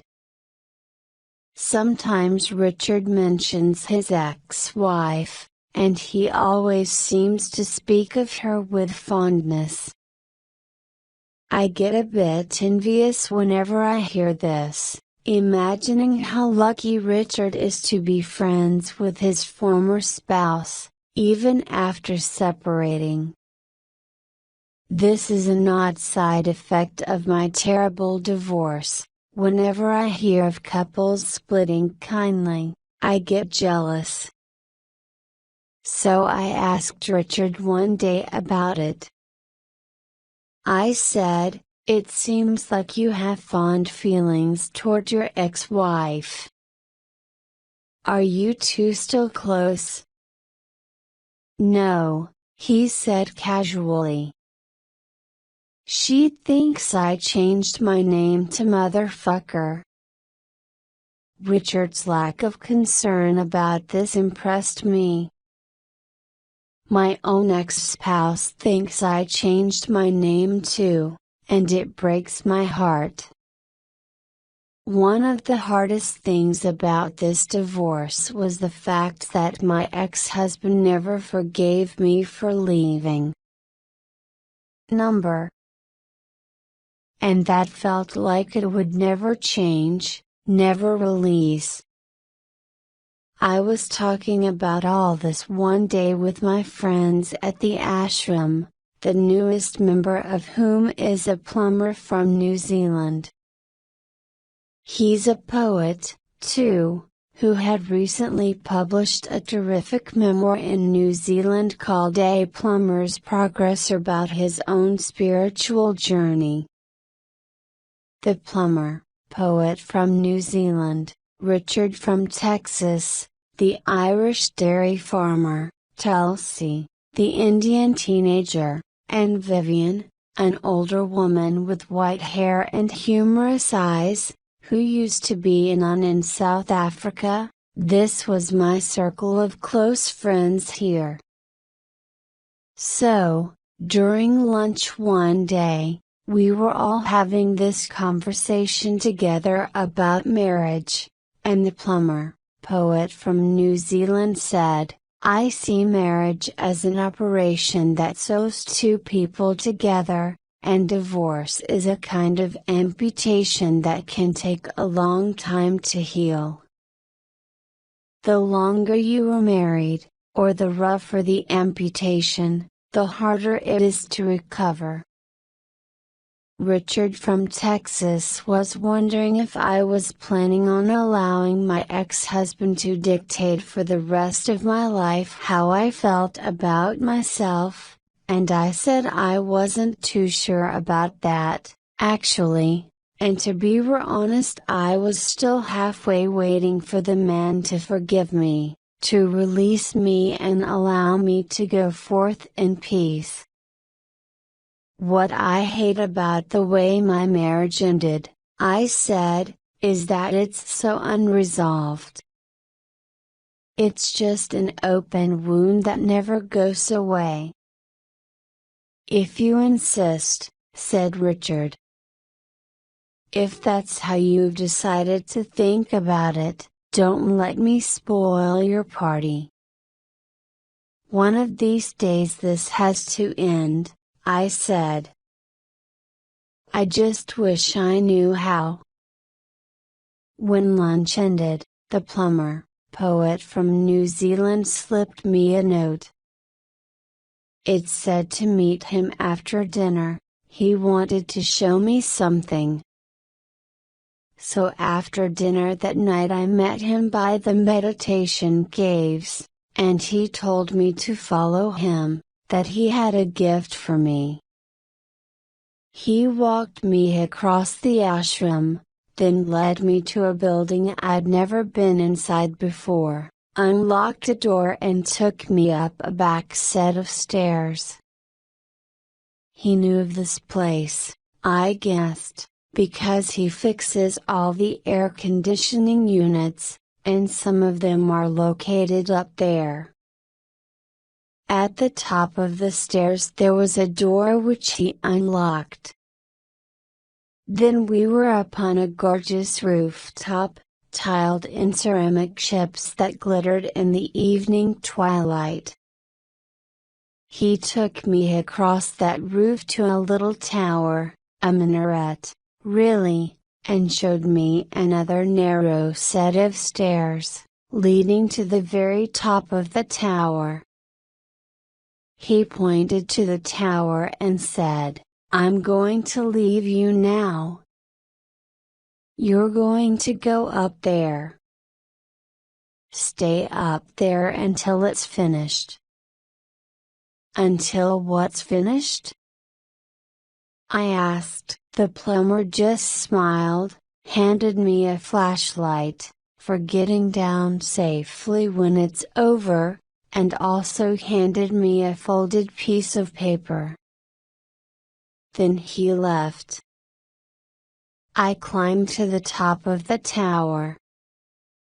I was now standing at the tallest place in the ashram, with a view overlooking the river valley. Mountains and farmland stretched out as far as I could see. The sun was going down right now. The breeze was warm. I unfolded the piece of paper the plumber, poet had given me.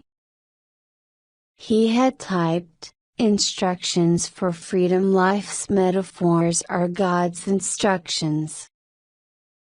You have just climbed up and above the roof. There is nothing between you and the infinite. Now, let go. The day is ending. It's time for something that was beautiful to turn into something else that is beautiful. Now, let go. Your wish for resolution was a prayer. Your being here is God's response. Let go, and watch the stars come out, on the outside and on the inside. With all your heart, ask for grace, and let go. With all your heart, forgive him, forgive yourself, and let him go. Let your intention be freedom from useless suffering. Then, let go. Watch the heat of day pass into the cool night. Let go. When the karma of a relationship is done, only love remains. It's safe. Let go. When the past has passed from you at last, let go. Then climb down and begin the rest of your life with great joy. For the first few minutes, I couldn't stop laughing. I watched the sun go down, and then I lay down on my back and watched the stars come out. I sang a small little prayer in Sanskrit. Soon the whole sky was a flashy show of stars. The only thing between me and God was nothing. Then I shut my eyes and I said, "Dear Lord, please show me everything I need to understand about forgiveness." What I had wanted for so long was to have an actual conversation with my ex-husband, but this was obviously never going to happen. And I was sure of this, too, that the rules of transcendence insist that you will not advance even 1 inch closer to divinity as long as you cling to even one last thread of blame. So what I asked of God that night on the ashram roof was, might there be some level upon which we could communicate? Some level on which we could forgive? I lay up there, high above the world, and I was all alone. I dropped into meditation and waited to be told what to do. I don't know how many minutes or hours passed before I knew what to do. I realized I'd been thinking about all this too literally. I'd wanted to talk to my ex-husband. So talk to him. Talk to him right now. I'd been waiting to be offered forgiveness. Offer it up personally, then. Right now. From that place of meditation, I found the answer: you can finish the business yourself, from within yourself.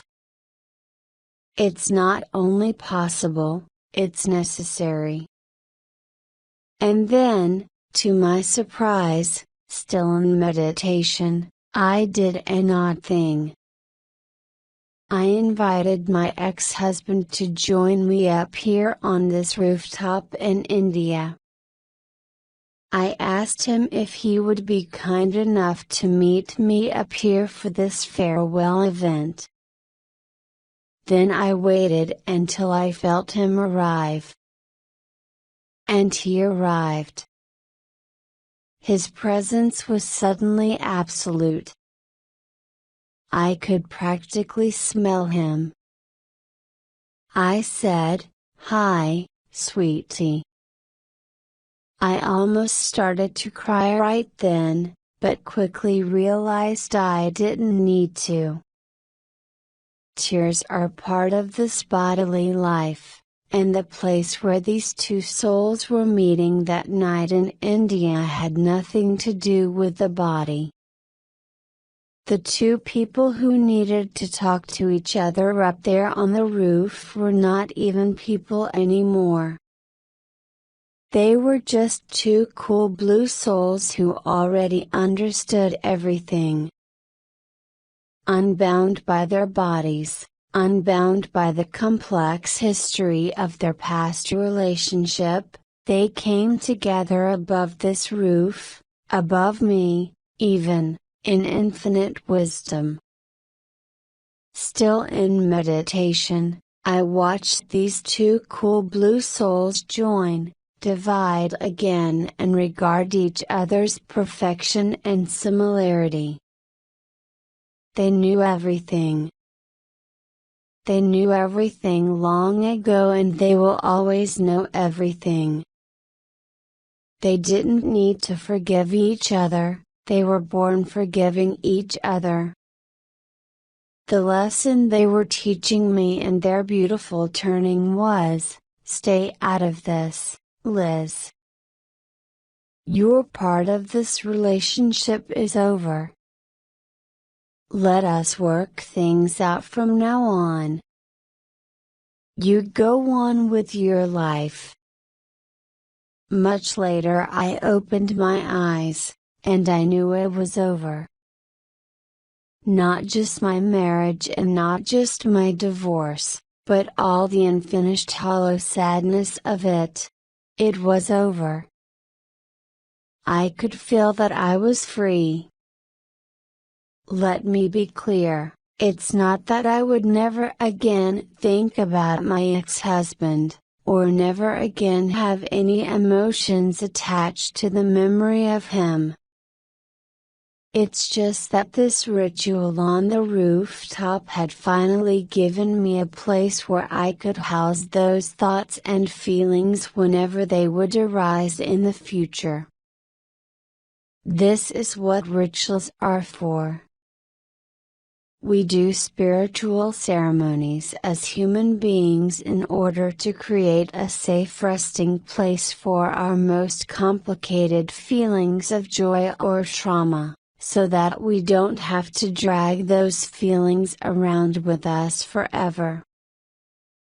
We all need such places of ritual safekeeping.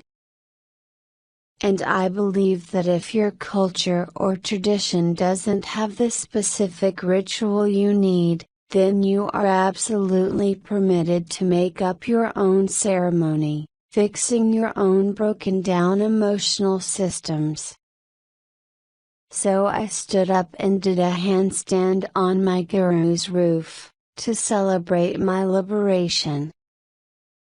I felt the dusty tiles under my hands. I felt my own strength and balance. This kind of thing, a spontaneous handstand, isn't something a cool blue soul can do, but a human being can do it. We have hands, we can stand on them if we want to. That's our privilege. That's the joy of a mortal body. And that's why God needs us. Because God loves to feel things through our hands. Chapter 61. Richard from Texas left today. Flew back to Austin. I took the drive with him to the airport, and we were both sad. We stood for a long time on the sidewalk before he went inside. What am I going to do when I don't have Liz Gilbert to kick around anymore? He sighed. Then he said, "You've had a good experience at the ashram, haven't you? You look different from a few months back, like maybe you dropped out some of that sorrow you had been hauling around." I'm feeling really happy these days, Richard. So appreciate what you got now, okay? Keep cultivating gratitude. You'll live longer. And, groceries? Do me a favor? Move ahead with your life, will you? I am. What I mean is, find somebody new to love someday. Take the time you need to heal, but don't forget to eventually share your heart with someone. Don't make your life a monument to David or to your ex-husband. I won't, I said. And I knew suddenly that it was true. I could feel all this old pain of lost love and past mistakes vanishing before my eyes. And then Richard spoke again, snapping my thoughts back quickly to the world's more basic realities. After all, baby, remember what they say, sometimes the best way to get over someone is to get under someone else. I laughed. Okay, Richard. Now you can go back to Texas. Yes, he said, looking around this desolate Indian airport parking lot. I am not getting any prettier just standing around here. Chapter 62. On my ride back to the ashram, after seeing Richard off at the airport, I decide that I've been talking too much. I've been thinking lately that this is maybe a spiritual problem. Silence and solitude are universally recognized spiritual practices, and there are good reasons for this. Learning how to discipline your speech is a way of preventing your energies from spilling out of you through your mouth, exhausting you and filling the world with words instead of peace. Swamiji, my guru's master, called silence the only true religion. It's ridiculous how much I've been talking at this ashram, the one place in the world where silence should, and can, reign. So I'm not going to be the ashram social bunny anymore, I've decided. No more gossiping and joking. It's time to change. I'm going to make the remainder of my stay a completely quiet experience. This will be difficult, but not impossible, because silence is universally respected at the ashram. The whole community will support it, recognizing your decision as a disciplined act of devotion. In the bookstore they even sell little badges you can wear which read, "I am in silence." I'm going to buy 4 of those little badges. On the drive back to the ashram, I really let myself dip into a fantasy about just how silent I am going to become now. I will be so silent that it will make me famous. People will talk about me. They'll ask, who is that quiet girl in the back of the temple, always scrubbing the floors, down on her knees? She never speaks. She's so mystical. I can't even imagine what her voice sounds like. She moves as silently as the breeze.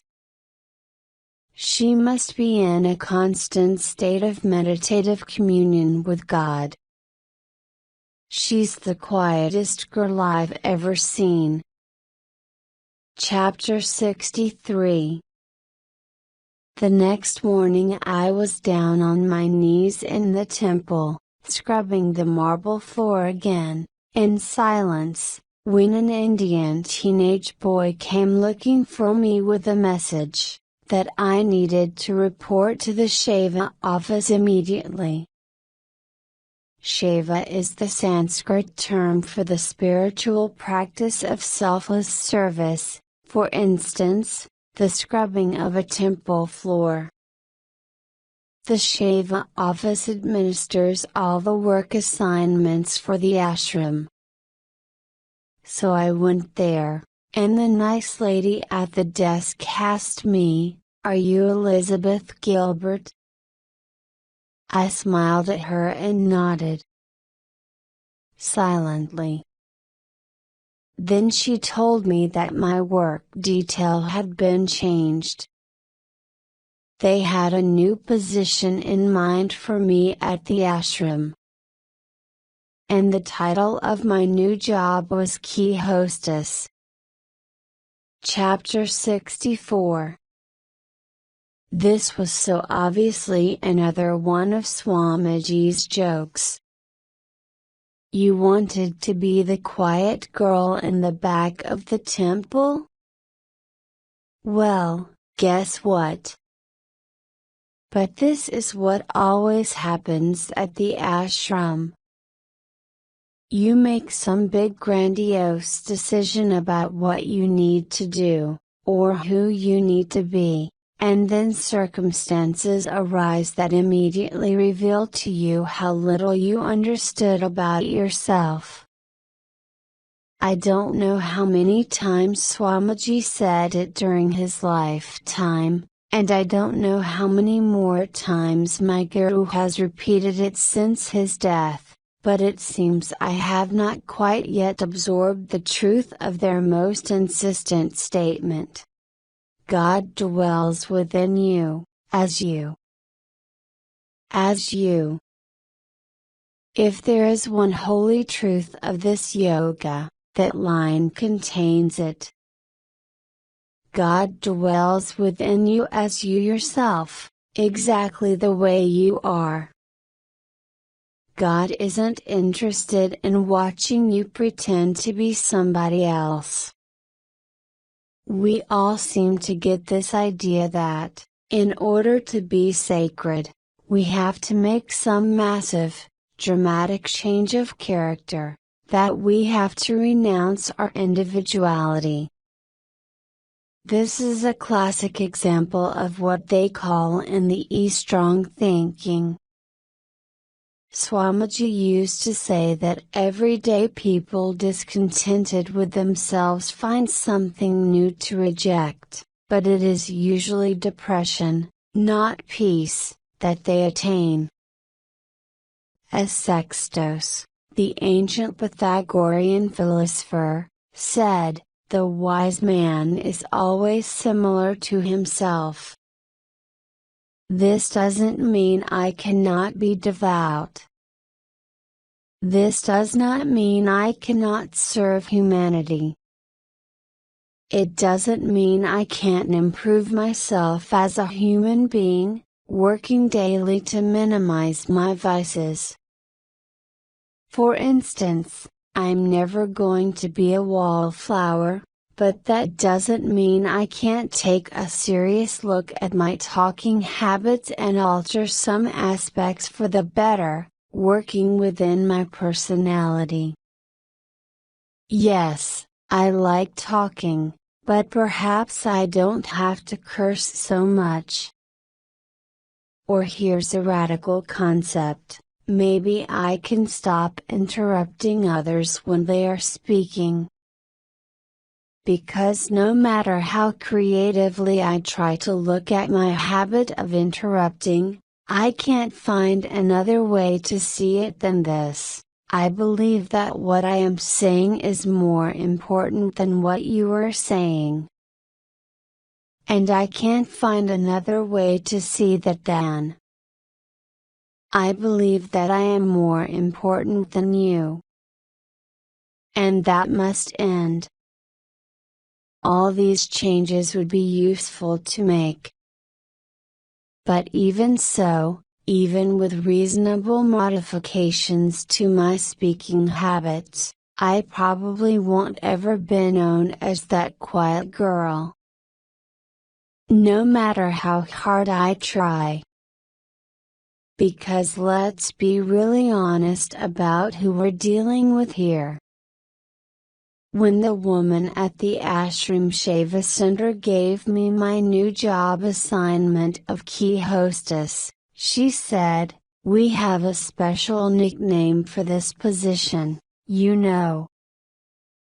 We call it Little Susie Cream Cheese, because whoever does the job needs to be social and bubbly and smiling all the time." What could I say? I just stuck out a hand to shake, said goodbye to all my wishful old delusions and announced, "Madam, I'm your girl." Chapter 65.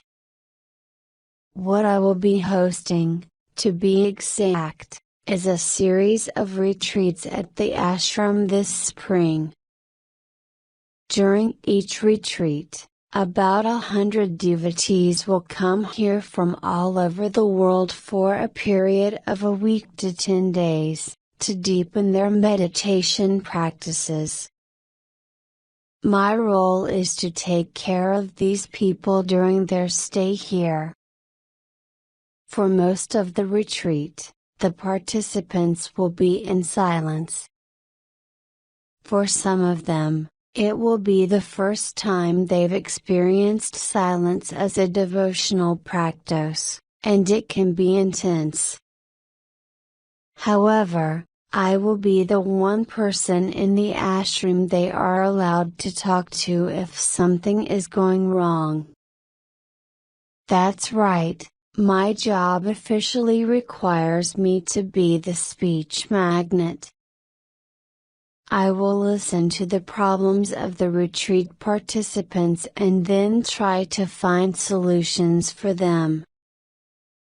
Maybe they'll need to change roommates because of a snoring situation, or maybe they'll need to speak to the doctor. I'll try to solve it.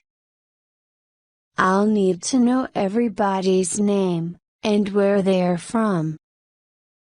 As the retreats begin, it is so quickly evident how much I am made for this job.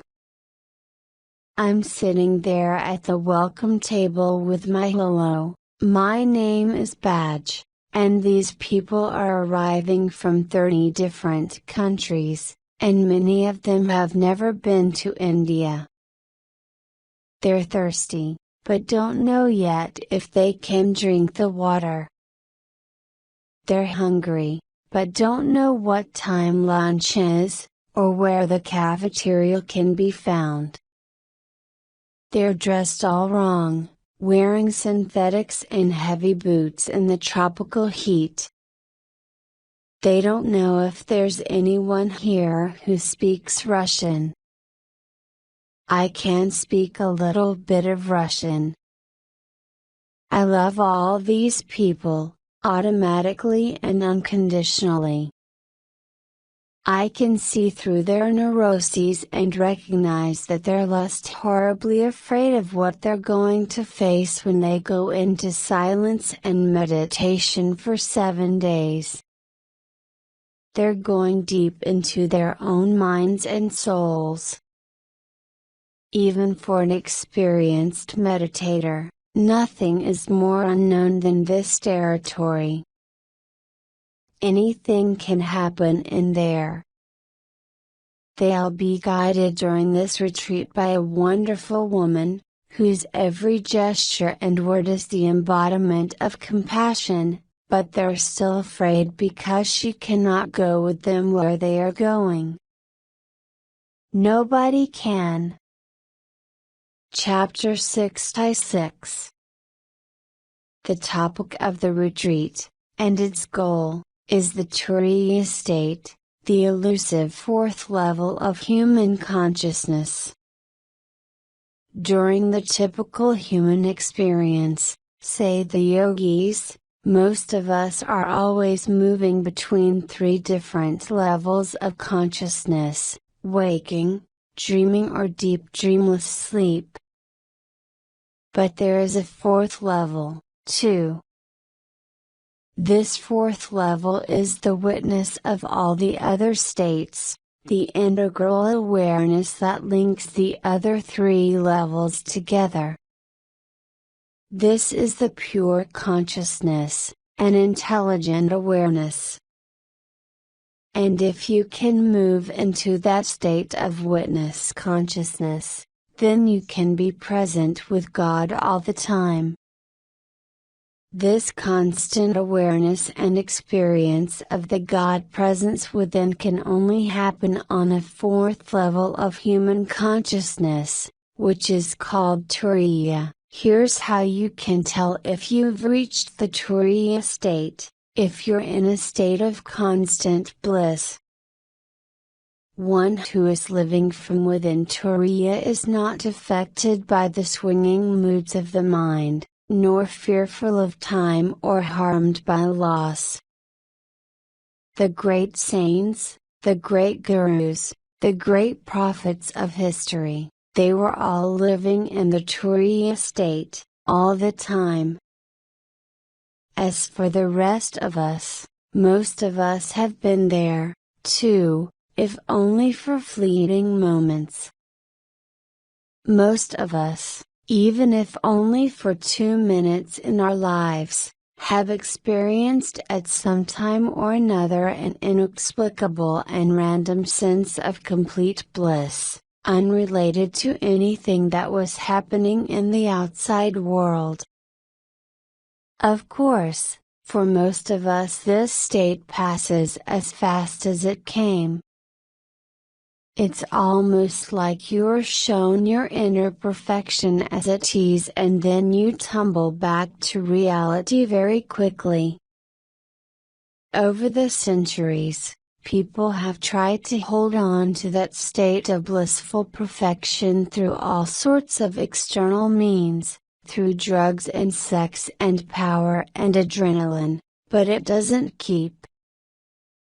In order to get to your perfection, you must leave the busy commotion of the mind and the desires of the ego and enter into the silence of the heart. The Kundalini Shakti, the supreme energy of the divine, will take you there. This is what everyone has come here for. I spend the entire retreat in the back of the temple, watching over the participants as they meditate. It is my job to be concerned about their comfort, paying careful attention to see if anyone is in trouble or need. They've all taken vows of silence for the duration of the retreat. As these 100 souls meditate, I have no idea what they're thinking or feeling, but I know what they want to experience, and I find myself in a constant state of prayer to God on their behalf, like, please give these wonderful people any blessings you might have originally prepared for me. It's not my intention to go into meditation at the same time the retreat participants are meditating. I'm keeping an eye on them, not worrying about my own spiritual journey. But I find myself every day lifted on the waves of their collective devotional intention. So one Thursday afternoon in the back of the temple, right in the midst of my key hostess duties, wearing my name tag and everything, I am suddenly transported through the portal of the universe and taken to the center of God's palm. Chapter 6-7. I don't want to say that what I experienced that Thursday afternoon in India was indescribable, even though it was. I'll try to explain anyway. Simply put, I got pulled through the tunnel of the Absolute, and in that rush I suddenly understood the mechanism of the universe completely. I left my body, I left the room, I left the planet, I stepped through time and I entered the void. I was inside the void, but I also was the void and I was looking at the void, all at the same time. The void was a place of limitless peace and wisdom. The void was conscious and it was intelligent. The void was God, which means that I was inside God. I was both a tiny piece of the universe and exactly the same size as the universe. It was heaven, yes. It was the deepest love I'd ever experienced, but it wasn't euphoric. It wasn't exciting. There wasn't enough ego or passion left in me to create euphoria and excitement. It was just obvious. The place in which I was standing can't be described like an earthly location. It was neither dark nor light, neither big nor small. Nor was it a place, nor was I technically standing there, nor was I exactly I anymore. I still had my thoughts, but they were so modest, quiet and observatory.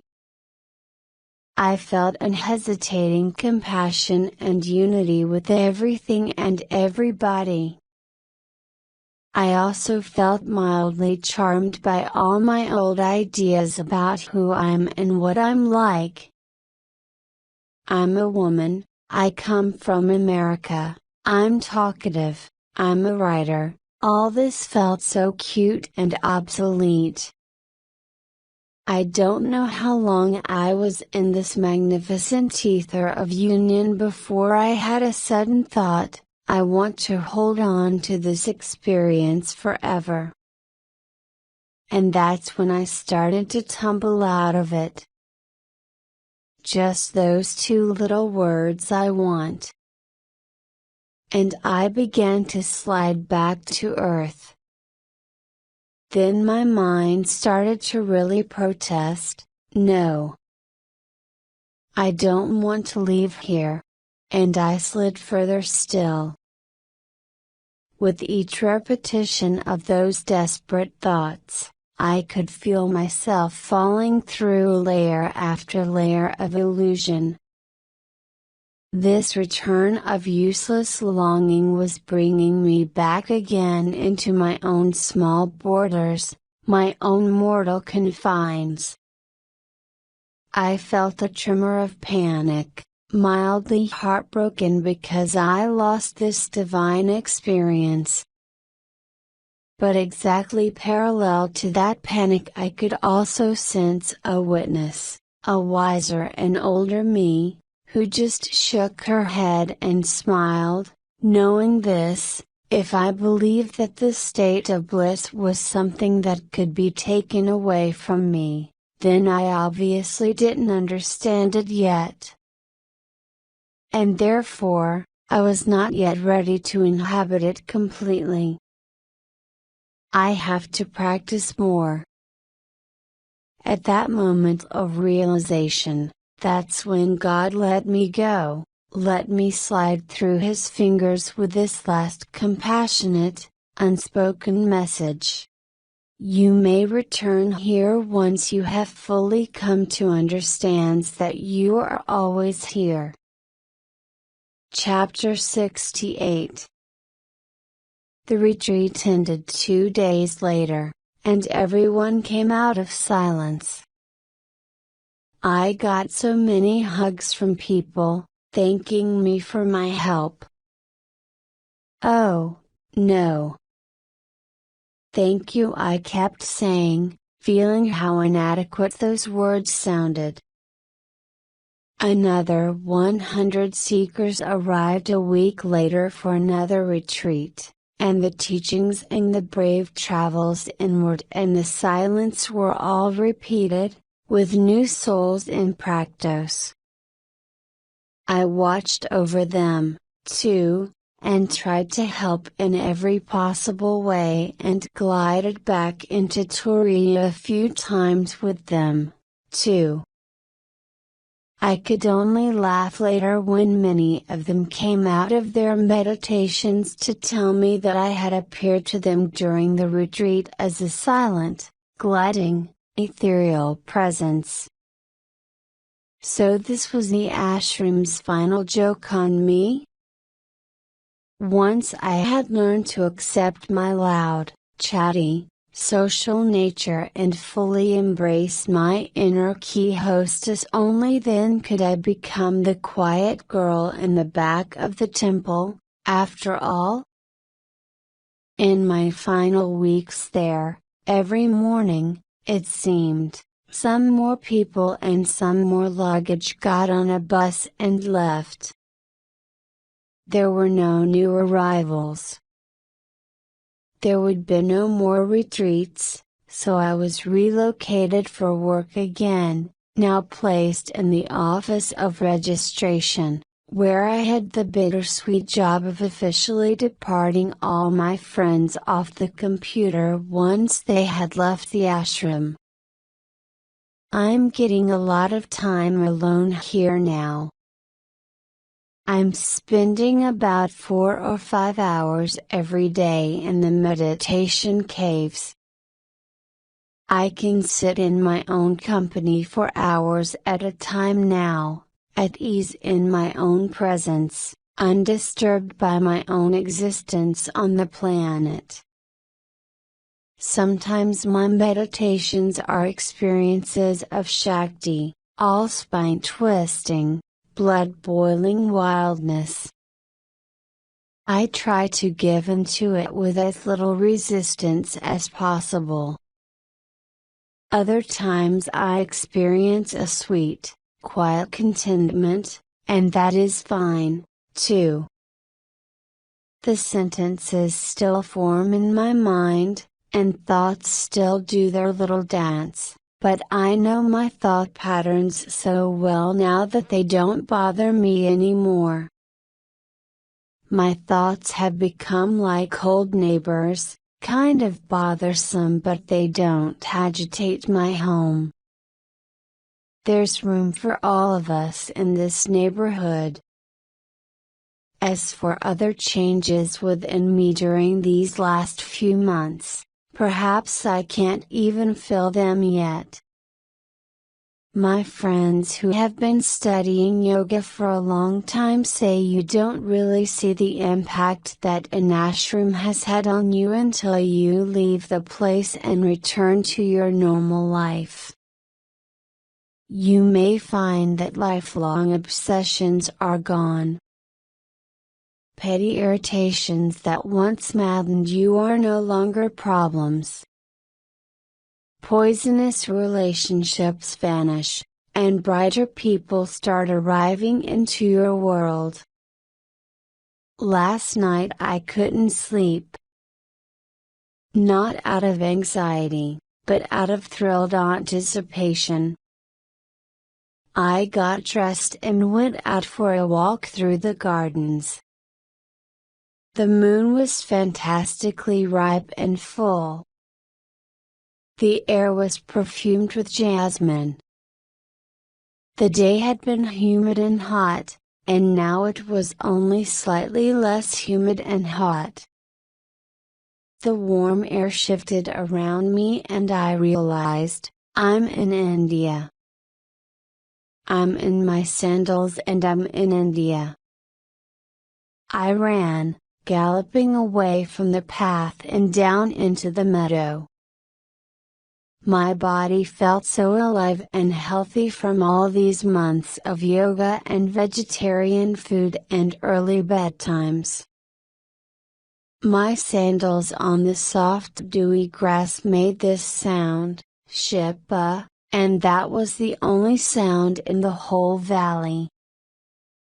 I was so happy I ran straight to the clump of eucalyptus trees in the middle of the park and I threw my arms around one of those trees, which was still warm from the day's heat, and I kissed it with such passion.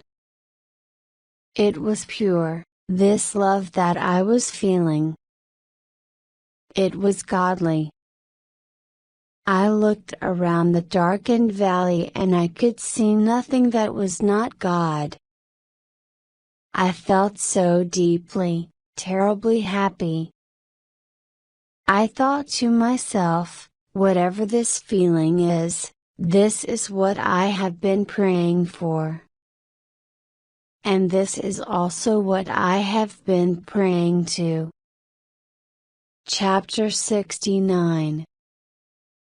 By the way, I found my word.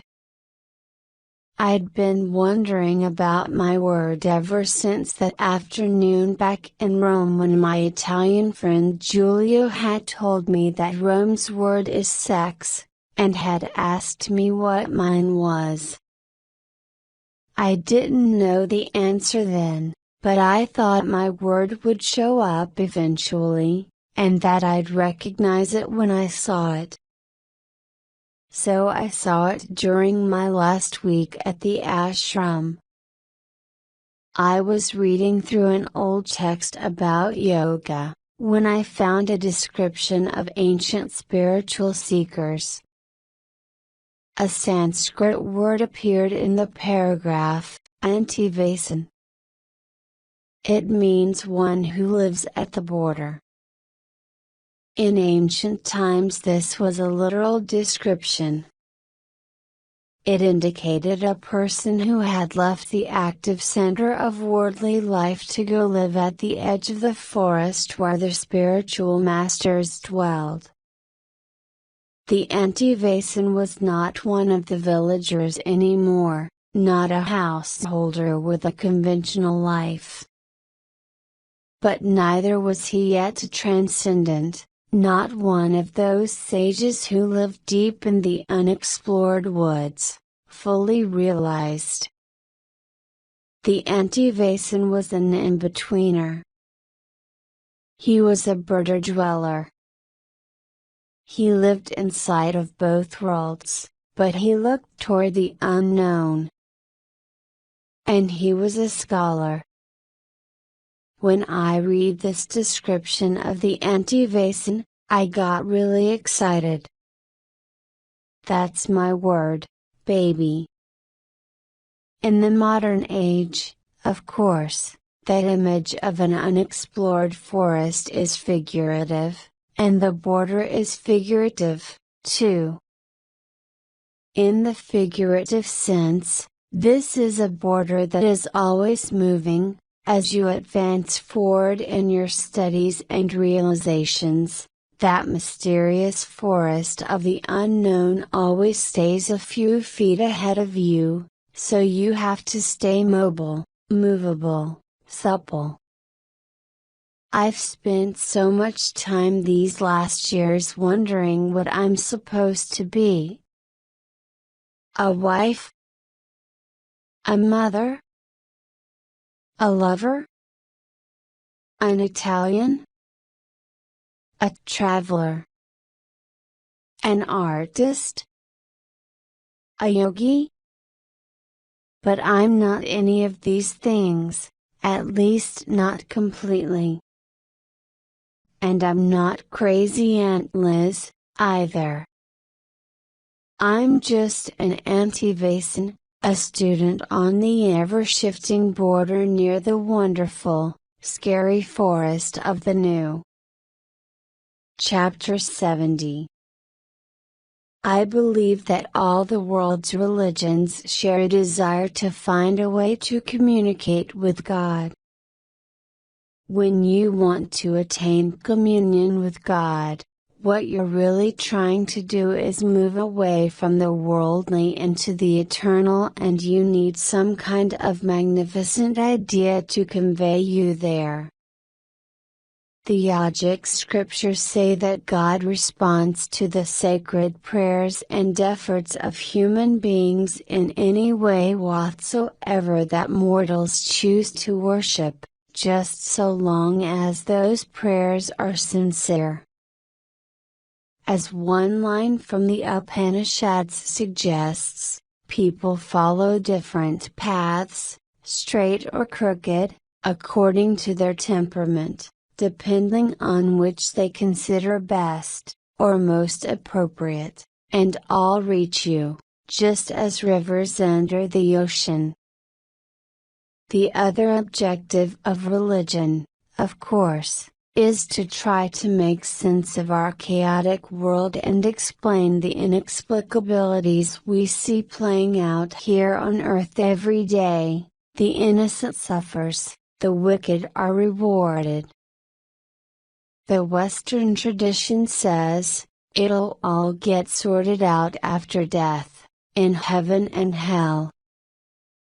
In the East, though, the Upanishads shrug away any attempt to make sense of the world's chaos. They're not even so sure that the world is chaotic, but suggest that it may only appear so to us, because of our limited vision. Furthermore, the Upanishads suggest that so-called chaos may have an actual divine function, even if you personally can't recognize it right now. The best we can do, then, in response to our incomprehensible and dangerous world, is to practice holding balance internally, no matter what insanity is out there. I have many friends in New York who are not religious people. What I'm seeing in some of my friends, though, as they are aging, is a longing to have something to believe in. But this longing rubs against any number of obstacles, including their intellect and common sense. Despite all their intellect, though, these people still live in a world that twists about in a series of wild and completely nonsensical things. Great and horrible experiences of either suffering or joy occur in the lives of all these people, just as with the rest of us. And these mega experiences tend to make us long for a spiritual context in which to express either lament or gratitude, or to seek understanding. The problem is, what to worship, whom to pray to. I think you have every right to choose when it comes to moving your spirit and finding peace in God. I think you are free to search for any way whatsoever which will take you across the worldly divide whenever you need comfort. It's the history of mankind's search for holiness. The evolution of religious thinking involves careful choice. You take whatever works from wherever you can find it, and you keep moving toward the light. Even if it means coming to India and kissing trees in the moonlight for a while. Chapter 71. My flight leaves India at 4 in the morning, which is typical of how India works. I decide not to go to sleep at all that night, but to spend the whole evening in one of the meditation caves, in prayer. I pack my bag and leave it by the temple gate, so I can be ready to grab it and go when the taxi arrives before dawn. And then I go into the meditation cave and I sit. I'm alone in there, but I sit where I can see the big photograph of Swamiji, my Guru's master. I close my eyes and let the mantra come. In my heart, the clock stops and the calendar pages stop flying off the wall. I am not actively praying. I have become a prayer. I can sit here all night. In fact, I do. After several hours of stillness, something gives me a nudge, and when I look at my watch it's exactly time to go. I have to fly to Indonesia now. How funny and strange. So I stand up and bow before the photograph of Swamiji, the bossy, the marvelous. and then I slide a piece of paper under the carpet, right below his image. On the paper are the 2 poems I wrote during my 4 months in India. These are the first real poems I've ever written. A plumber from New Zealand encouraged me to try poetry for once, that's why it happened. One of these poems I wrote after having been here only a month. The other, I just wrote this morning. In the space between the 2 poems, I have found a lot of grace. Chapter 73. I've never had less of a plan in my life than I do upon arrival in Bali. I don't know where I'm going to live, I don't know what I'm going to do. I don't know what the exchange rate is, I don't know how to get a taxi at the airport, or even where to ask that taxi to take me. Nobody is expecting my arrival. I have no friends in Indonesia, or even friends of friends.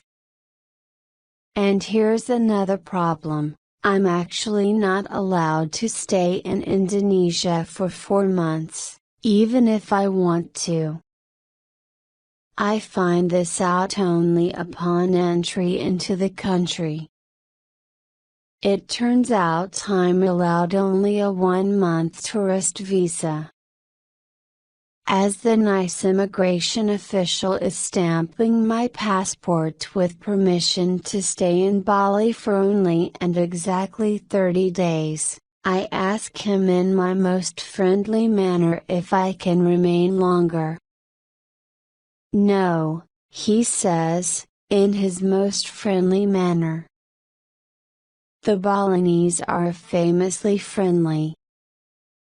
You see, I'm supposed to stay here for 3 or 4 months, I tell him.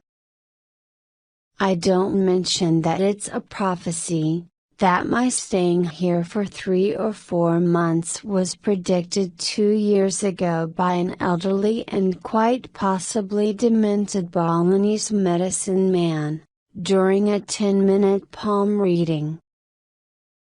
I'm not sure how to explain this. I haven't had any communication with the medicine man since that one evening. I wouldn't know how to contact him, anyway. What might his address be? Medicine man, on his porch, Bali, Indonesia. I don't know whether he's dead or alive. All I have for sure is his name, Ketutliar, and the memory that he lives in a village just outside the town of Ubud. But I don't remember the name of the village. Chapter 74. But Bali is a simple place to navigate. This is an island approximately the size of Delaware and it's a popular tourist destination. The Westerner with the credit cards can get around with ease. English is spoken here widely and happily. You can change your money at the airport, find a taxi with a nice driver who will suggest to you a lovely hotel. Everyone wants to help you. So I take a taxi to the town of Ubud, which seems like a good place to start my journey. I check into a small and pretty hotel there. The hotel has a sweet swimming pool and a garden. The staff is Balinese, which means they automatically start adoring you and complimenting you on your beauty as soon as you walk in. The room has a view of the tropical treetops and there's a breakfast included every morning with piles of fresh tropical fruit. In short, it's one of the nicest places I've ever stayed and it's costing me less than $10 a day. It's good to be back. Ubud is in the center of Bali, located in the mountains, surrounded by terraced rice paddies and innumerable Hindu temples, with rivers that run through deep canyons of jungle and volcanoes visible on the horizon. Ubud is the place where traditional Balinese painting, dance, carving, and religious ceremonies thrive. It isn't near any beaches, so the tourists who come to Ubud would prefer to see an ancient temple ceremony than to drink pina coladas in the surf. Regardless of what happens with my medicine man prophecy, this could be a lovely place to live for a while. Monkeys are walking around and Balinese families in traditional dress are all over the place. By the time I unpack my bags it's still early afternoon, so I decide to take myself for a walk. And then I'll try to figure out how to start finding my medicine man. I'm not sure where to start with my search, so I stop at the front desk on my way out and ask Mario if he can help me. Mario is one of the guys who work at this hotel. I already made friends with him when I checked in, largely on account of his name. I had to ask, "Is your name really Mario?" That doesn't sound very Indonesian. "It's not my real name," he said. "My real name is Newman." Ah, I could guess. In Bali there are only 4 names that the majority of the population give to their children, regardless of whether the baby is a boy or a girl. The names are Wayan, Newman and Ketut. Translated, these names mean simply first, second, third and fourth, and they mean birth order. If you have a 5th child, you start the name cycle all over again. Understandably and necessarily, nicknaming is popular. For instance, somebody might be known as Fat Maid, or Stupid Ketut who burned down his uncle's house. My new Balinese friend Mario got around the problem by simply naming himself Mario. Why Mario? Because I love everything Italian, he said. When I told him that I'd recently spent 4 months in Italy, he found this fact so amazing that he came out from behind his desk and said, "Come, sit, talk." I came, I sat, we talked. And that's how we became friends.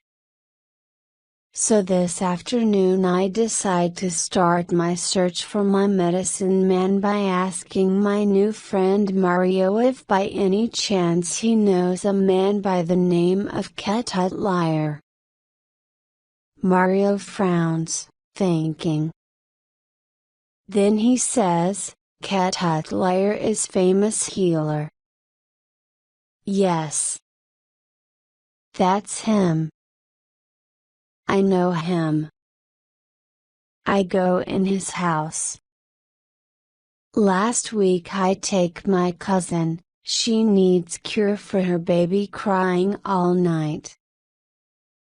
Ketut Liar fixes it. I say, "Hey, Mario, do you think you could take me to visit Cat Hut Liar someday? If you're not too busy. Not now, he says. Just as I'm starting to feel disappointed, he adds, but maybe in 5 minutes? Chapter 75. So the very afternoon I have arrived in Bali, I got suddenly on the back of a motorbike, clutching my new friend Mario, who is speeding me through the rice terraces toward Cat Hut Liar's home.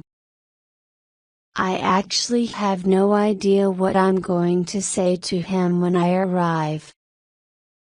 And of course, we don't have an appointment. I recognize the sign outside his door, the same as last time, saying, Cat Hut Liar Painter. It's a typical, traditional Balinese family compound. A high stone wall surrounds the entire property, there's a courtyard in the middle and a temple in the back. Several generations live out their lives together in the various interconnected small homes within these walls. We enter without knocking, there is no door, anyway. And there in the courtyard is Cat Hut Liar, the elderly medicine man, wearing his sarong and his shirt, looking precisely the same as he did 2 years ago when I first met him. Mario says something to Cat Hut, and Cat Hut turns his toothless smile upon me. This is so reassuring. I had remembered correctly. He is extraordinary. He shakes my hand with an excited and powerful grip. I am very happy to meet you, he says. He has no idea who I am. I remind him that I had been here to see him already, 2 years ago. He looks puzzled. Not first time in Bali? No, sir. He thinks hard. I say, speaking slowly, I was here 2 years ago with an American yoga teacher, a woman who lived in Bali for many years. He smiles. I know Ann Barrows. That's right. Ann Barrows is the yoga teacher's name. But I'm Liz. I came here asking for your help once because I wanted to get closer to God.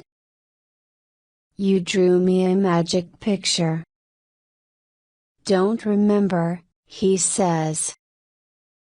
This is such bad news it's almost funny. So, I described the picture he had made for me, the figure with the 4 legs, so grounded on earth, and the missing head, not looking at the world through the intellect, and the face and the heart, looking at the world through the heart, and he listens to me politely, with modest interest, like we're discussing somebody else's life entirely. Then I say, you told me I should come back here to Bali.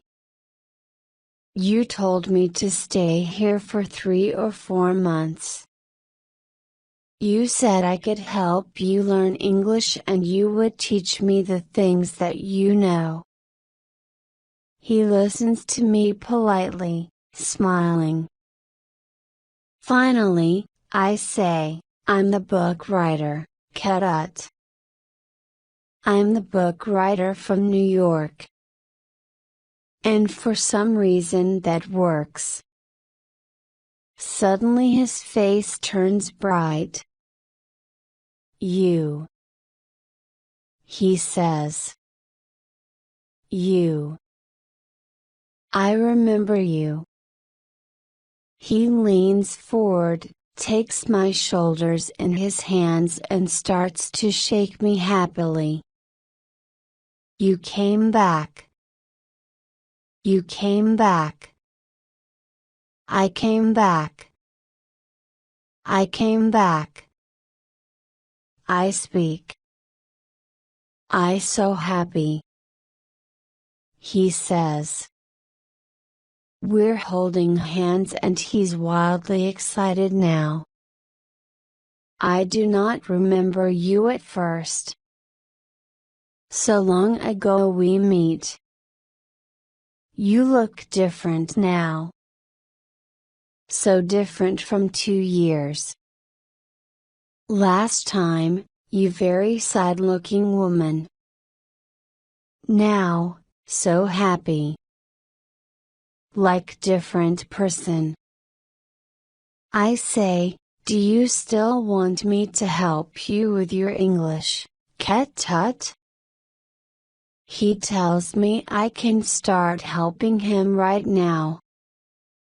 He goes into his little house and comes back with a pile of letters he's received from abroad over the last few years, so he has an address. He asks me to read the letters aloud to him. He can understand English well, but can't read much. I'm his secretary already. I'm a medicine man's secretary. This is wonderful. When the letters are finished, he updates me on his life over the last few years. Some changes have occurred.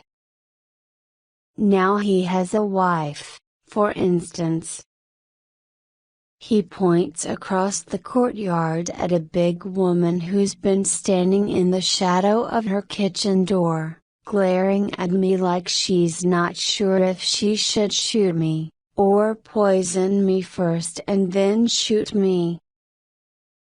Last time I was here, Ket Tut had sadly shown me photographs of his wife who had recently died, a beautiful old Balinese woman. I wave across the courtyard to the new wife, who backs away into her kitchen. Good woman, Ket Tut proclaims toward the kitchen shadows. Very good woman.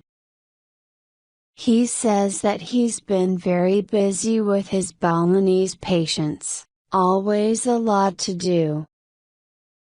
And then continues, you come to my house every day to practice English with me now? I nod happily and he says, I will teach you Balinese meditation, okay? Okay, I say. I think 3 months enough time to teach you Balinese meditation, find God for you this way, he says. Maybe 4 months. You like Bali? I love Bali. You get married in Bali? Not yet. I think maybe soon. You come back tomorrow? I promise to. So now it's time to go. I am very happy to meet you, he says, shaking my hand. I offer up my first English lesson. I teach him the difference between happy to meet you, and happy to see you. I explained that we only say nice to meet you the first time we meet somebody. After that, we say nice to see you, every time. Because you only meet someone once. But now we will see each other repeatedly, day after day. He likes this. He says, nice to see you. I am happy to see you. I can see you. I am not deaf. This makes us all laugh, even Mario. We shake hands, and agree that I will come by again tomorrow afternoon. Chapter 76. Bali is a tiny Hindu island located in the middle of the 2,000-mile-long Indonesian archipelago that constitutes the most populous Muslim nation on earth. Balinese culture is one of the most methodical systems of social and religious organization on earth. A magnificent combination of tasks and roles and ceremonies.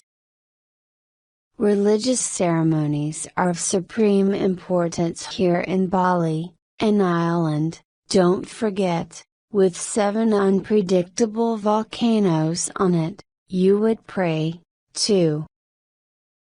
Life here is a constant cycle of offerings and rituals. You must perform them all, in correct order and with the correct intention, or the entire universe will fall out of balance. The whole idea of Bali is a matrix, a massive and invisible grid of spirits, guides, paths and customs. Every Balinese knows exactly where he or she belongs, oriented within this great map.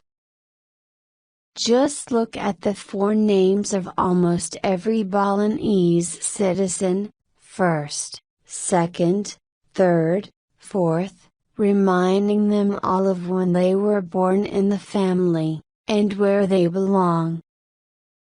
Mario, my new Italian-Indonesian friend, told me that he is only happy when he knows exactly where he is located at every moment, both in his relationship to the divine and to his family here on earth. If he loses that balance, he loses his power. It's not an absurd hypothesis, therefore, to say that the Balinese are the global masters of balance. For me, on a personal search for balance, I had hoped to learn much from the Balinese about holding steady in this chaotic world. But the more I read and see about this culture, the more I realize how far off the grid of balance I've fallen, at least from the Balinese perspective. So now I'm not so sure how much of the Balinese worldview I'm going to be able to incorporate into my own worldview. To me, balance means equal freedom, or the equal possibility of falling in any direction at any given time, depending on, how things go. The Balinese don't wait and see how things go. That would be terrifying. They organize how things go, in order to keep things from falling apart. When you are walking down the road in Bali and you pass a stranger, the very first question he or she will ask you is, "Where are you going?" The second question is, "Where are you coming from?" They're just trying to insert you into the grid for the purposes of security and comfort. The third question a Balinese will almost certainly ask you is, "Are you married?" It's necessary for them to know this, to make sure that you are completely in order in your life. They really want you to say yes. If you're single, it's better not to say so directly. If you are a single woman traveling through Bali and somebody asks you, "Are you married?"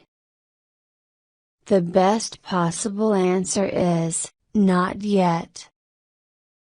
This is a polite way of saying, no, while indicating your optimistic intentions.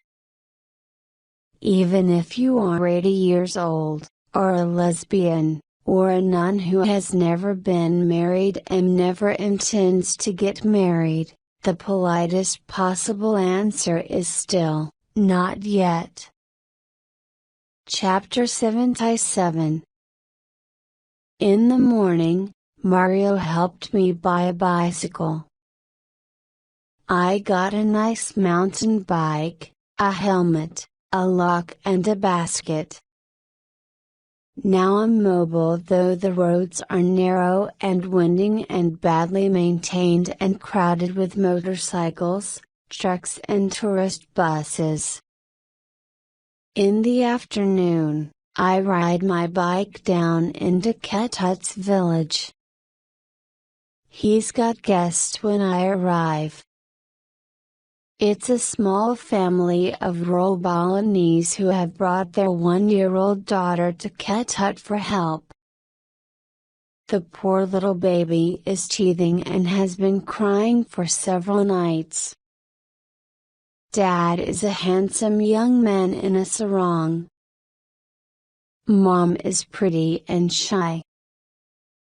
They have brought a tiny offering to Ketut for his services. 2,000 rupiah, which is about 25 cents, placed in a small handmade basket. There is one flower blossom in the basket, along with the money and a few grains of rice. Ketut is relaxed and kind with his company. He listens to the parents explain their baby's troubles. Then he takes an ancient book filled with tiny writing in Balinese Sanskrit. He consults this book, then he takes a blank page from a notebook and writes what he tells me is a prescription for the little girl. After writing the prescription, Ketut turns his back to us, fills a bowl with water, and says a mantra above it. Then Ketut blesses the baby with the water he has just infused with sacred power. After that, Ketut takes the rest of the holy water and pours it into a small plastic sandwich bag, ties the bag at the top and gives it to the family to use later. The mother carries this plastic bag of water away with her as she leaves. It looks like she has just won a goldfish, only she forgot to take the goldfish with her. Ketut has given this family about 40 minutes of his undivided attention, for the fee of about 25 cents. He sometimes works for free, too. This is his duty as a healer. He may turn nobody away, or the gods will remove his talent for healing. Ketut gets about 10 visitors a day like this, Balinese who need his help or advice on some holy or medical matter. On some days, when everyone wants a special blessing, he might have over 100 visitors. Don't you get tired? But this is my profession, he tells me. This is my hobby, medicine man. Later he gives me my first lesson in Balinese meditation. He tells me that there are many ways to find God, but most are too complicated for Westerners, so he will teach me an easy meditation, which goes, essentially, like this: sit in silence and smile. I love it. He's laughing even as he's teaching it to me. Sit and smile. Perfect. You study yoga in India, Liz? He asks. Yes, Karat. You can do yoga, he says, but yoga too hard. Here, he twists his body in a lotus position and makes a grave face. Then he breaks free and laughs, asking, why they always look so serious in yoga. When you make serious face like this, you scare away good energy. To meditate, only you must smile. Smile with face, smile with mind, and good energy will come to you and clean away dirty energy. Even smile in your liver. Practice tonight at hotel. Not to hurry, not to try too hard. Too serious, you make you sick. You can call the good energy with a smile. All finished for today. See you later, alligator. Come back tomorrow. I am very happy to see you, Liz. Chapter 78. Here is Ketut Liar's life story as he tells it. It is 9 generations that my family is a medicine man. My father, my grandfather, my great-grandfather, all of them is a medicine man. They all wanted me to be medicine man because they saw I have light. But I did not want to be medicine man. Too much study. Too much information. And I didn't believe in medicine man.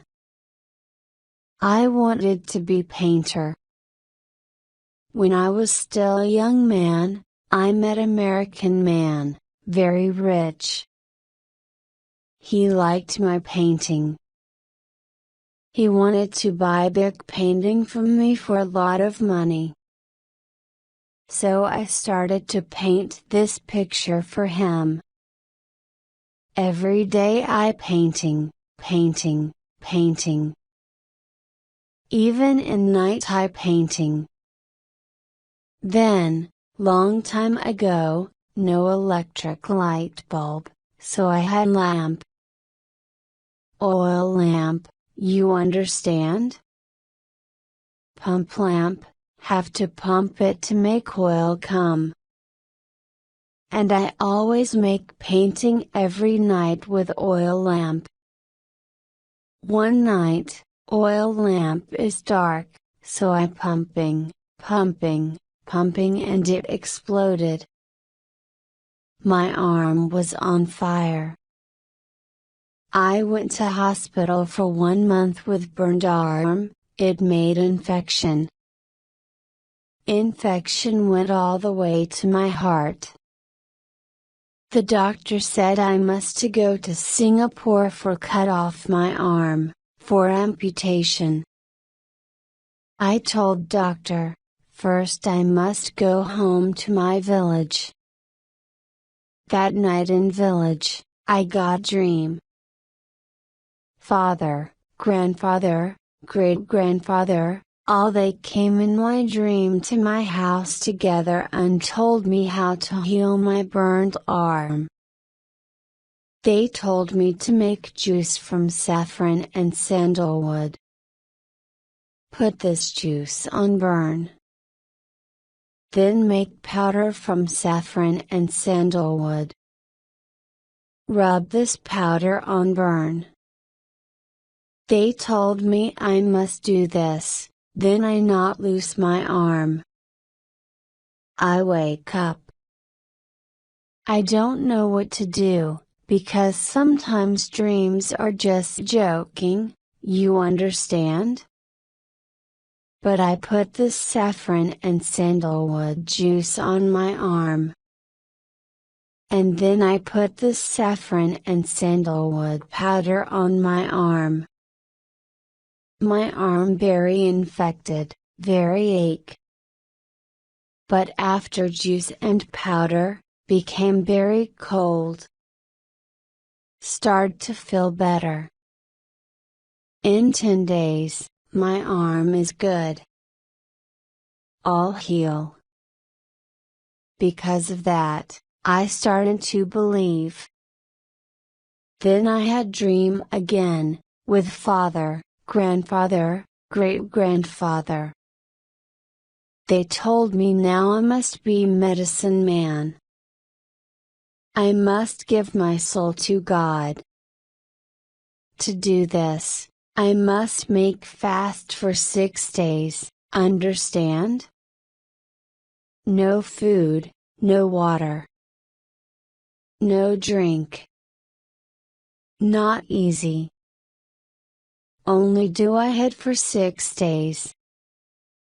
On number 5 day, I get unconscious. I see all gold color everywhere, even inside me. Very happy. I understand now. This gold color is God, also inside me. Same thing that is God is same thing inside me. Same. So then I must be medicine man. Then I learned medical books from great-grandfather. These books not made on paper, made on palm leaves. Called Lantaurs. This is Balinese medical encyclopedia. I learned all different plants on Bali. Not easy. I learned to take care of people with many problem. I still like to be artist, I like make painting when I have time, sell to gallery. Difficult for me to find time to make painting because of medicine man, but I must be medicine man. It is my profession. It is my hobby. Must help people or God is angry with me. I am in 4th caste in Bali, and very low caste like farmer. But I see many people in 1st caste not so intelligent as me. My name is Ketut Liar. Liar is name my grandfather gave me when I was little boy. It means bright light. This is me. Chapter 79. I am so free here in Bali, it's almost ridiculous. The only thing I have to do every day is visit Ketut Liar for a few hours in the afternoon. I meditate for an hour every morning using the yogic techniques my guru taught me, and then I meditate for an hour every evening with the practices Ketut has taught me, sit still and smile. In between, I walk around and ride my bike and sometimes talk to people and eat lunch. I found a quiet little library in this town, got myself a library card, and now great, delicious portions of my life are spent reading in the garden. A few days ago, on the top of one lovely rise of forest I saw a sign, Artist's House for Rent, with kitchen. Because the universe is generous, 3 days later I am living there. Mario helped me move in, and all his friends at the hotel gave me a tearful farewell. My new house is on a quiet road, surrounded in all directions by rice fields. It's a little cottage-like place inside ivy-covered walls. It's owned by an Englishwoman, but she is in London for the summer, so I replace her in this miraculous space. There is a bright red kitchen here, a pond full of goldfish, a marble terrace, an outdoor shower tiled in shiny mosaics. Little secret paths lead through a truly enchanting garden. The place comes with a gardener, so all I have to do is look at the flowers. The whole house is covered with vines. I feel like any day I will disappear with it and become a jungle flower myself. The rent is less than what I used to pay in New York City for taxi fare every month. Chapter 80. I've been telling people since I first visited Bali 2 years ago that this small island was the world's only true utopia, a place that has known only peace and harmony and balance for all time. A perfect Eden with no history of violence or bloodshed ever. I'm not sure where I got this grand idea, but I spread it with full confidence. Even the policemen wear flowers in their hair, I said, as if that proved it. In reality, though, it turns out Bali has had a history as bloody and violent as anywhere else on earth where people have ever lived. Reading about this during my afternoons in the local library leaves me a bit confused. Wait, why did I come to Bali again? To search for the balance between worldly pleasure and spiritual devotion, right? Is this, indeed, the right location for such a search? Do the Balinese truly inhabit that peaceful balance, more than anyone else in the world? I mean, they look balanced, because of all the dancing and praying and feasting and beauty and smiling, but I don't know what's actually going on under there. The policemen really wear flowers tucked behind their ears, but there's corruption all over the place in Bali, just like in the rest of Indonesia, as I found out a few days ago when I passed a uniformed man a few $100s to illegally extend my visa so I could stay in Bali for 4 months, after all. The Balinese quite literally depend on their peaceful image as a source of income, but how much of that is natural and how much of that is economically calculated? So far, all I can say for certain is that I love the house I have rented and that the people in Bali have been gracious to me without exception. I find their art and ceremonies beautiful.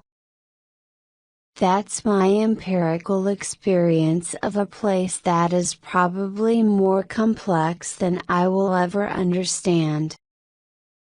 But I'm here to work on my own equilibrium, and this still feels like a good climate in which to do that. Chapter 81.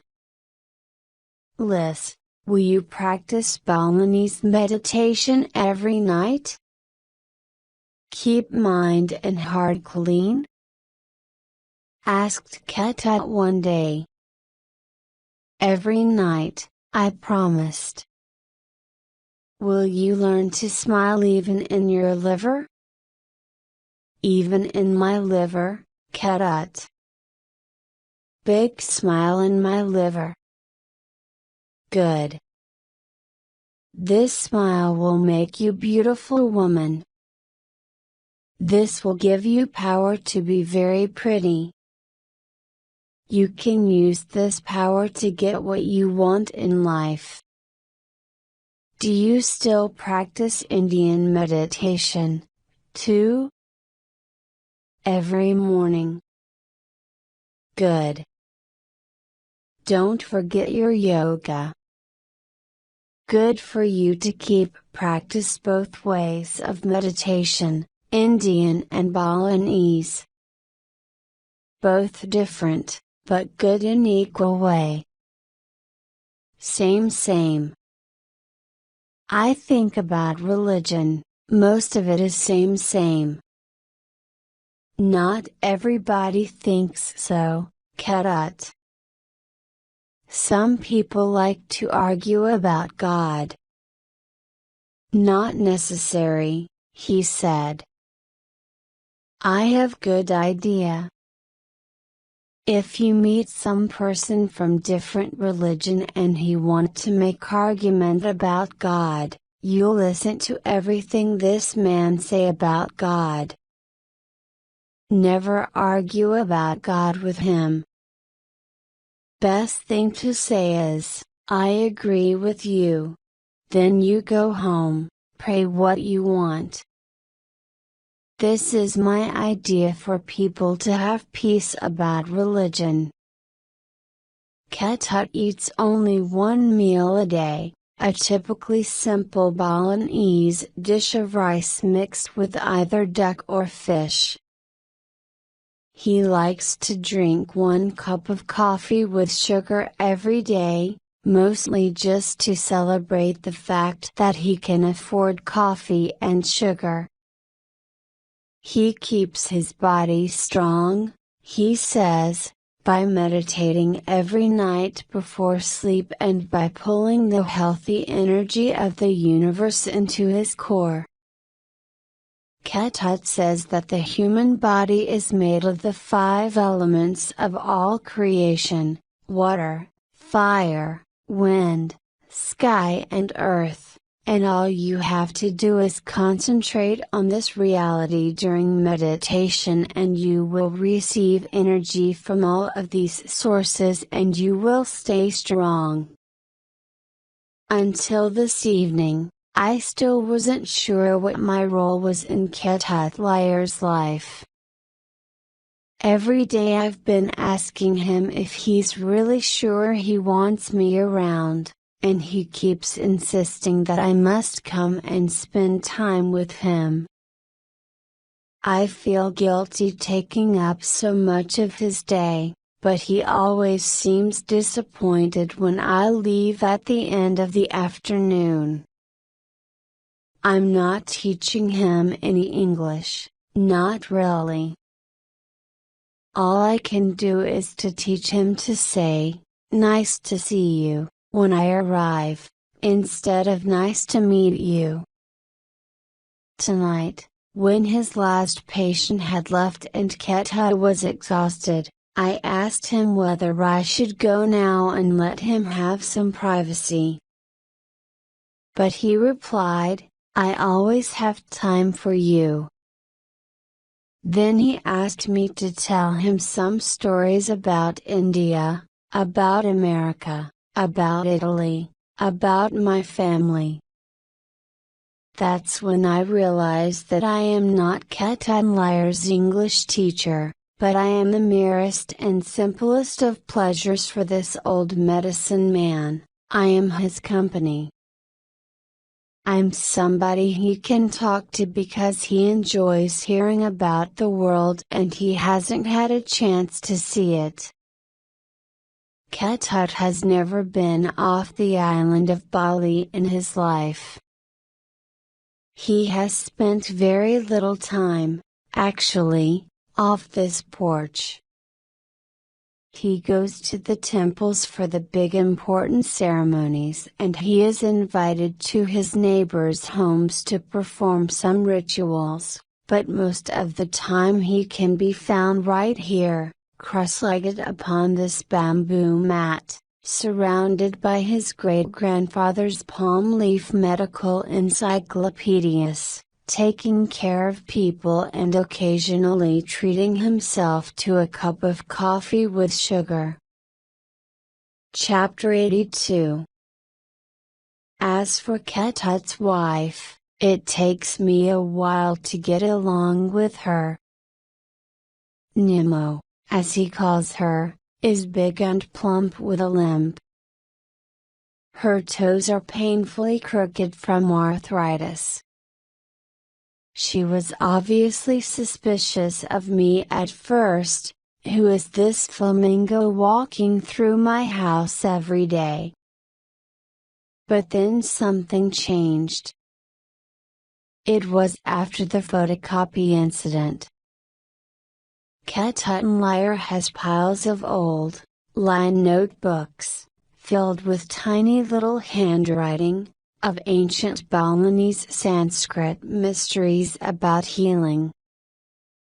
He copied these notes into these notebooks in the 1940s or 1950s, sometime after his grandfather died. This stuff is invaluable. There are volumes of data about rare trees and leaves and plants and all their medicinal properties. He's got about 60 pages of diagrams about palm reading, and more notebooks full of astrological data, mantras, spells and cures. The only problem is, these notebooks are in bad condition. They look like piles of autumn leaves. Every time he turns a page, he rips it. So I asked if I could take a notebook into town with me and photocopy it. I had to explain what photocopying was, and promise that I would only keep the notebook for 24 hours and that I would do it no harm. Finally, he agreed to let me take it off the porch property. I rode into town to the shop with the internet computers and photocopiers and I delicately duplicated every page, then had the new, clean photocopies bound in a nice plastic folder. I brought the old and the new versions of the book back the next day before noon. Ketut was astonished and delighted. So happy because he's had that notebook, he said, for 50 years. I asked if I could copy the rest of his notebooks, to keep that information safe, too. And by the end of the week, I'd photocopied several of the old manuscripts. Every day, Ketut called his wife over and showed her the new copies and he was overjoyed. Her facial expression didn't change at all, but she studied the evidence thoroughly. And the next Monday when I came to visit, Nemo brought me hot coffee, served in a jelly jar. The next day she brought me a glass of coffee and a bowl of sugar on the side. And the next day it was a glass of coffee, a bowl of sugar and a cold boiled potato. Every day that week, she added a new treat.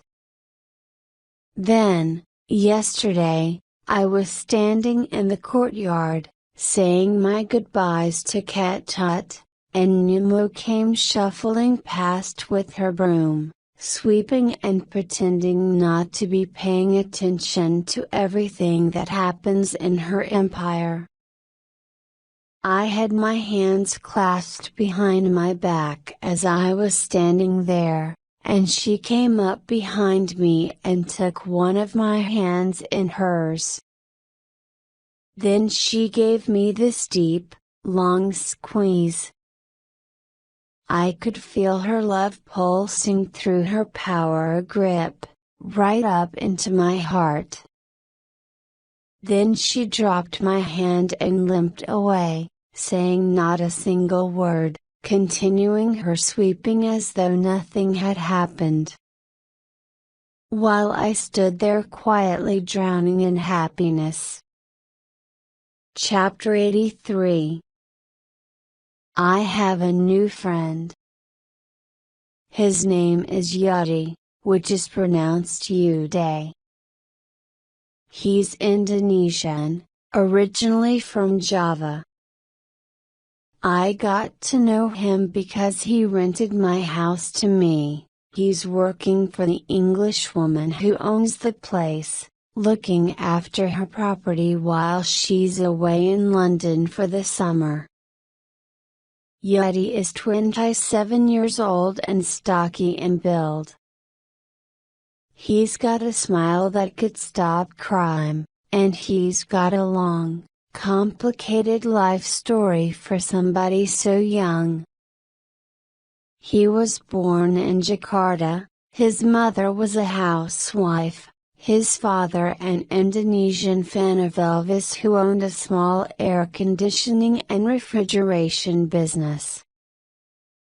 The family was Christian, a strange thing in this part of the world, and Yudi says that he was mocked by the neighborhood Muslim kids as you eat pork. And you love Jesus.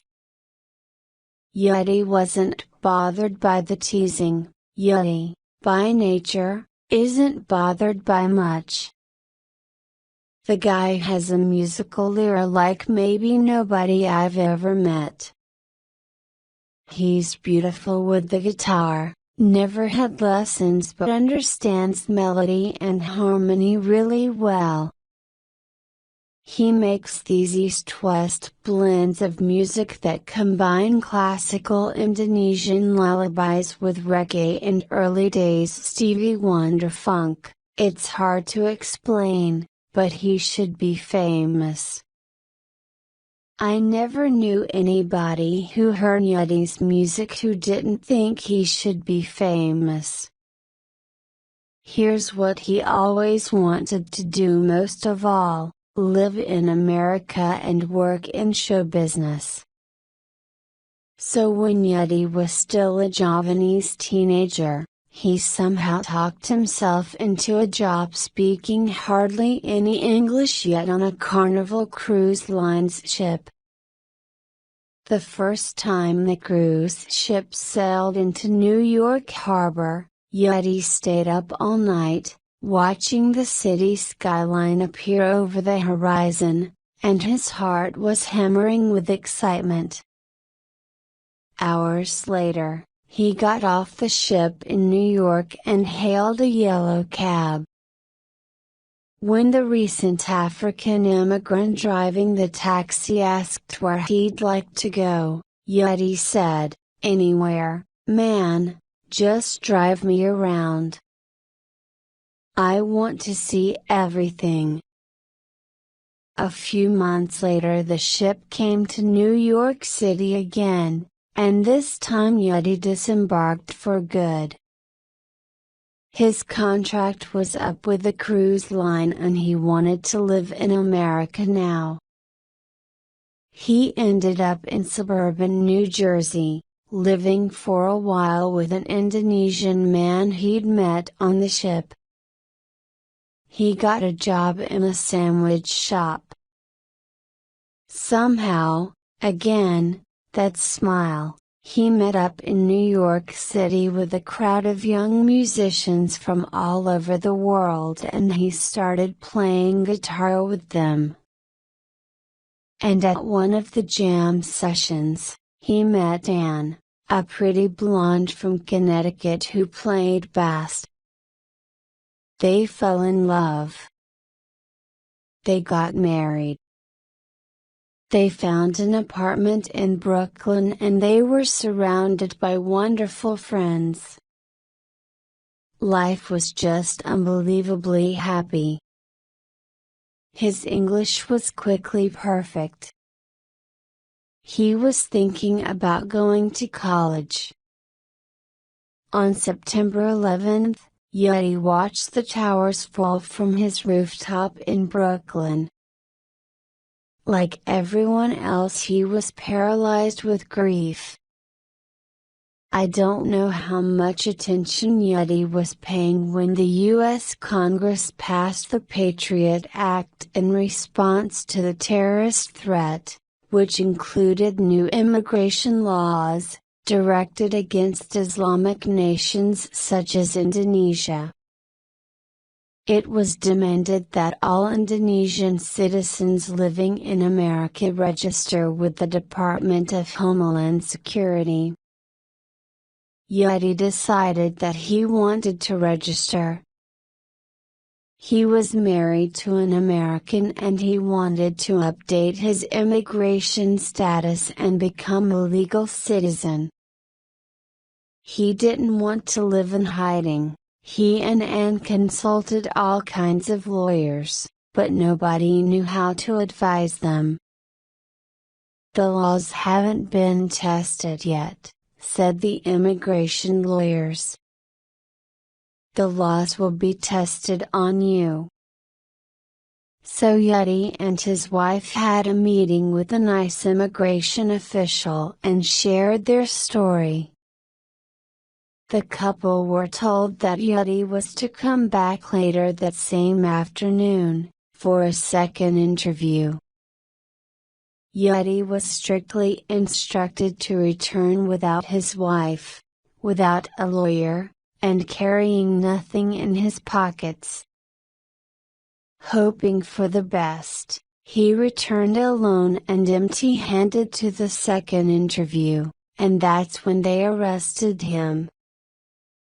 They took him to a detention center in Elizabeth, New Jersey, where he stayed for weeks amongst a vast crowd of immigrants, many of whom had been living and working in America for years. After a period of detention, the U.S. government sent my Christian friend Yeti, now an Islamic terrorist suspect, apparently, back to Indonesia. I don't know if he's ever going to be allowed anywhere near America again. He and his wife are still trying to figure out what to do with their lives now. They didn't want to live the rest of their lives in Indonesia.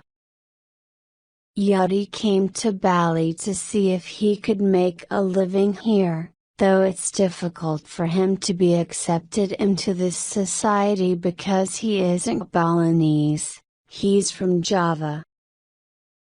And the Balinese don't like the Javanese, thinking of them all as thieves and beggars.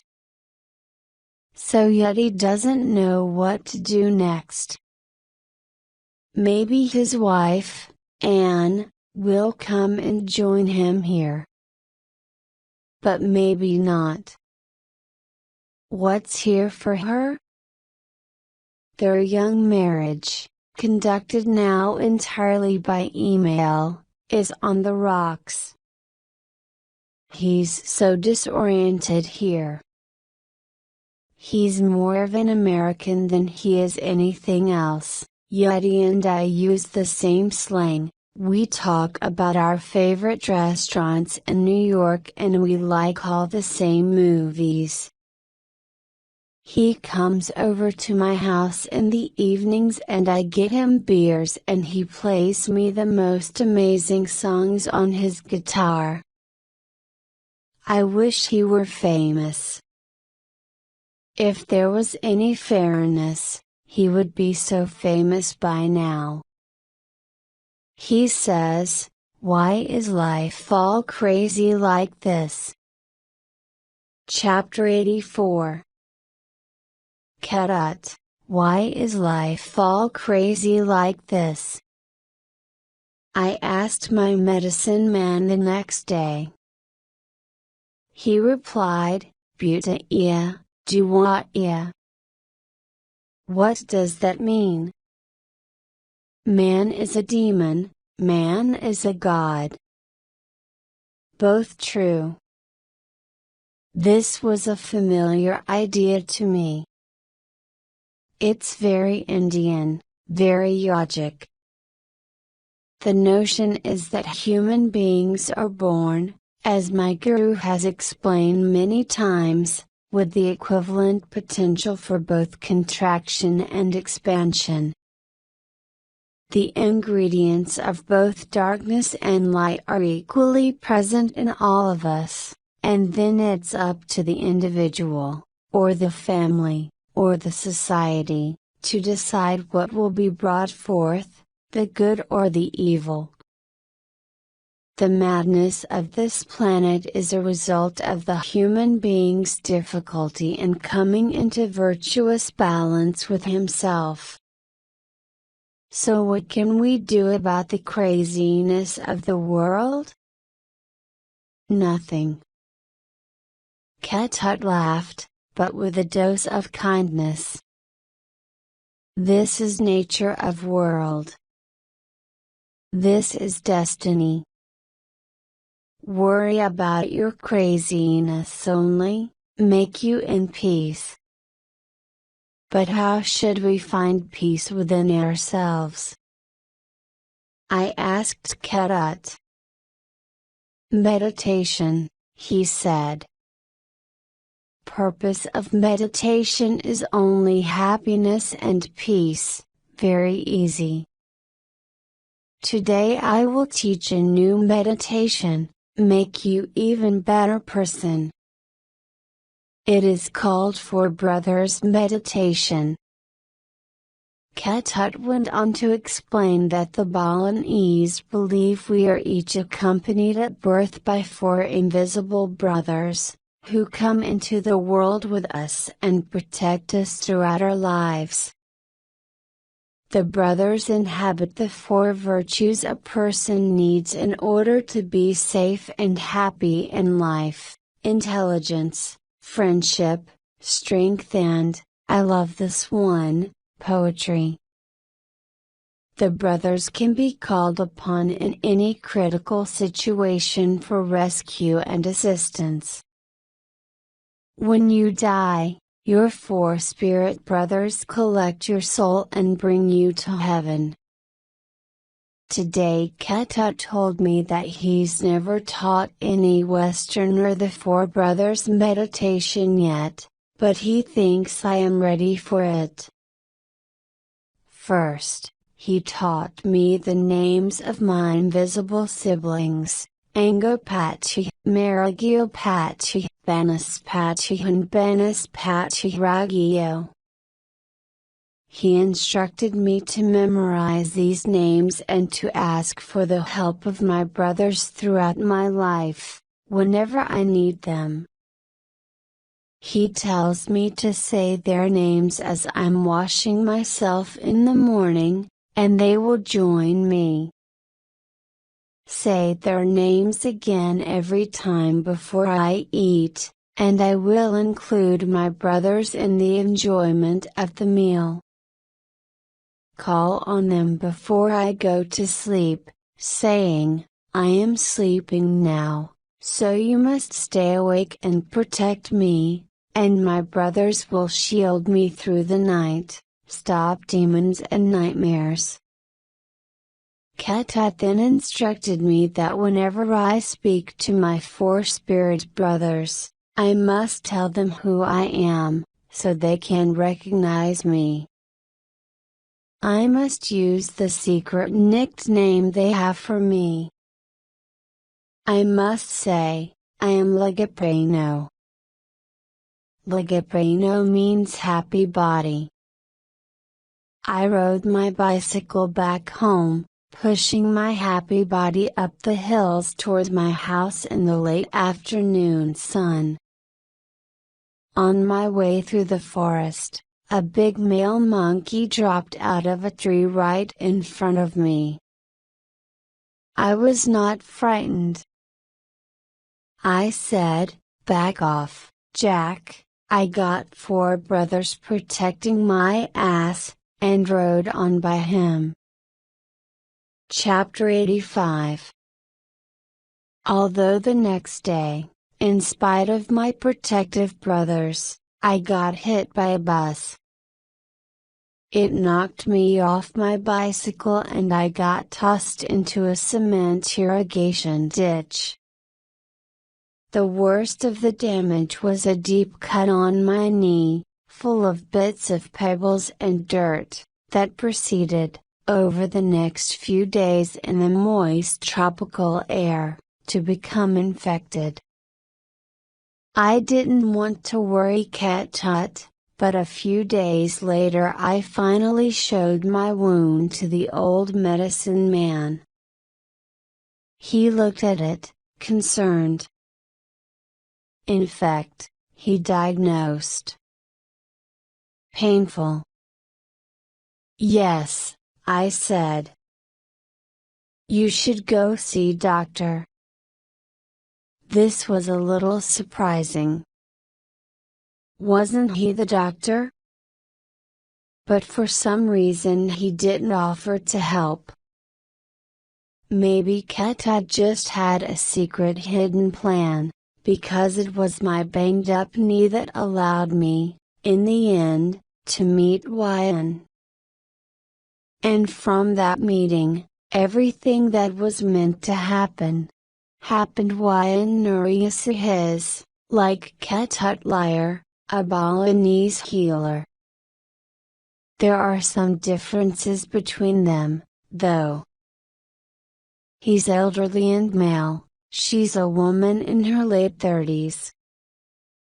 He's more of a priestly figure, somewhat more mystical, while Ryan is a hands-on doctor, mixing herbs and medications in her own shop and taking care of patients right there on the premises. Ryan has a little storefront shop in the center of Ubud called Traditional Balinese Healing Center. I'd ridden my bike past it many times on my way down to Cat Tut's, noticing it because of all the potted plants outside the place, and because of the blackboard with the curious handwritten advertisement for the multivitamin lunch special. But I'd never gone into the place before my knee got messed up. After Cat Tut sent me to find a doctor, though, I remembered the shop and came by on my bicycle, hoping somebody there might be able to help me deal with the infection. Ryan's place is a very small medical clinic and home and restaurant all at the same time. Downstairs there's a tiny kitchen and a modest public eating area with 3 tables and few chairs. Upstairs there's a private area where Ryan gives massages and treatments. There's one dark bedroom in the back. I limped into the shop with my sore knee and introduced myself to Ryan the healer, a strikingly attractive Balinese woman with a wide smile and shiny black hair down to her waist. There were 2 shy young girls hiding behind her in the kitchen who smiled when I waved to them. I showed Ryan my infected wound and asked if she could help. Soon Ryan had water and herbs boiling up on the stove. She placed hot green leaves on my knee and it started to feel better immediately.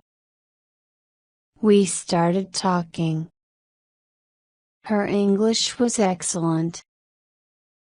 Because she is Balinese, she immediately asked me the 3 standard introductory questions. Where are you going today? Where are you coming from? Are you married?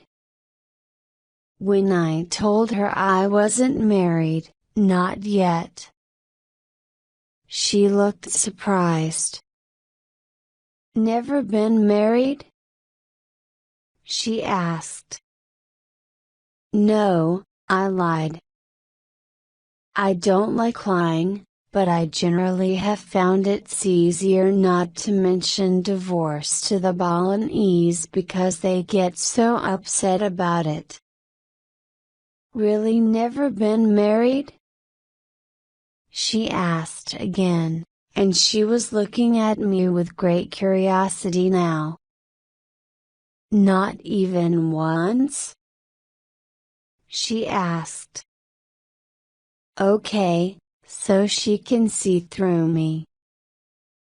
Well, I confessed, there was that one time. And her face cleared like, yes, I thought as much. She asked, divorced?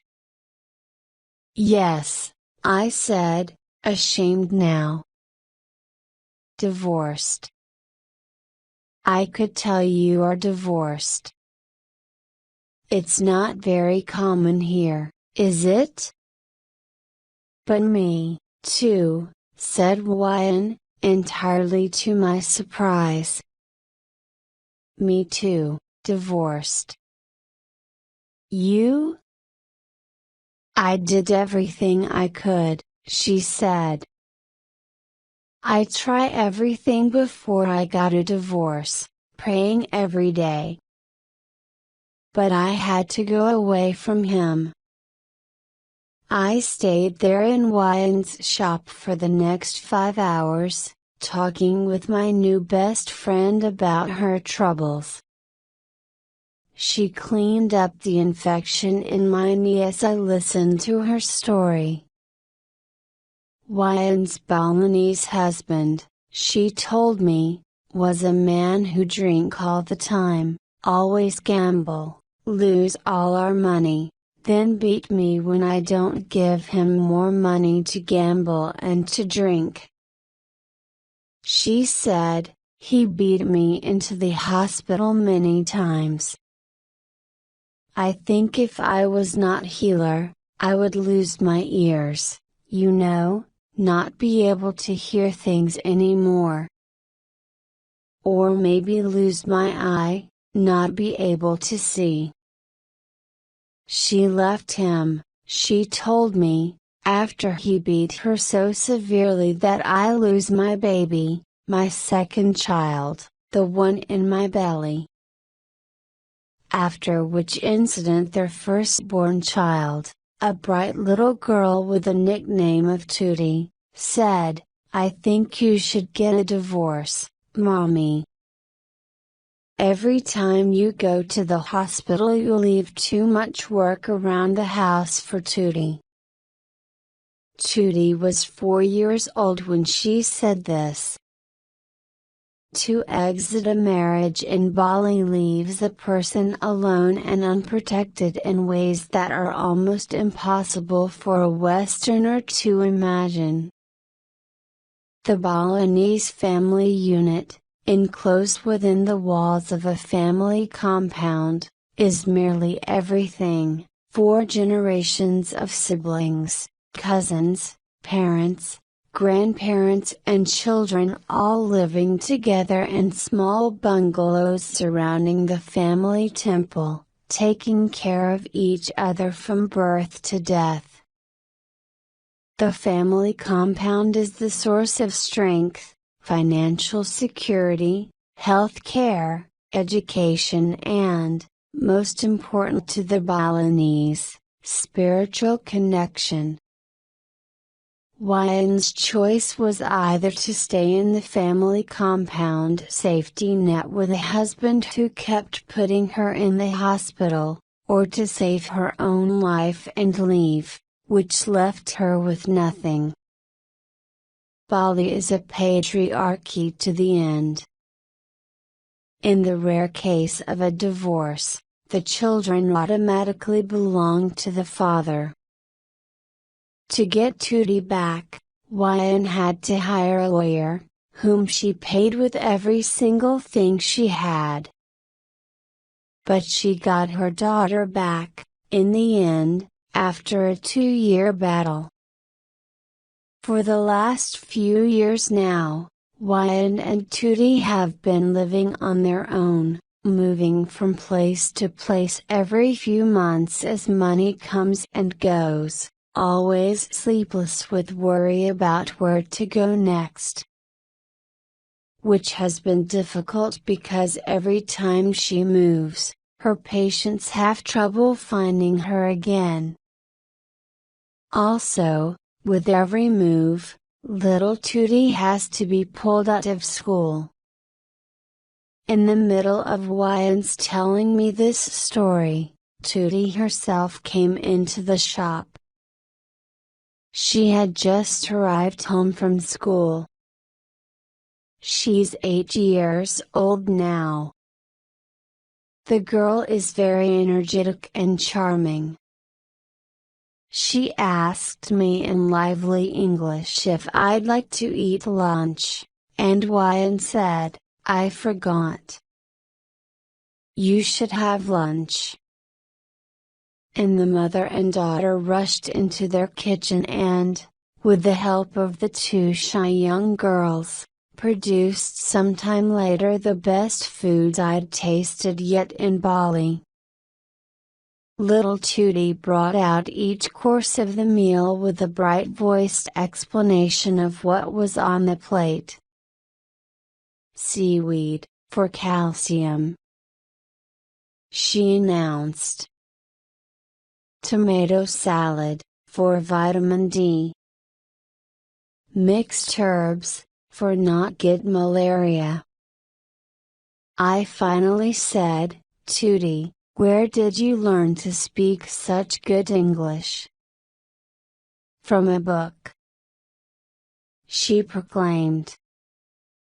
Balinese kids are usually all quiet and polite, hiding behind their mothers' skirts.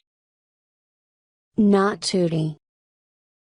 She wants to be an animal doctor, Wyan told me. What is the word in English? Veterinarian? Yes. Veterinarian. But she has many questions about animals, I don't know how to answer. I hope she can go to university. I'd been in their shop now for hours and felt I should leave. I will come back tomorrow, I promised Wyan, and I'll order the multivitamin lunch special again. Your knee is better now, Wyan said. Quickly better. No infection anymore.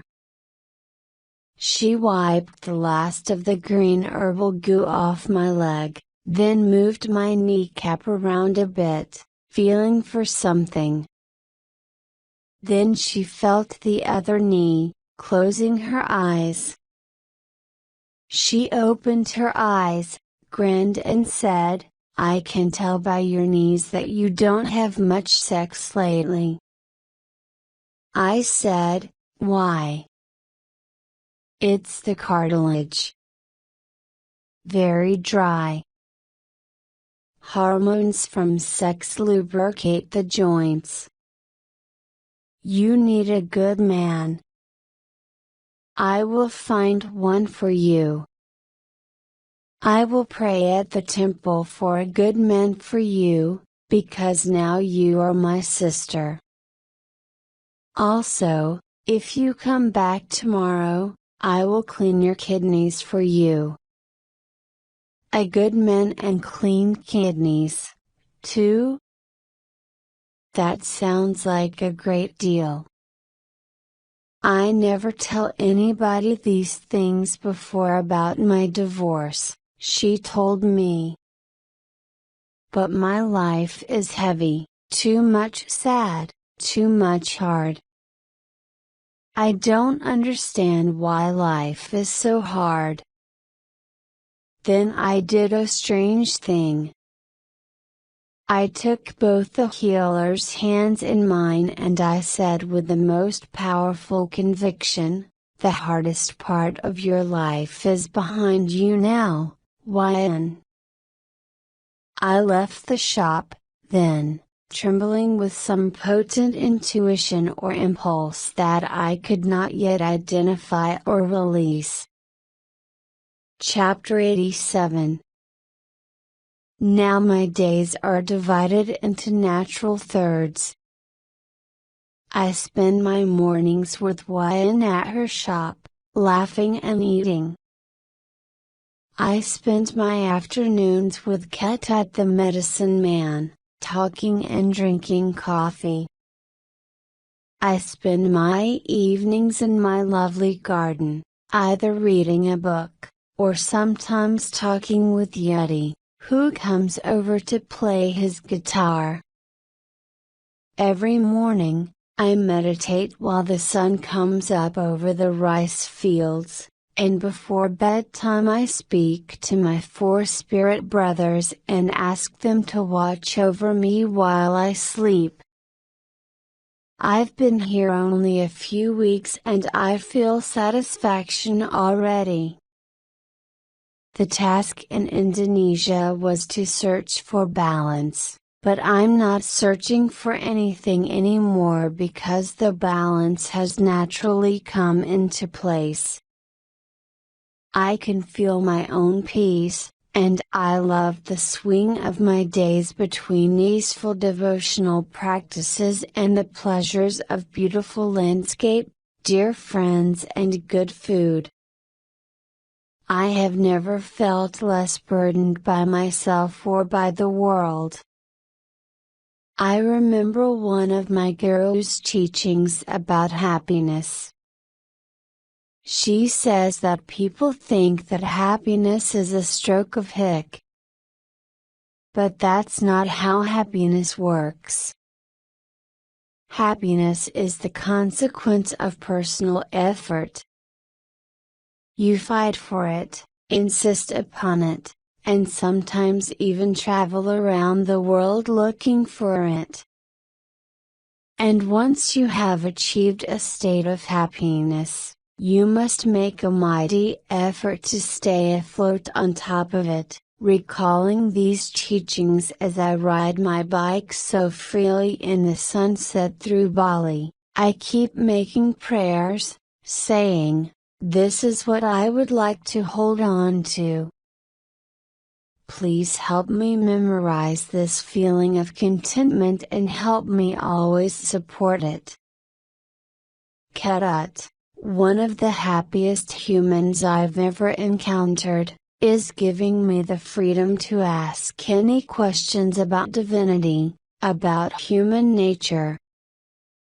A few days ago the medicine man told me that he knows 16 different meditation techniques. For instance, he said, he knows one meditation that takes him to up. To up? I asked. What is to up? To 7 levels up, he said. To heaven. Hearing the familiar idea of 7 levels, I asked him if he meant that his meditation took him up through the 7 sacred chakras of the body, which are discussed in yoga. Not chakras, he said. Places. This meditation takes me 7 places in universe. Up and up. Last place I go is heaven. I asked, have you been to heaven, Ketut? He smiled. Of course, he had been there, he said. Easy to go to heaven. What is it like? Beautiful. Everything beautiful is there. Every person beautiful is there. Everything beautiful to eat is there. Everything is love there. Heaven is love. Then Ketut said he knows another meditation. To down. This down meditation takes him 7 levels below the world. This is a more dangerous meditation. Not for beginning people, only for a master. I asked, so if you go up to heaven in the first meditation, then, in the second meditation you must go down to hell, he finished the statement. This was interesting. Heaven and hell aren't ideas I've heard discussed very much in Hinduism. But Ketut was talking about heaven and hell in a different way, as if they are real places in the universe which he has actually visited.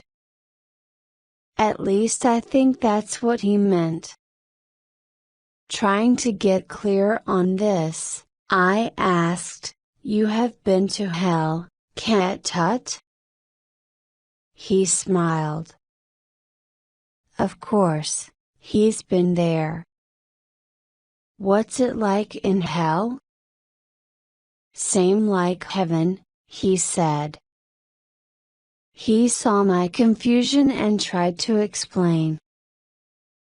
Universe is a circle, Liz. I still wasn't sure I understood. He said, to up, to down, all same, at end. I asked, then how can you tell the difference between heaven and hell? Because of how you go. Heaven, you go up, through 7 happy places. Hell, you go down, through 7 sad places. This is why it's better for you to go up, Liz. He laughed. I asked, you mean, you might spend your life going upward, through the happy places, since heaven and hell, the destinations, are the same thing anyway? Same, he said. Same in end, so better to be happy on journey. I said, so, if heaven is love, then hell is love, too, he said. I sat with that one for a while, trying to make the math work. Ketut laughed again, slapped my knee affectionately with his hand. Always so difficult for a young person to understand this. Chapter 88. So I was in Wyan's shop again this morning. As we're talking, little Tootie is sitting on the floor, drawing a picture of a house. Mostly, houses are what Tootie draws these days. She's dying to have a house of her own.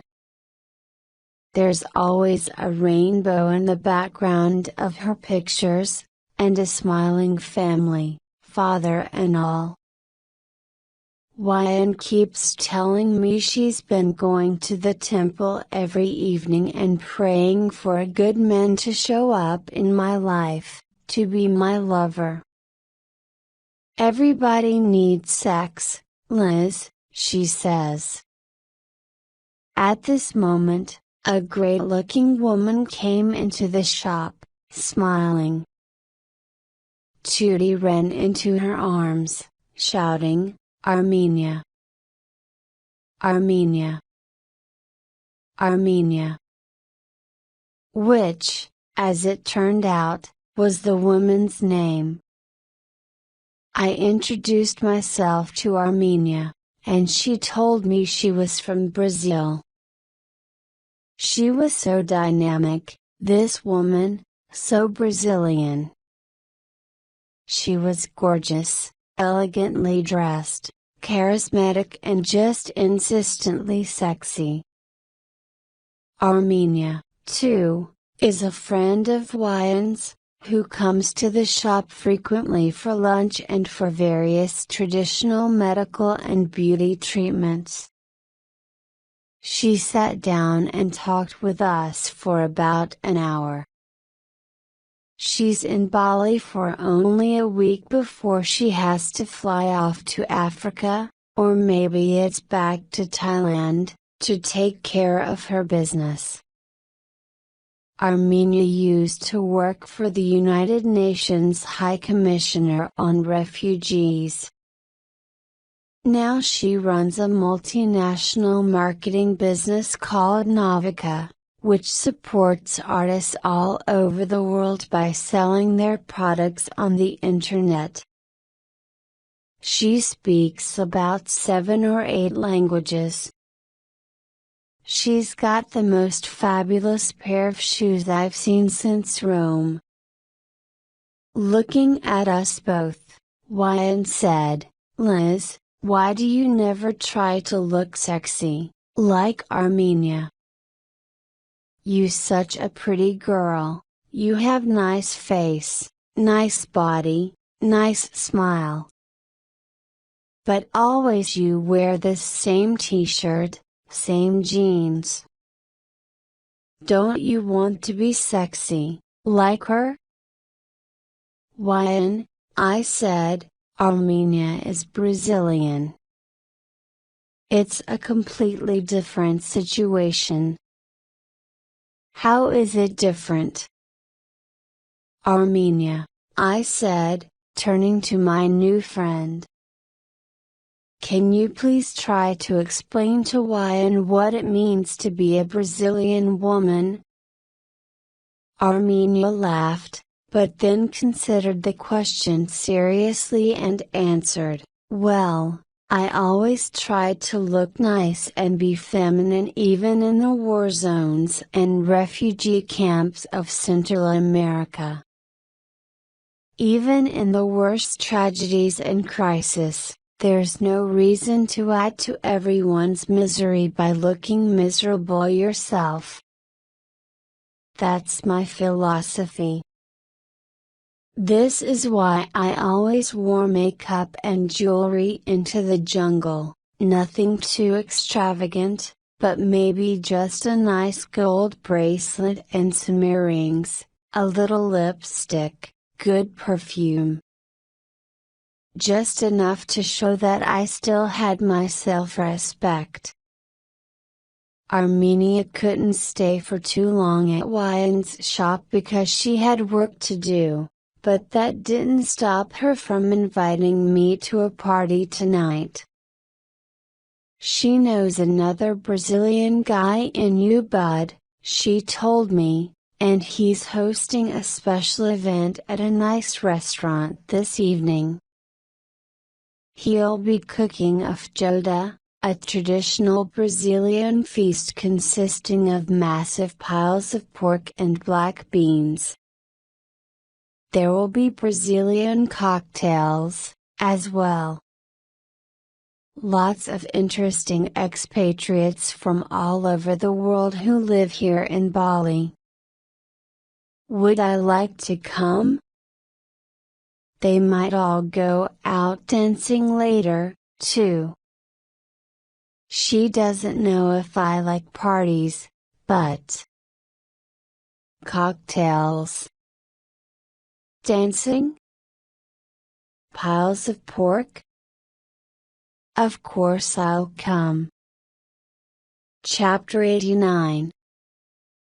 I can't remember the last time I got dressed up, but this evening I dug out my one fancy spaghetti strap dress from the bottom of my backpack and put it on. I even wore lipstick. I can't remember the last time I wore lipstick, but I know it wasn't anywhere near India. I stopped at Armenia's house on the way over to the party, and she gave me some of her fancy jewelry, let me borrow her fancy perfume, let me store my bicycle in her backyard so I could arrive at the party in her fancy car, like a proper adult woman. The dinner with the expatriates was great fun. I even got a little bit drunk, which was notable after all the purity of my last few months of praying at the ashram and sipping tea in my Balinese flower garden. And I was flirting. Though I couldn't really tell who I was flirting with. Was I attracted to the witty Australian former journalist sitting next to me? Or was it the quiet intellectual German down the table? Or was it the handsome older Brazilian man who had cooked this giant feast for all of us in the first place? I liked his kind brown eyes and his accent.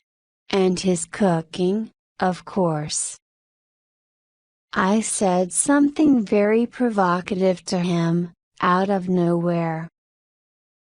He was making a joke, saying, "I'm a full catastrophe of a Brazilian man, I can't dance, I can't play soccer and I can't play any musical instruments." For some reason I replied, "Maybe so. But I have a feeling you could play a very good Casanova." Time suddenly stopped for a long moment, then, as we looked at each other frankly, like, that was an interesting idea. He didn't deny it. I looked away first, feeling myself blush, then we went out dancing at a local nightclub. There was a live band of Balinese kids playing good reggae music. Armenia hadn't come along, claiming she had to work the next day, but the handsome older Brazilian man was my host. He wasn't such a bad dancer as he claimed. Probably he can play soccer, too. I liked having him nearby, opening doors for me, complimenting me, calling me darling. It had been so long since I'd been in a bar. I think the last time I'd gone dancing was back when I was married. Back when I was happily married. On the dance floor I ran into my friend Stefania, a lively young Italian girl I'd met recently in a meditation class in Ubud, and we danced together. Sometime after midnight, the band stopped playing. That's when I met the guy named Ian. Oh, I really liked this guy. Right away I really liked him. He was very good looking. He was smart, asked questions, spoke to my friend Stefania in the same primitive Italian that I speak. It turned out that he was the drummer in this reggae band. Somehow, we started laughing and talking. Felipe came over then, that was the Brazilian's name, Felipe.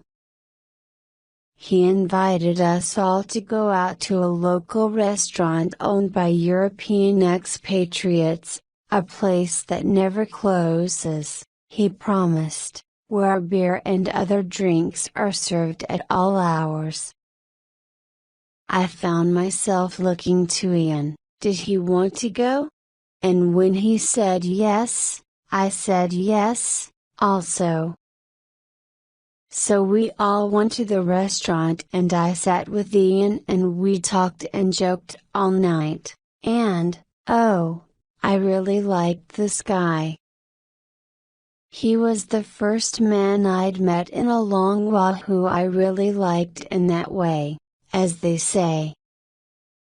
He was a few years older than me, had led a most interesting life.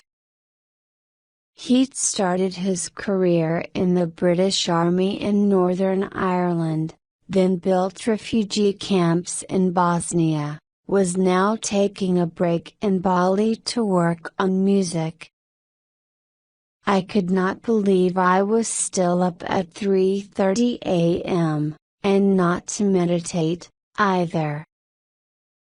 I was up in the middle of the night and wearing a dress and talking to an attractive man.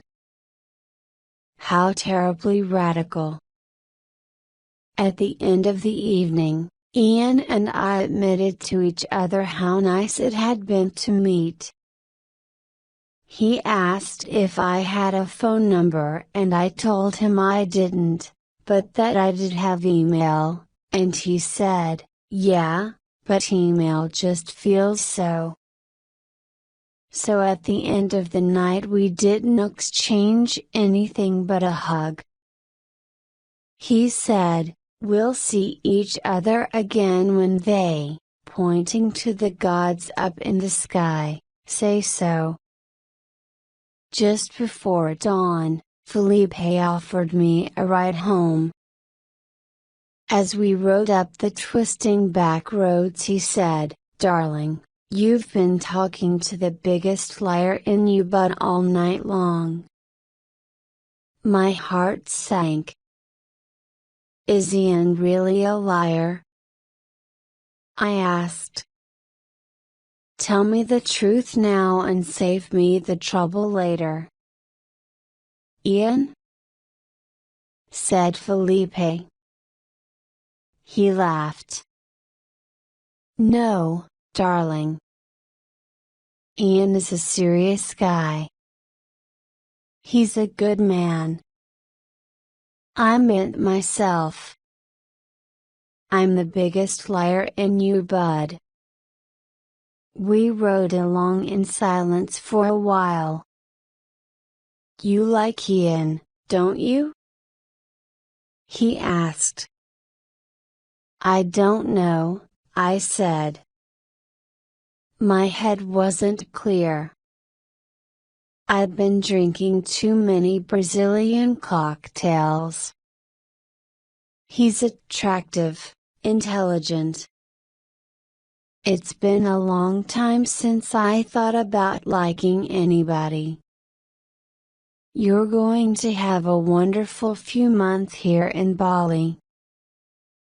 You wait and see. But I don't know how much more socializing I can do, Felipe. I only have the one dress. People will start to notice that I'm wearing the same thing all the time. You're young and beautiful, darling. You only need the one dress. Chapter 90. Am I young and beautiful? I thought I was old and divorced. I can barely sleep at all this night. So unaccustomed to these odd hours, the dance music still thrumming in my head, my hair smelling of cigarettes, my stomach protesting the alcohol. I doze a bit, then wake as the sun comes up, just as I am accustomed to. Only this morning I am not rested and I am not at peace and I'm in no condition for meditation. Why am I so agitated? I had a nice night, didn't I? I met some interesting people, I dressed up and danced, flirted with some men. The agitation increases at the thought of that word, turning into panic. I don't know how to do this anymore. I am feeling only panic and uncertainty. I start imagining myself getting involved with Ian who hadn't even given me an email address. I can see all the way into our future already, including the arguments over his smoking habit. then I start to miss David more than I have in months, thinking, maybe I should call him and see if he wants to try getting together again. It's never a far leap from thinking about David to obsessing about the circumstances of my divorce, and so soon I start brooding, just like old times, about my ex-husband, my divorce. And then I start thinking about Felipe, for some reason that handsome older Brazilian man. He's nice. Felipe. He says I am young and beautiful and that I will have a wonderful time here in Bali. He's right, right? I should relax and have some fun, right? But this morning it doesn't feel fun. I don't know how to do this anymore. Chapter 91. What is this life? Do you understand? I don't. This was Wyan talking. She had just learned that the lease on her shop was going to come up at the end of August, only 3 months from now, and that her rent would be raised. She would probably have to move again because she couldn't afford to stay here. She only had about $50 in the bank, and no idea where to go. Moving would take Tootie out of school again. They needed a home, a real home. This is no way for a Balinese person to live. Here are the facts: single mom, talented child, poor business, virtual homelessness. Where will she go? She can't live with the ex-husband's family, obviously. Wyan's own family are rice farmers in the countryside and poor. If she goes and lives with them, it's the end of her business as a healer in town because her patients won't be able to reach her, and you can forget about Tootie getting enough education to go someday to animal doctor college. I learned something about those 2 shy girls I noticed on the first day. It turns out that these are a pair of orphans Wyan has adopted. They are both named Ketut and we call them Big Ketut and Little Ketut. Wyan found the Ketuts starving and begging in the marketplace a few months ago.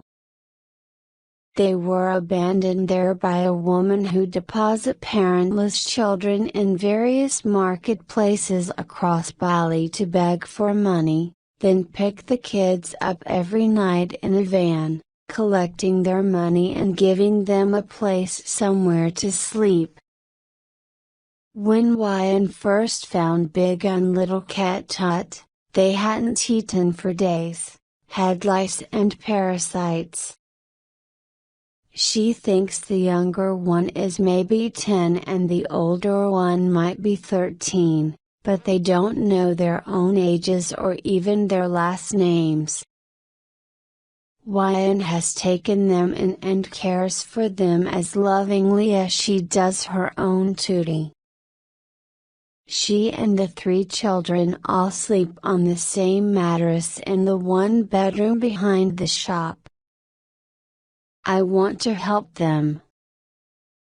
Today as Wyan and Armenia and I were eating our lunch, I looked over at little Tootie and noticed that she was doing something rather odd. She was walking around the shop with a single, small square of pretty cobalt blue ceramic tile resting on the palms of her upturned hands, singing in a chanting sort of way. I asked Wyan what this was all about, She said that Tootie had found the tile outside the construction site of a fancy hotel project down the road and had pocketed it.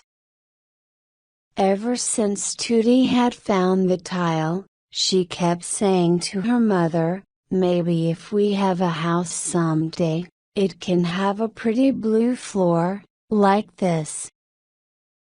Now, according to Wyan, Tootie often likes to sit on that tiny blue square for hours, shutting her eyes and pretending she's inside her own house.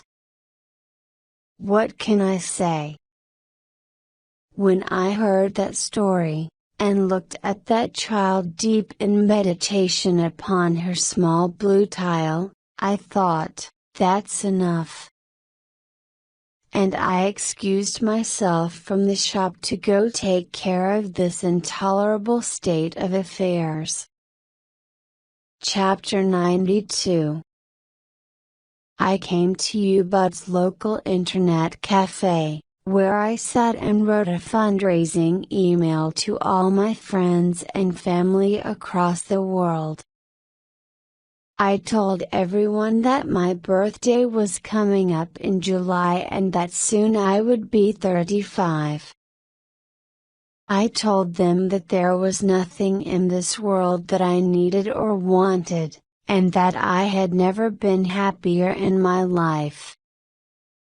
I told them that, if I were home in New York, I would be planning a big stupid birthday party and I would make them all come to this party, and they would have to buy me gifts and bottles of wine and the whole celebration would get ridiculously expensive. Therefore, I explained, a cheaper and more lovely way to help celebrate this birthday would be if my friends and family made a donation to help a woman named Wayan Nuryasi buy a house in Indonesia for herself and her children.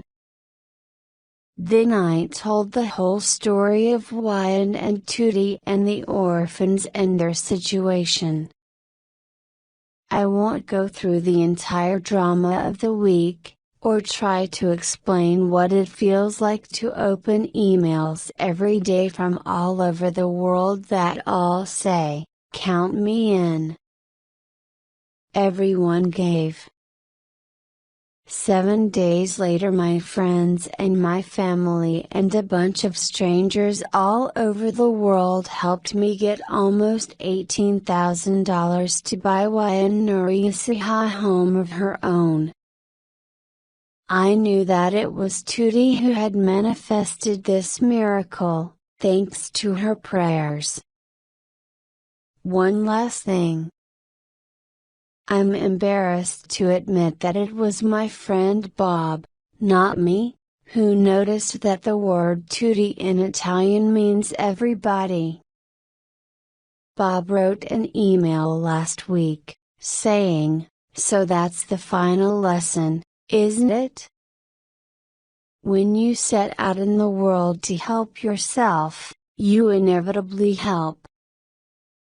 Tootie. Chapter 93. I don't want to tell Wayan about it, not until all the money has been raised. So for the whole week, I keep my mouth shut about my plans, and I keep myself occupied having dinner almost every night with Felipe the Brazilian. I guess I have a crush on him. He's 52 years old. He's got silver hair. His eyes are warm and brown. He has a gentle face and he smells wonderful. And he is an actual grown man. He's been living in Bali for about 5 years now, working with Balinese silversmiths to make jewelry for export to America. I like the fact that he was faithfully married for almost 20 years before his marriage broke down for its own reasons. I like the fact that he has already raised children, and that he raised them well, and that they love him. I like that he was the parent who stayed home with his children when they were little, while his Australian wife made her career. I like the fact that Felipe speaks 4, maybe more, languages fluently. I like that he's traveled through over 50 countries in his life, and that he sees the world as a small and easily managed place. I like the way he listens to me. He said to me the other night, "Why don't you take a lover while you're in Bali, Liz?" "I don't think I'm ready for it," I told him. "I don't want to go through all the effort of romance again, you know? I don't want to show my body to a new lover. And I don't want to tell my life story all over again, or worry about birth control. Anyway, I'm not even sure I know how to do it anymore. I think I was more confident about sex and romance when I was 16 than I am now." "Of course you were," Felipe said. "You were young and stupid then." Only the young and stupid are confident about sex and romance. We talk about our marriages, our divorces. We compare notes about the bottomless depths of post-divorce depression. We drink wine and eat well together, and we tell each other the nicest stories we can remember about former spouses, just to take the sting out of all that conversation about loss. He says, "Do you want to do something with me this weekend?" And I find myself saying yes, that would be nice. Because it would be nice. I let him hold me for a while. I can feel him press his face into my hair, as my face presses somewhere against his chest. I can smell his shirt. I really like the way he smells. When I let him hold me at the end of the evening, I let myself be held. Which hasn't happened for a long time. Chapter 94. I asked Ketut, my old medicine man, "What do you know about romance?"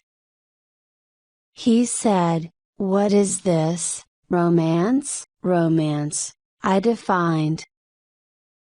"Women and men in love. Kissing and sex and marriage, all that stuff. I not make sex with too many people in my life, Liz. Only with my wife." "You're right, that's not too many people. But do you mean your first wife or your second wife?" "I only have one wife, Liz. She dead now." "What about Nemo?" "Nemo not really my wife, Liz. She the wife of my brother." Seeing my confused expression, he added, this typical Bali, and explained. Ketut's older brother, who is a rice farmer, lives next door to Ketut and is married to Nemo. They had 3 children together. Ketut and his wife, on the other hand, were unable to have any children at all, so they adopted one of Ketut's brother's sons in order to have an heir. When Ketut's wife died, Nemo began living in both family compounds, splitting her time between the two households, taking care of both her husband and his brother, and tending to the two families of her children. She is in every way a wife to Ketut in the Balinese manner, cooking, cleaning, taking care of household religious ceremonies and rituals, except that they don't have sex together. Why not? I asked. "Too old," he said. Then he called Nemo over, to let her know that the American lady wants to know why they don't have sex with each other. Nemo was laughing at the very thought of it. "I only had one wife," Ketut went on. "And now she dead. Do you miss her? When she dies, I very sad in my mind." "Did you cry?" "Only little bit, in my eyes. But I do meditation, to clean the body from pain. I visit her in meditation every day, even to kissing her. She the only woman I ever make sex with. So I do not know. What is new word, from today? Romance? Yes, romance. I do not know romance, Liz. Chapter 95. I finally sat down with Wyan and told her about the money I'd raised for her house. I explained about my birthday wish, showed her the list of all my friends' names, and then told her the final amount which had been raised, 18,000 American dollars.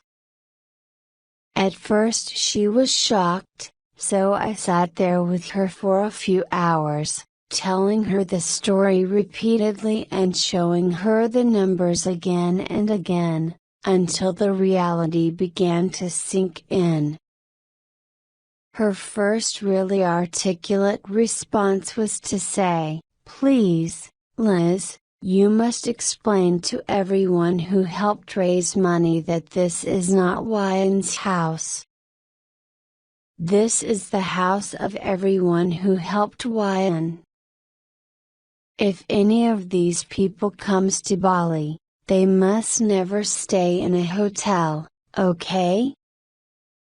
You tell them they come and stay at my house, okay? Promise to tell them that? We call it group house. The house for everybody." Then she realized about the garden, and started to cry. Slowly, though, happier realizations come to her. If she had a home, she could have a small library, for all her medical books.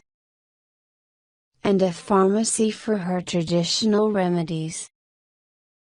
And a proper restaurant with real chairs and tables.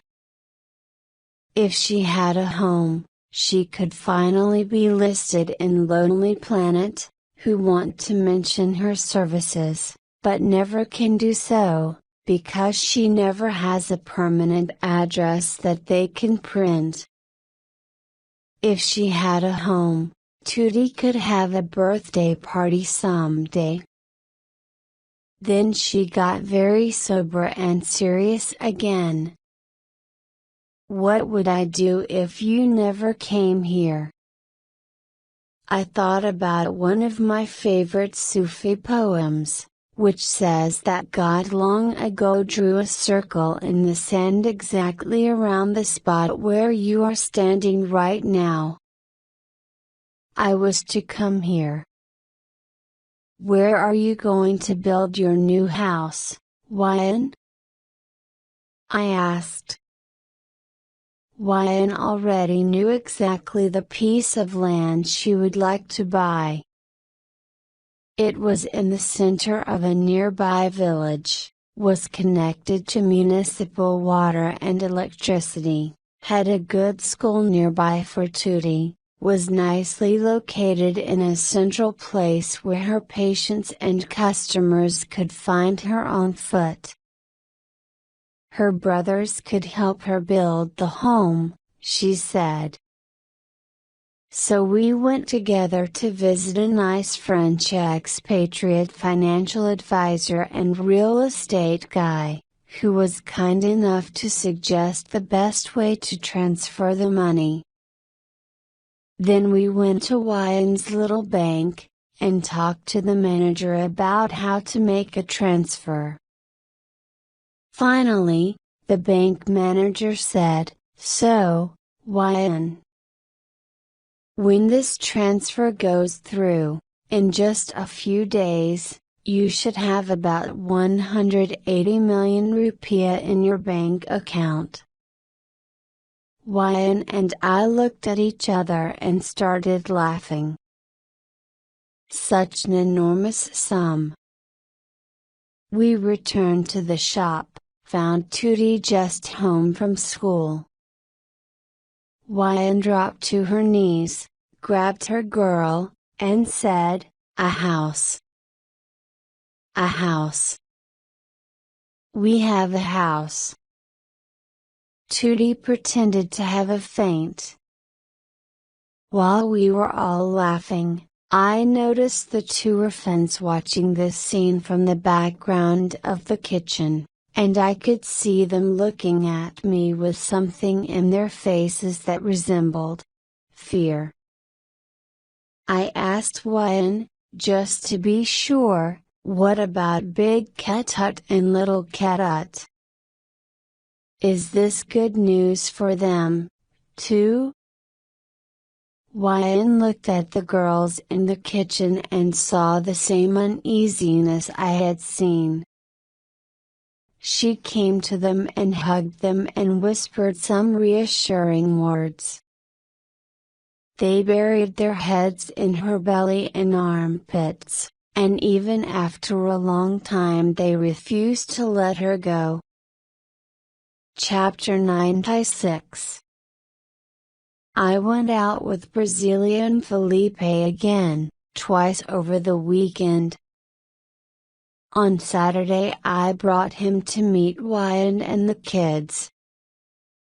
I also brought Felipe to meet Ketut, my medicine man, and Ketut read his palm and said, while fixing me with a penetrating stare, that my friend is a good man, a very good man, a very, very good man. Not a bad man, Liz, a good man. Then on Sunday, Felipe asked me if I'd like to spend a day at the beach. It occurred to me that I'd been living here in Bali for 2 months already and had not yet seen the beach, so I said yes. He picked me up at my house in his Jeep and we drove an hour to this hidden little beach in Padang Bai where hardly any tourists ever go. This place was a good imitation of paradise, with blue water and white sand and the shade of palm trees. We talked all day, interrupting our talking only to swim and nap and read, sometimes reading aloud to each other. Then it was dark, so we packed up our things and went for a walk through the main street of this old Balinese fishing village under the stars. And then Felipe from Brazil asked me in the most natural way, Should we have an affair together, Liz? What do you think? I liked everything about the way this was happening. Not with an action, not with an attempted kiss, but with a question. And the correct question, too. I said, I would probably say yes, Felipe, under normal circumstances. Whatever normal circumstances are. We both laughed. But then I showed him my hesitation. Which was this, that as much as I might enjoy to give my body and heart to the expert hands of an expat lover, something else inside me has requested that I donate this whole year of traveling all to myself. That some vital transformation is happening in my life, and this transformation needs time and room in order to finish its process undisturbed. I don't want to lose control of my life again. Of course, Felipe said that he understood, and that I should do whatever's best for me. Although, he went on, you need to listen to me now. Fair enough, I said. For one thing, if I understand you correctly, this whole year is about your search for balance between devotion and pleasure. I can see where you've been doing a lot of devotional practices, but I'm not sure where the pleasure has come in so far. I ate a lot of pasta in Italy, Felipe. Pasta, Liz? Pasta? Good point. For another thing, I think I know what you're worried about. Some man is going to come into your life and take everything from you again. I won't do that to you, darling. I've been alone for a long time, too, and I've lost a great deal in love, just like you have. I don't want us to take anything from each other. It's just that I've never enjoyed anyone's company as much as I enjoy yours, and I'd like to be with you. Don't worry, I'm not going to chase you back to New York when you leave here in September. But still I said number. He drove me home. Parked in front of my house, we shared a few sweet kisses. It was lovely. Of course it was lovely. But still, and again, I said number. That's fine, darling, he said.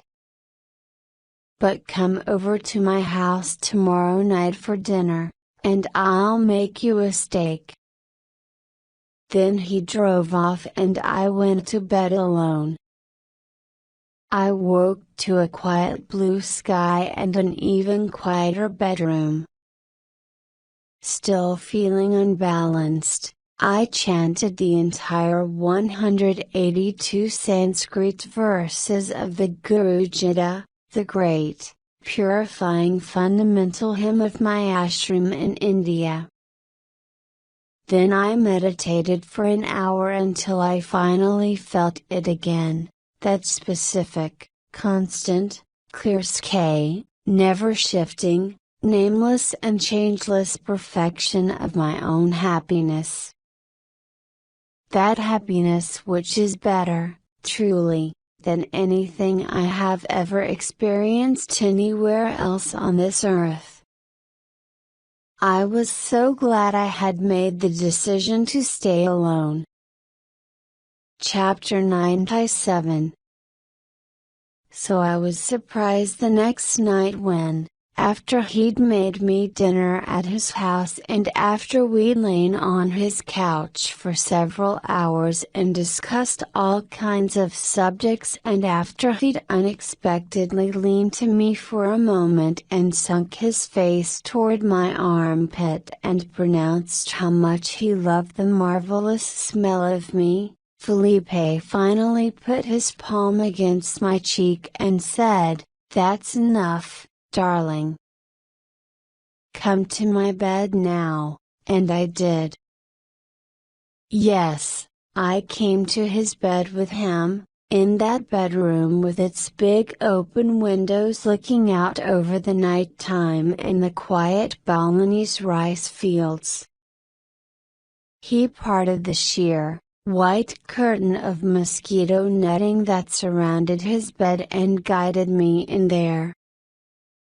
Then he helped me out of my dress with the tender competence of a man who had obviously spent many comfortable years getting his children ready for bath time, and he explained to me his terms, that he wanted absolutely nothing from me except permission to adore me for as long as I wanted him to.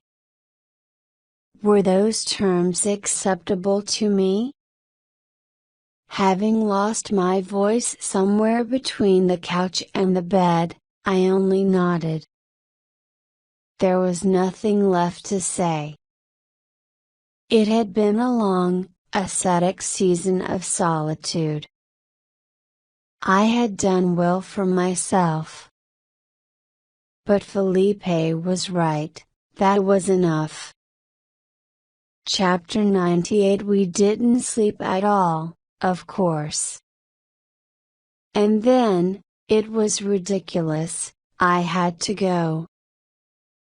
I had to go back to my house stupidly early the next morning because I had a date to meet my friend Yeti. He and I had long ago planned that this was the very week we were going to leave on a big cross-Balinese road trip together. This idea came to us one evening at my house when Yeti said that, aside from his wife and Manhattan, what he most missed about America was driving, just taking off with a car and some friends and going on an adventure across those great distances. I told him, "Okay, so we'll go on a road trip here in Bali together, American style." This had struck us both as irresistibly comic. There's no way you can do an American style road trip in Bali.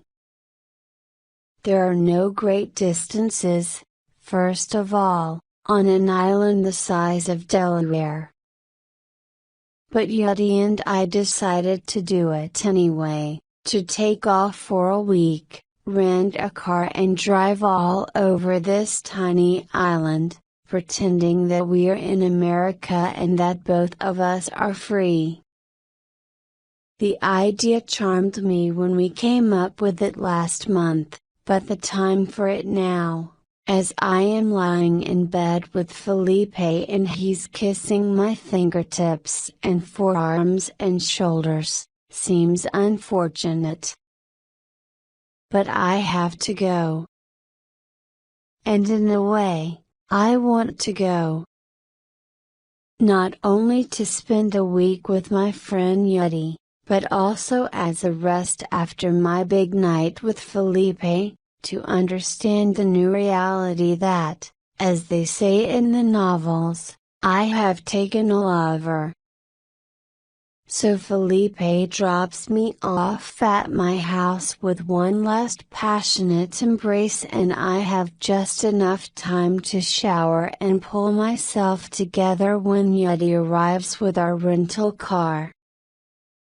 We set off for our fake American road trip across Bali, me and this cool young Indonesian musical genius. The back of our car is filled with guitars and beer and the Bolognese equivalent of American road trip food, fried rice crackers and dreadfully flavored candies. We drive along the coast, and it's beaches, beaches, beaches for a whole week. Sometimes we take a little fishing boat out to an island. We spent one day on the long Southern California-style wonderful white sand surf of Kuta. Just as intended, we forget for long hours, purely for Yeti's benefit, that we are in Indonesia at all as we tool around in this rented car, eating junk food and singing American songs, having pizza everywhere we can find it. Sometimes we discover calm stretches of blue ocean and we swim all day, permitting each other to start drinking beer at 10 o'clock a.m. We make friends with everyone we encounter. Every day I call Felipe, and he asks, "How many more sleeps until you come back to me?"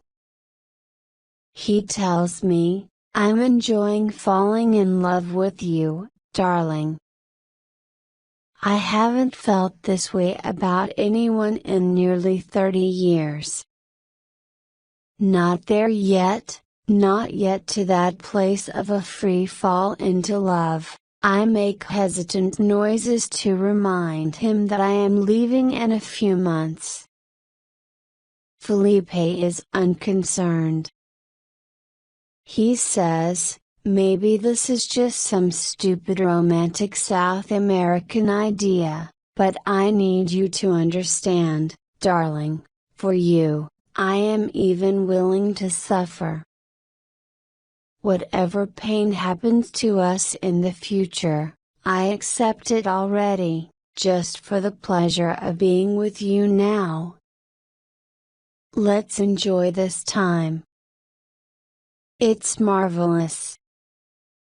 The last day of our road trip, Yeti and I lays on a beach someplace for hours, and, as often happens with us, we start talking about New York City again, how great it is, how much we love it. Yeti misses the city, he says, almost as much as he misses his wife, as if New York is a person, a relative, whom he has lost since he got deported. I feel his longing for New York so deeply that for a moment I mistake it for my own. His homesickness infects me so completely that I forget for an instant that I am actually free to go back to Manhattan someday, though he is not. Yeti looks out at the quiet, blue ocean and says, "I know it's beautiful here. But do you think I'll ever see America again?" What can I tell him? Chapter 99. When we return to you, Bud, I go straight back to Felipe's house and don't leave his bedroom for approximately another month. I have never been loved and adored like this before by anyone, never with such pleasure and single-minded concentration. Never have I been so unpeeled, revealed through the event of love-making. One thing I do know about intimacy is that there are certain natural laws which govern the sexual experience of two people, and that these laws cannot be changed. To feel physically comfortable with someone else's body is not a decision you can make. It has very little to do with how two people think or act or talk or even look.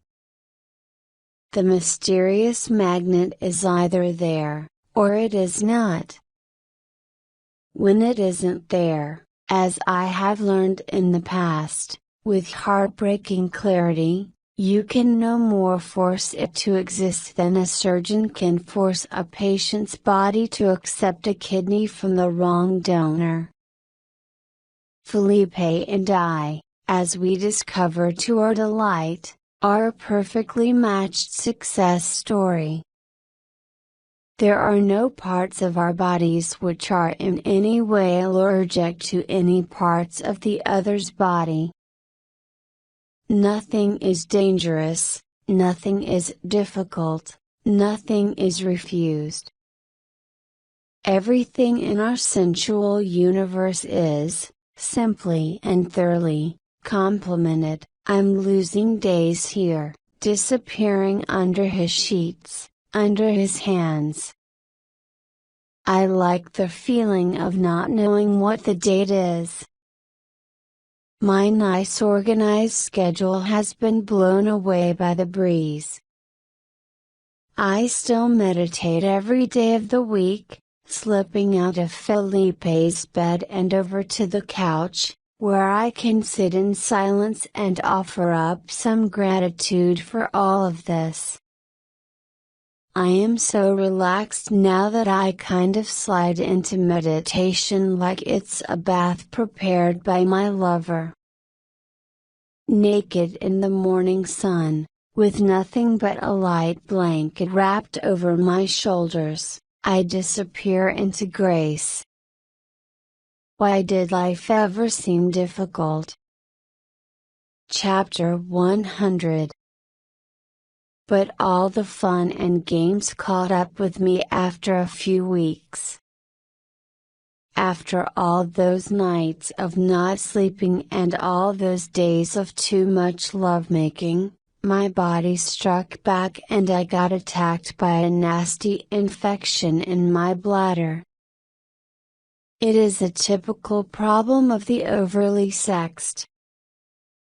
It came up as fast as any tragedy can strike. I was walking through town one morning when suddenly I felt burning pain and fever. I'd had these infections before, in my youth, so I knew what it was.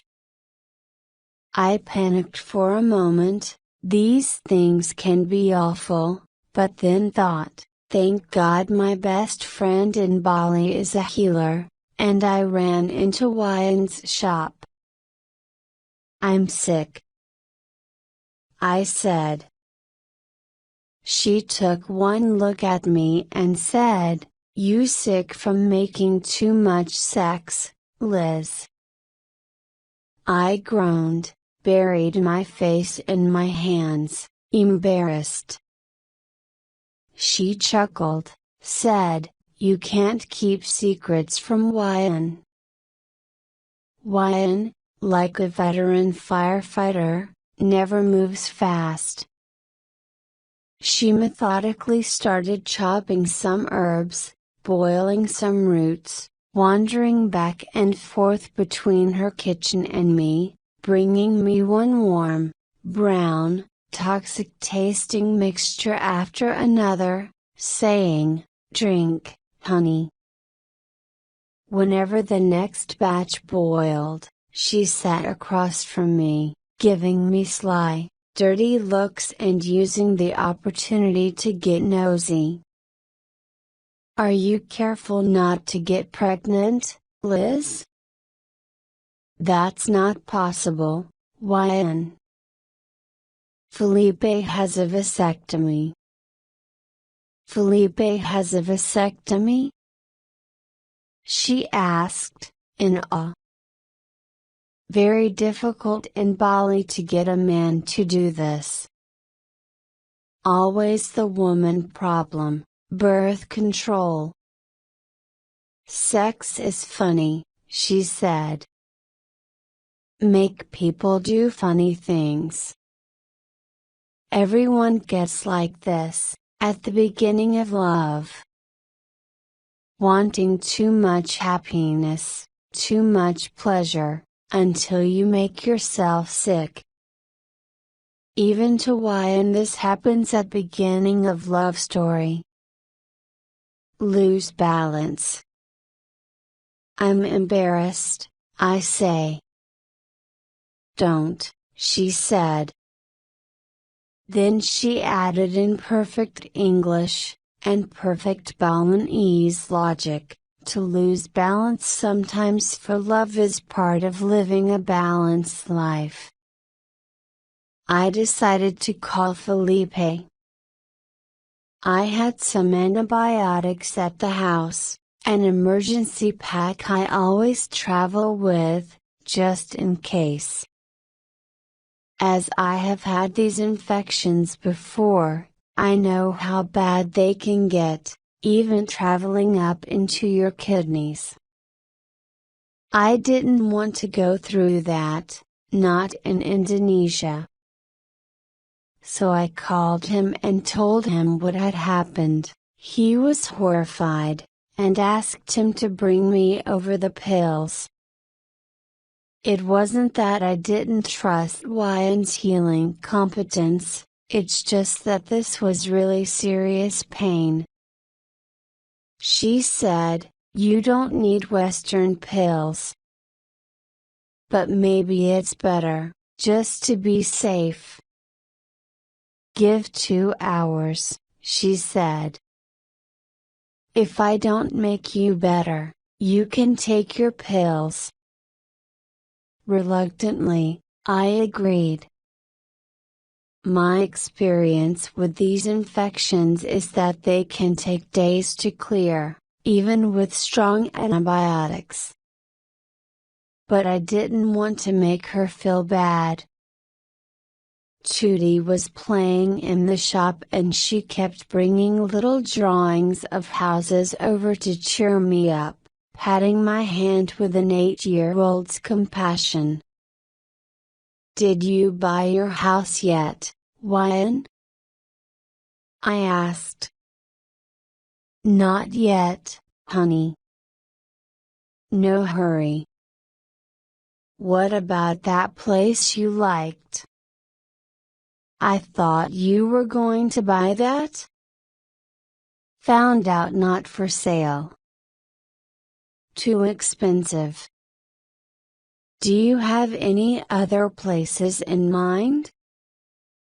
"Not worry about it now, Liz. For now, let me make you quickly feel better." Felipe arrived with my medicine and a face full of guilt, apologizing to both me and Ryan.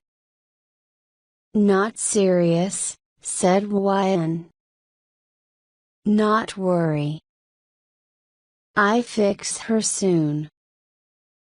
Quickly better." Then she went into the kitchen and produced a giant glass mixing bowl full of leaves, roots, berries, some mass of something that looked like witch's hair. All floating in its own brown juice. There was about a gallon of it in the bowl. "Drink, honey," Ryan said. "Drink all." I suffered it down. And in less than 2 hours. Well, we all know how the story ends. In less than 2 hours I was fine, totally healed. An infection was gone. I tried to pay Ryan, but she only laughed. "My sister doesn't need to pay." Then she turned on Felipe, "You be careful with her now. Only sleep tonight, no touching." Then she said to us, "Go home now, you both.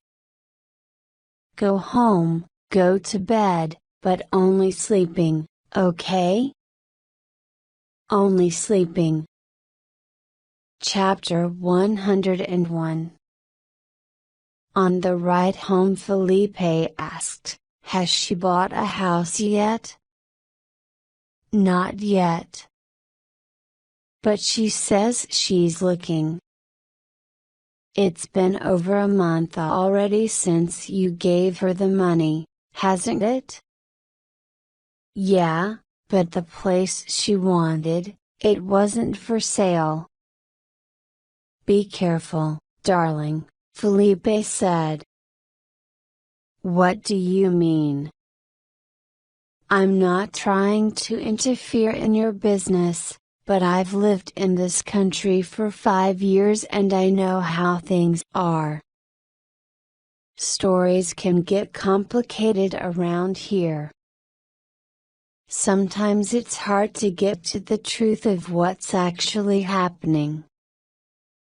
What are you trying to say, Felipe?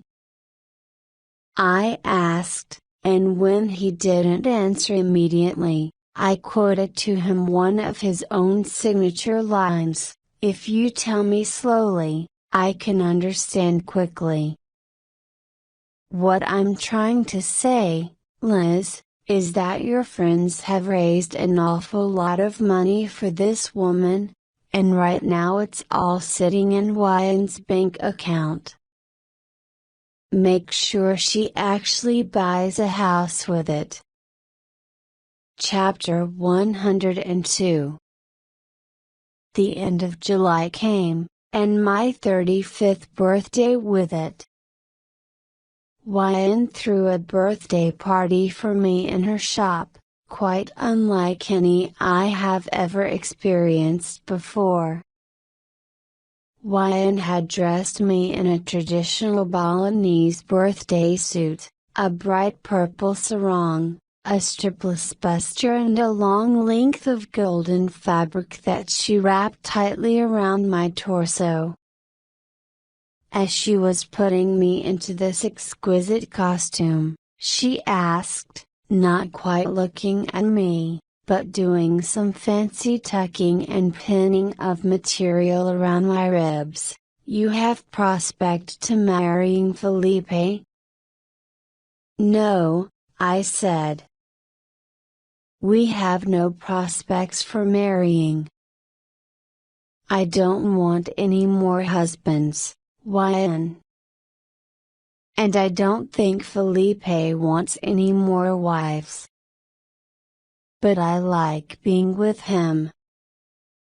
Handsome on the outside is easy to find, but handsome on the outside and handsome on the inside, this not easy.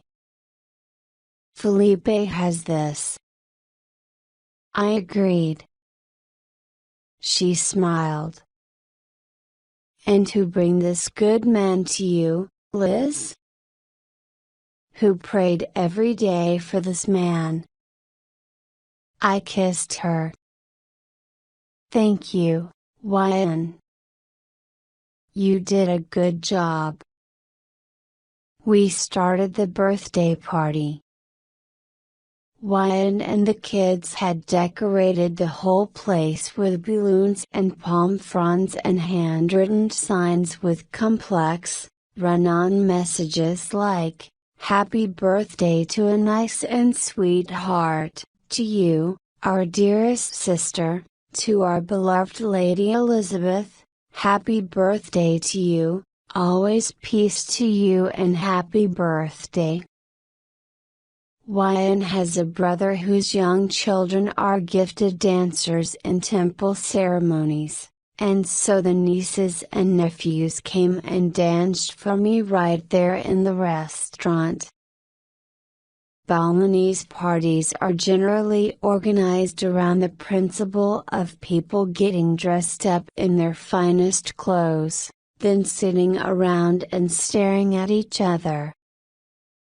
"My God, darling," moaned Felipe, when I told him that Ryan was throwing me a Balinese birthday party, "it's going to be so boring."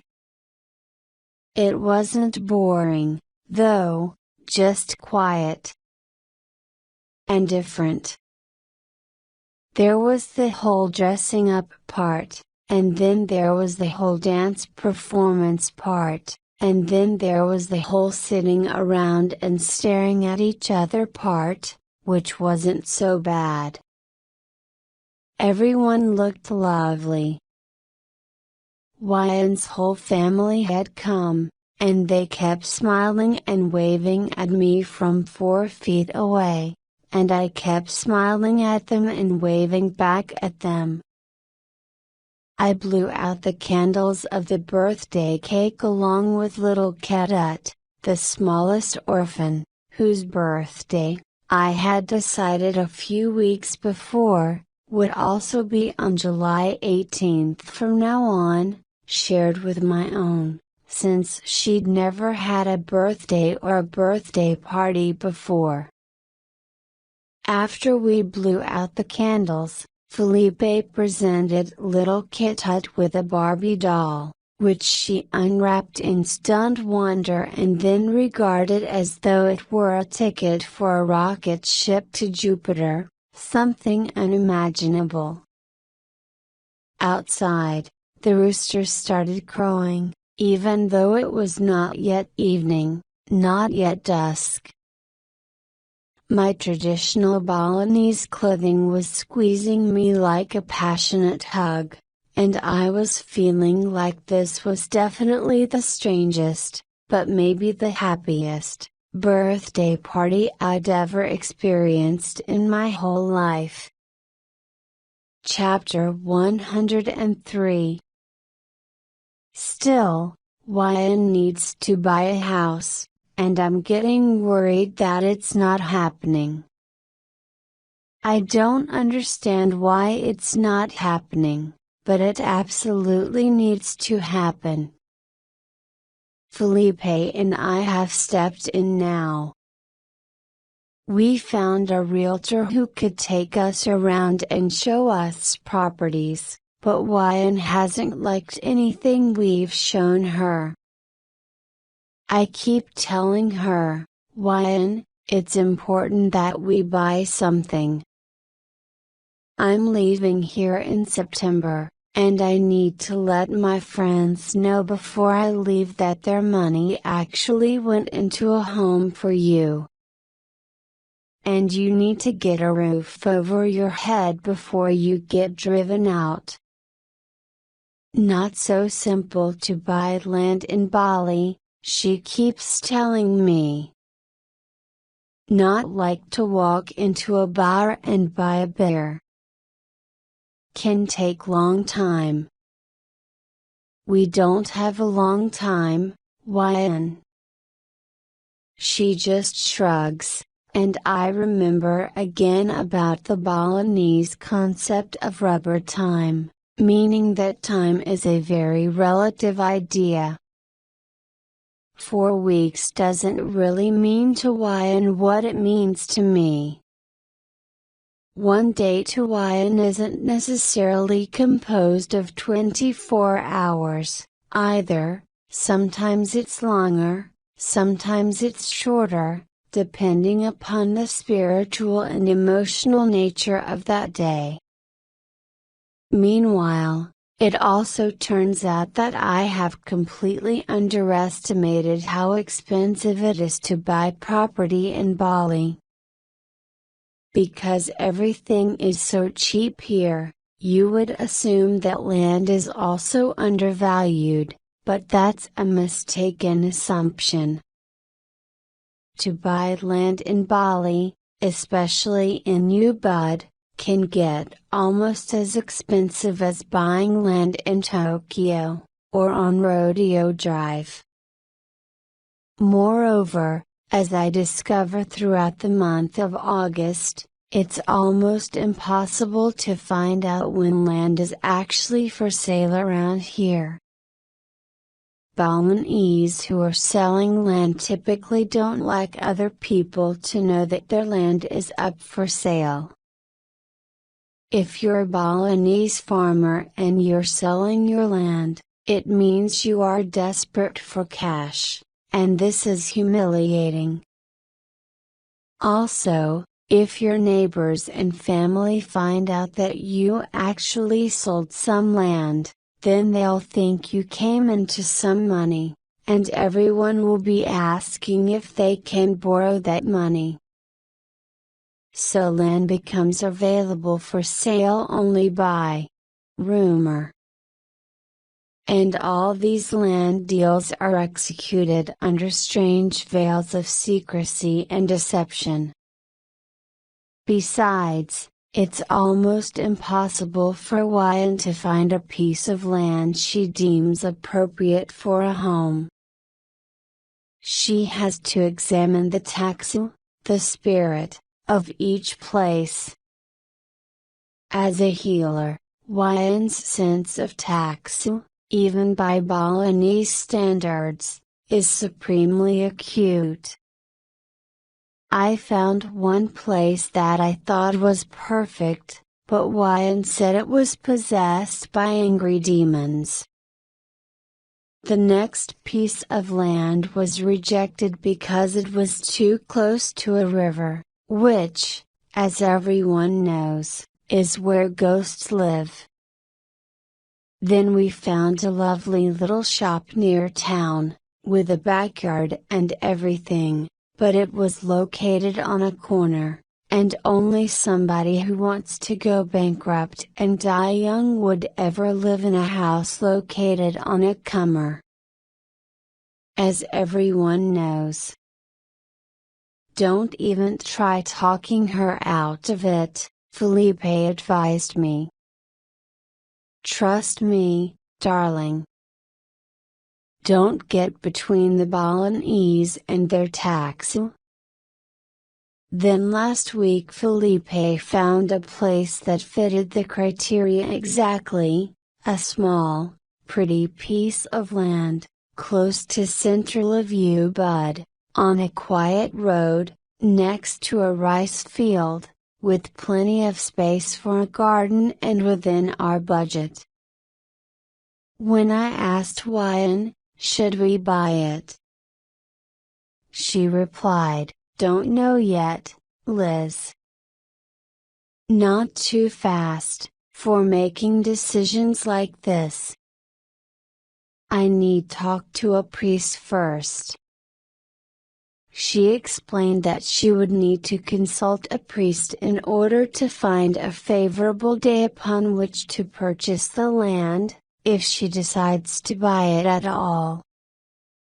Because nothing significant can be done in Bali before a favorable day is chosen. But she can't even ask the priests for the favorable date upon which to buy the land until she decides if she really wants to live there. Which she can't do until she's had a favorable dream. I asked Wyan, like a good New Yorker, how soon can you arrange to have a favorable dream? Wyan replied, like a good Balinese, cannot be rushed, this. Although, she thought it might help if she could go to one of the major temples in Bali with an offering, and pray to the gods to bring her a favorable dream. Okay, I said. Tomorrow Felipe can drive you to the major temple and you can make an offering and ask the gods to send you a favorable dream. Wyan would love to, she said. It's a great idea. Only one problem. She's not permitted to enter any temples for this entire week. Because she is menstruating.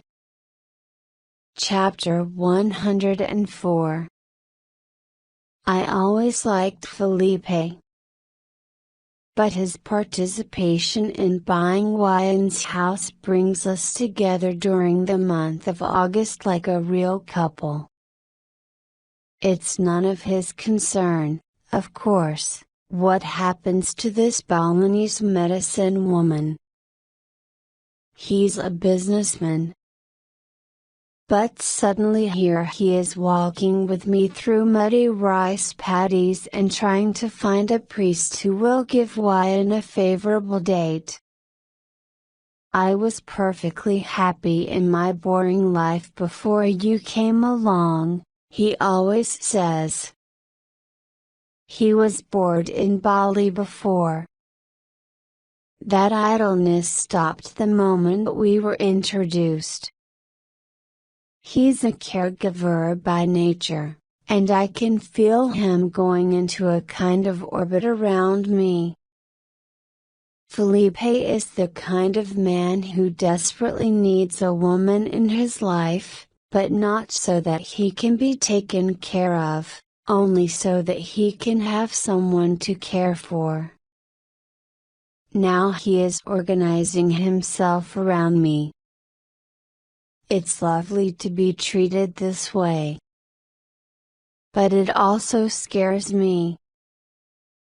I wonder if I am capable of being somebody's son, somebody's everything. Am I centered enough now to be the center of somebody else's life? But when I finally brought up the topic with him one night, he said, "Have I asked you to be that person, darling? Have I asked you to be the center of my life?" "I'm sorry," I said. "That was a little arrogant, wasn't it?" "A little," he acknowledged, then kissed my ear. "But not so much, really. Darling, of course it's something we have to discuss because here's the truth, I'm wildly in love with you." Then he made a quick joke, trying to be reassuring. "I mean that in a completely hypothetical way, of course." But then he said in all seriousness, "Look, I'm 52 years old. Believe me, I already know how the world works. I recognize that you don't love me yet the way I love you, but the truth is that I don't really care. For some reason, I feel the same way about you that I felt about my kids when they were small, that it wasn't their job to love me, it was my job to love them. You can decide to feel however you want to, but I love you and I will always love you. Even if we never see each other again, you already brought me back to life, and that's a lot. And of course, I'd like to share my life with you. The only problem is, I'm not sure how much of a life I can offer you in Bali. This is a concern I've had, too. I've been watching the Expatriate Society in Ubud, and I know for sure this is not the life for me. Westerners living here are talented and clever people. But it seems to me that everyone I meet here used to be something once, generally married or employed. Now they are all united by the absence of the one thing they seem to have surrendered completely and forever, ambition. Needless to say, there's a lot of drinking. There is much to enjoy in their lazy company, in these long Sunday afternoons spent at brunch, drinking champagne and talking about nothing. Still, when I am around this scene, I feel somewhat like Dorothy in the poppy fields of Oz. Be careful. Don't fall asleep in this narcotic meadow, or you could doze away the rest of your life here. So what will become of me and Felipe?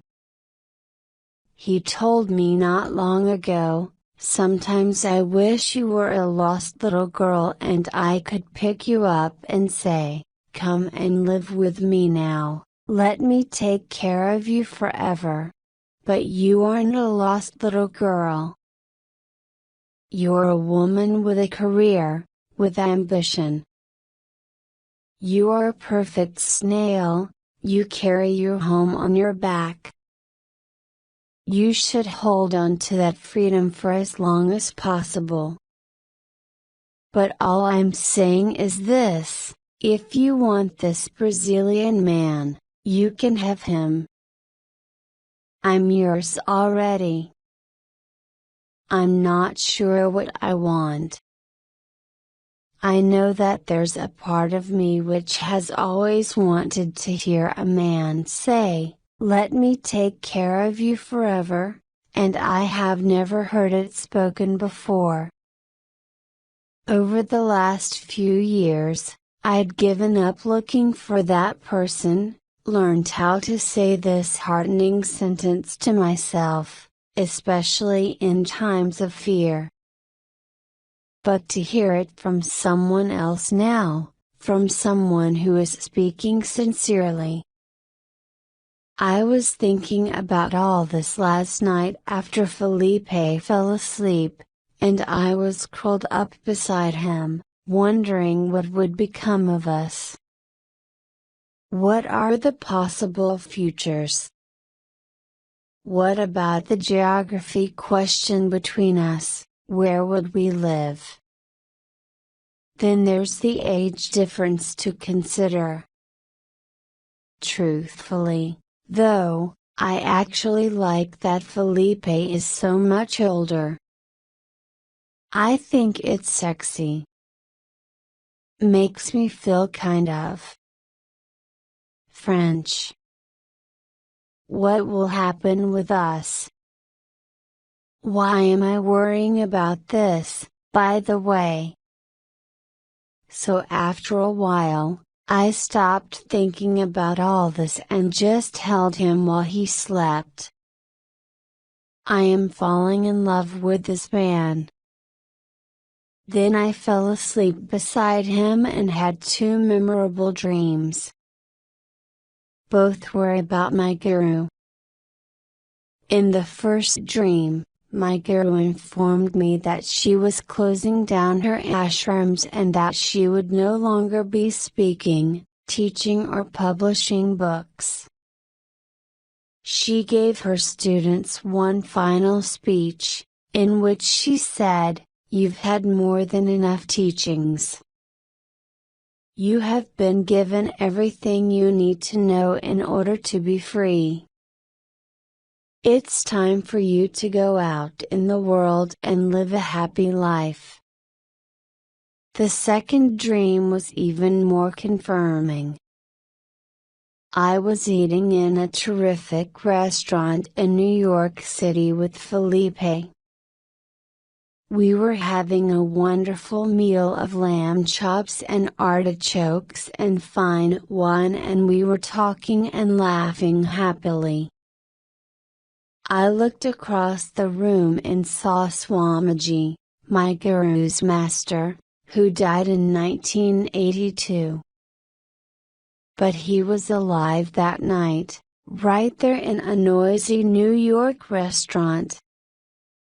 He was eating dinner with a group of his friends and they were also having a good time. Our eyes met across the room and Swamiji smiled at me and raised his wine glass in a toast. And then, quite distinctly, this small Indian guru mouthed this one word to me across the distance: enjoy. Chapter 105. I haven't seen Ketunlayer so long. I was so busy with my romance and my struggle to secure a home for Wyan. Still, I miss the old man, so I stopped by to talk with him this morning. He beamed at me, as usual, saying, "I am very happy to meet you." I never was able to break him of that habit. "I am happy to see you, too, Ketut. You leaving soon, Liz?" "Yes, Kedut. In less than 2 weeks. That's why I wanted to come over today. I wanted to thank you for everything you've given me. I came back to Bali thanks to you. You would come back to Bali, anyway, he said without doubt or drama. You still meditate with your 4 brothers like I teach you? Yes. You still meditate like your guru in India teach you? Yes. You happy now with God? Very. You love new boyfriend? I think so. Yes.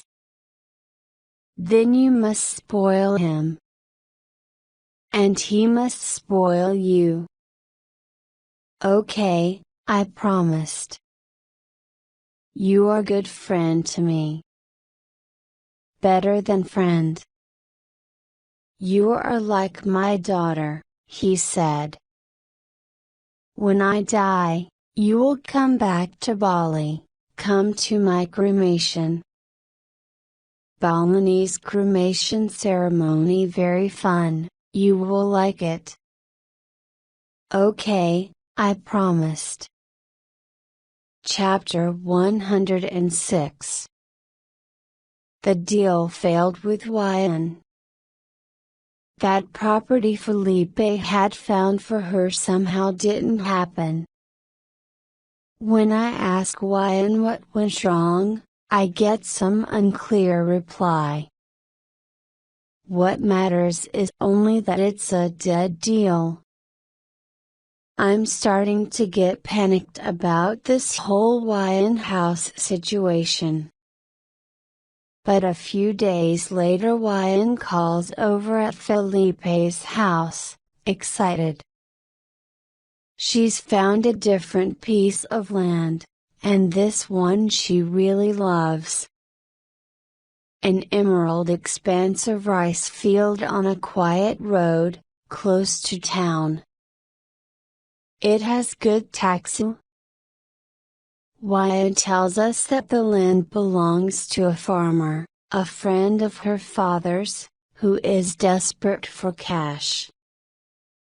He has 7 euro total to sell, but, needing fast money, would give her only the 2 euro she can afford. She loves this land. I love this land. Felipe loves this land. Trudy loves it, too. Buy it, I tell Yan. But a few days pass, and nothing happens. Do you want to live there or not? I keep asking. She changes her story again. This morning, she says, the farmer called to tell her he isn't certain anymore whether he can sell only the 2 euro parcel to her. Instead, he might want to sell the whole 7 euro lot. It's his wife that's the problem. The farmer needs to talk to his wife, see if it's okay with her to break up the land. Yan says, maybe if I had more money. I'm telling her, Yan, I can't do it, I don't have the money. Can't you make a deal with the farmer? Then Yan tells a complicated story. She tells me that she visited a mystic the other day and the mystic went into a trance and said that Yan absolutely needs to buy this entire 7 euro package in order to make a good healing center. That this is destiny. And, anyway, the mystic also said that if Yan could have the entire package of land, then maybe she could someday build a nice fancy hotel there. A nice fancy hotel? That's when suddenly I go deaf and I can see Ryan's mouth moving, but I'm not listening to her anymore because a thought has just come. She's throwing dust into my eyes. I stand up, say goodbye to Ryan, walk home slowly and ask Felipe for his opinion. Is she throwing dust into my eyes? He has not ever commented upon my business with Ryan, not once. Darling, he says kindly. Of course she is. My heart drops into my guts. But not intentionally, he adds quickly. You need to understand the thinking in Bali. It's a way of life here for people to try to get the most money they can out of visitors. It's how everyone survives. So she's making up some stories now about the farmer. Darling, since when does a Balinese man need to talk to his wife before he can make a business deal? Listen, the guy is desperate to sell her a small parcel, he already said he would. But she wants the whole thing now. And she wants you to buy it for her. I get embarrassed at this for two reasons. First of all, I hate to think this could be true of Ryan. Second, I hate the cultural implications under his speech. This is what all these people are like argument. But Felipe explains, listen, I grew up poor in South America. You think I don't understand the culture of this kind of poverty? You've given Ryan more money than she's ever seen in her life and now she's thinking crazy.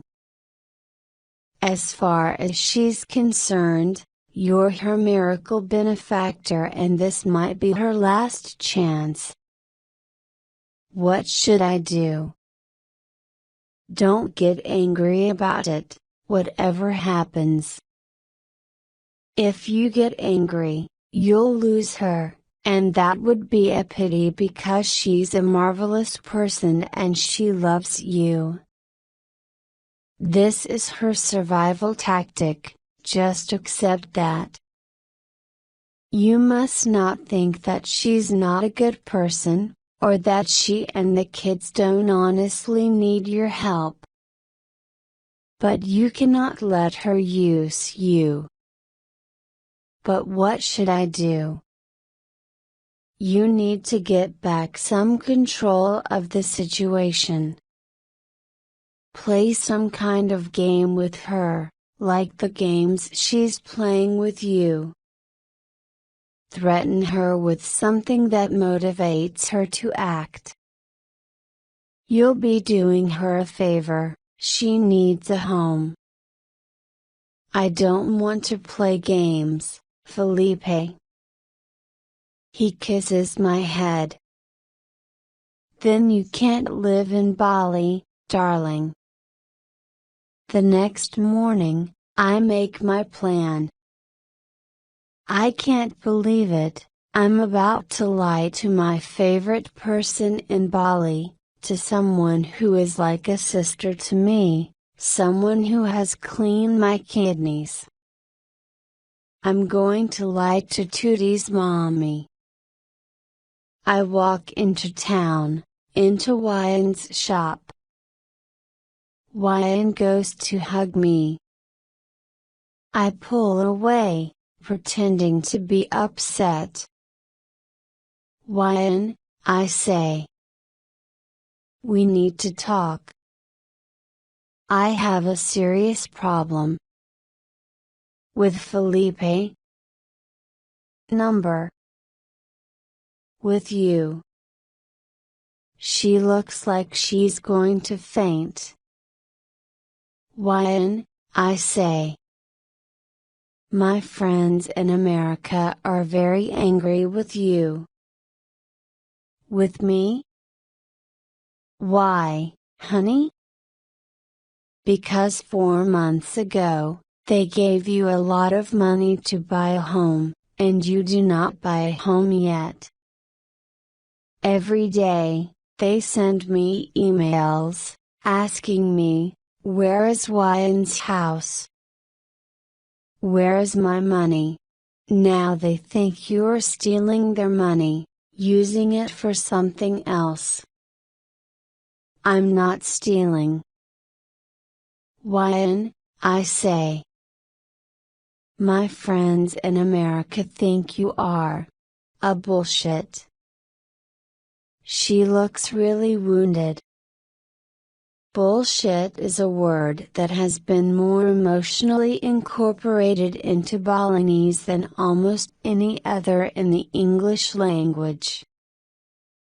It's one of the very worst things you can call someone in Bali, a bullshit.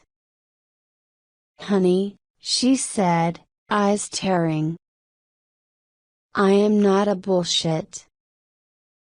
I know that, Ryan. This is why I'm so upset. I try to tell my friends in America that Ryan is not a bullshit, but they don't believe me.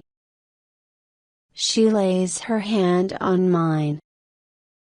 I'm sorry, honey. Ryan, my friends are angry. They say that you must buy some land before I come back to America. They told me that if you don't buy some land in the next week, then I must take the money back. Now she doesn't look like she's going to faint, she looks like she's going to die. How could she know that I have no power to take that money out of her bank account? I made the money magically appear in her bank book, didn't I? Couldn't I just as easily take it away? Honey, she says, believe me, I find land now, don't worry, very fast I find land. Please don't worry. Maybe in next 3 days this is finished, I promise. You must, Ryan, I say. I'm going back to Felipe's house now. Call me when you've bought something. Then I walk away from my friend, aware that she is watching me but refusing to turn around and look back at her. I go home to Felipe, feeling awful. Just 4 hours later the phone rings in Felipe's house. It's Ryan. She's breathless. She wants me to know the job is finished. She has just purchased the 2 RO from the farmer, whose wife suddenly didn't mind breaking up the property. There was no need, as it turns out, for any magic dreams or priestly interventions or tax irradiation level tests. Ryan even has the certificate of ownership already, in her hands. And it's notarized. Also, she assures me, she has already ordered construction materials for her house and workers will start building early next week, before I leave. So I can see the project underway. She hopes that I am not angry with her. She wants me to know that she loves me more than she loves her own body, more than she loves her own life, more than she loves this whole world.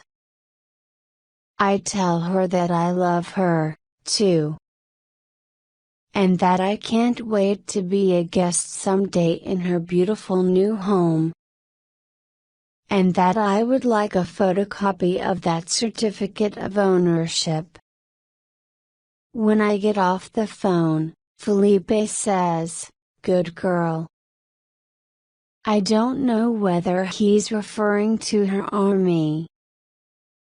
But he opens a bottle of wine and we raise a toast to our dear friend Ryan the Balinese landowner. Then Felipe says, "Can we go on vacation now, please?" Chapter 107. The place we go on vacation is a tiny island called Gili Mano. I'd been to Gili Mano before, and I wanted to show it to Felipe, who had never been there. The island of Gili Mano is one of the most important places in the world to me. I came here by myself 2 years ago when I was in Bali for the first time. I was on that magazine assignment, writing about yoga vacations, and I'd just finished 2 weeks of yoga classes. But I had decided to extend my stay in Indonesia after the assignment was up. What I wanted to do, actually, was to find some place very remote and give myself a 10-day retreat of absolute solitude and absolute silence. When I look back at the 4 years between my marriage starting to fall apart and the day I was finally divorced and free, I see a detailed chronicle of total pain. And the moment when I came to this tiny island all by myself was the very worst of that entire dark journey. I rented myself a little cabin on the beach for a few dollars a day and I shut my mouth and vowed not to open it again until something inside me had changed. I had chosen the right place. The island itself is tiny, sandy, blue water, palm trees. It's a perfect circle with a single path that goes around it, and you can walk the whole circumference in about an hour. It's located almost exactly on the equator. The sun comes up on one side of the island at about 6:30 in the morning and goes down on the other side at around 6:30 p.m., every day of the year. The place is inhabited by a small handful of Muslim fishermen and their families. There is no spot on this island from which you cannot hear the ocean. There are no motorized vehicles here. Electricity comes from a generator, and for only a few hours in the evenings. It's the quietest place I've ever been. Every morning I walked the circumference of the island at sunrise, and walked it again at sunset. The rest of the time, I just sat and watched. Watched my thoughts, watched my emotions, watched the fishermen. The yogic sages say that all the pain of a human life is caused by words, as is all the joy. To stop talking for a while, then, is to attempt to strip away the power of words, to liberate ourselves from our suffocating mantras. It took me a while to drop into true silence. Even after I'd stopped talking, I found that I was still humming with language. It took a surprisingly long time for all this pulsation of speech to fall away. Maybe it took about 3 days. Then everything started coming up. In that state of silence, there was room now for everything hateful, everything fearful, to run across my empty mind. I cried a lot. I prayed a lot. It was difficult and it was terrifying, but I knew that I needed to do this and that I needed to do it alone. On my 9th day of silence, I went into meditation one evening on the beach as the sun was going down, and I didn't stand up again until after midnight. I remember thinking, "This is it, Liz." I said to my mind, "This is your chance. Show me everything that is causing you sorrow. Let me see all of it. Don't hold anything back." One by one, the thoughts and memories of sadness raised their hands, stood up to identify themselves. I looked at each thought, at each unit of sorrow, and I accepted its existence and felt, without trying to protect myself from it, its horrible pain. And then I told that sorrow, "It's okay. I love you. I accept you. Come into my heart now. It's over." I would actually feel the sorrow as if it were a living thing enter my heart, as if it were an actual room. Then I would say, "Next." And the next bit of grief came. I experienced it, blessed it, and invited it into my heart, too. I do this with every sorrowful thought I'd ever had, reaching back into years of memory, until nothing was left.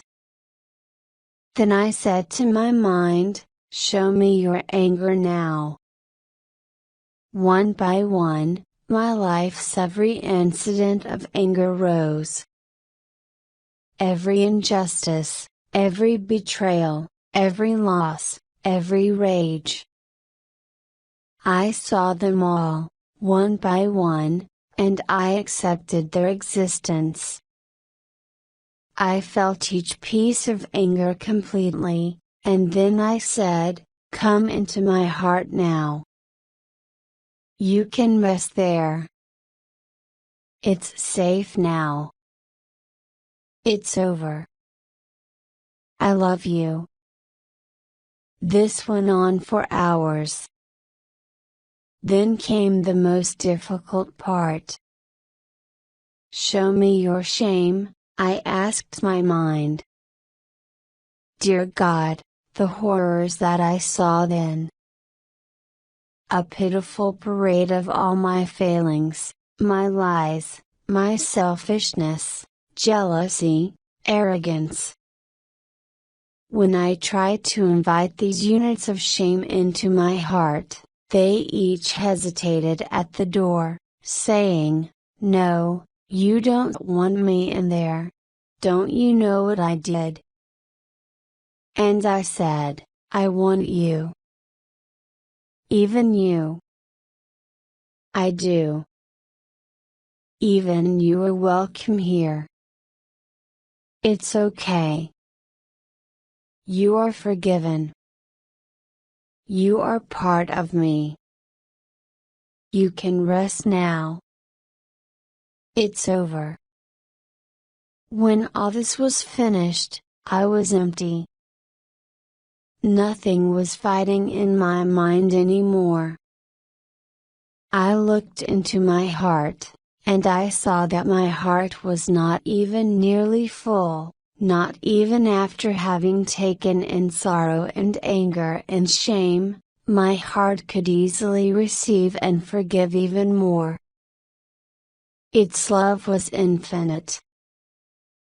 I knew then that this is how God loves us all and receives us all, and that there is no such thing in this universe as hell, except maybe in our own terrified minds.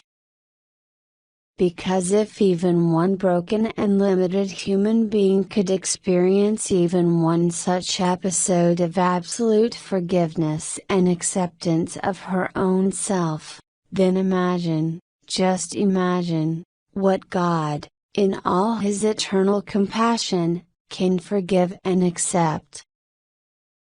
I also knew somehow that this period of peace would be temporary. I knew that I was not yet finished for good, that my anger, my sadness and my shame would all creep back eventually, escaping my heart, and occupying my head once more. But my heart said to my mind in the dark silence of that beach, I love you, I will never leave you, I will always take care of you. That promise floated up out of my heart and I caught it in my mouth and held it there, tasting it as I left the beach and walked back to the little cabin where I was staying. I found an empty notebook, opened it up to the first page, and only then I opened my mouth and spoke those words into the air, letting them free. I let those words break my silence and then I allowed my pencil to document their colossal statement onto the page. I love you, I will never leave you, I will always take care of you. Those were the first words I ever wrote in that private notebook of mine, which I carried with me from that moment on, turning back to it many times over the next 2 years, always asking for help, and always finding it, even when I was most deadly sad or afraid. And that notebook, with that promise of love, was the only reason I survived the next years of my life. Chapter 108. And now I'm coming back to Giuliano under notably different circumstances. Since I was last here, I've circled the world, settled my divorce, survived my final separation from David, erased all mood-altering medications from my system, learned to speak a new language, sat upon God's palm for a few unforgettable moments in India, studied at the feet of an Indonesian medicine man and purchased a home for a family who badly needed a place to live. I am happy and healthy and balanced. And, yes, I am sailing to this pretty little tropical island with my Brazilian lover. Which is, I admit it, an almost ridiculously fairy tale ending to this story. Yet I was not rescued by a prince, I was the administrator of my own rescue. My thoughts turn to something I read once, something the Zen Buddhists believe. They say that an oak tree is brought into creation by two forces at the same time. Obviously, there is the acorn from which it all begins, the seed which holds all the promise and potential, which grows into the tree. Everybody can see that. But only a few can recognize that there is another force operating here as well, the future tree itself, which wants so badly to exist that it pulls the acorn into being, guiding the evolution from nothingness to maturity. In this respect, say the Zens, it is the oak tree that creates the very acorn from which it was born. I think about the woman I have become lately, about the life that I am now living, and about how much I always wanted to be this person and live this life, liberated from the farce of pretending to be anyone other than myself. And I wonder if it was me, I mean, this happy and balanced me, who is now dozing on the deck of this small Indonesian fishing boat, who pulled the other, younger, more confused and more struggling me forward during all those hard years. The younger me was the acorn full of potential, but it was the older me, the already existent oak, who was saying the whole time, yes, grow. Change. Evolve.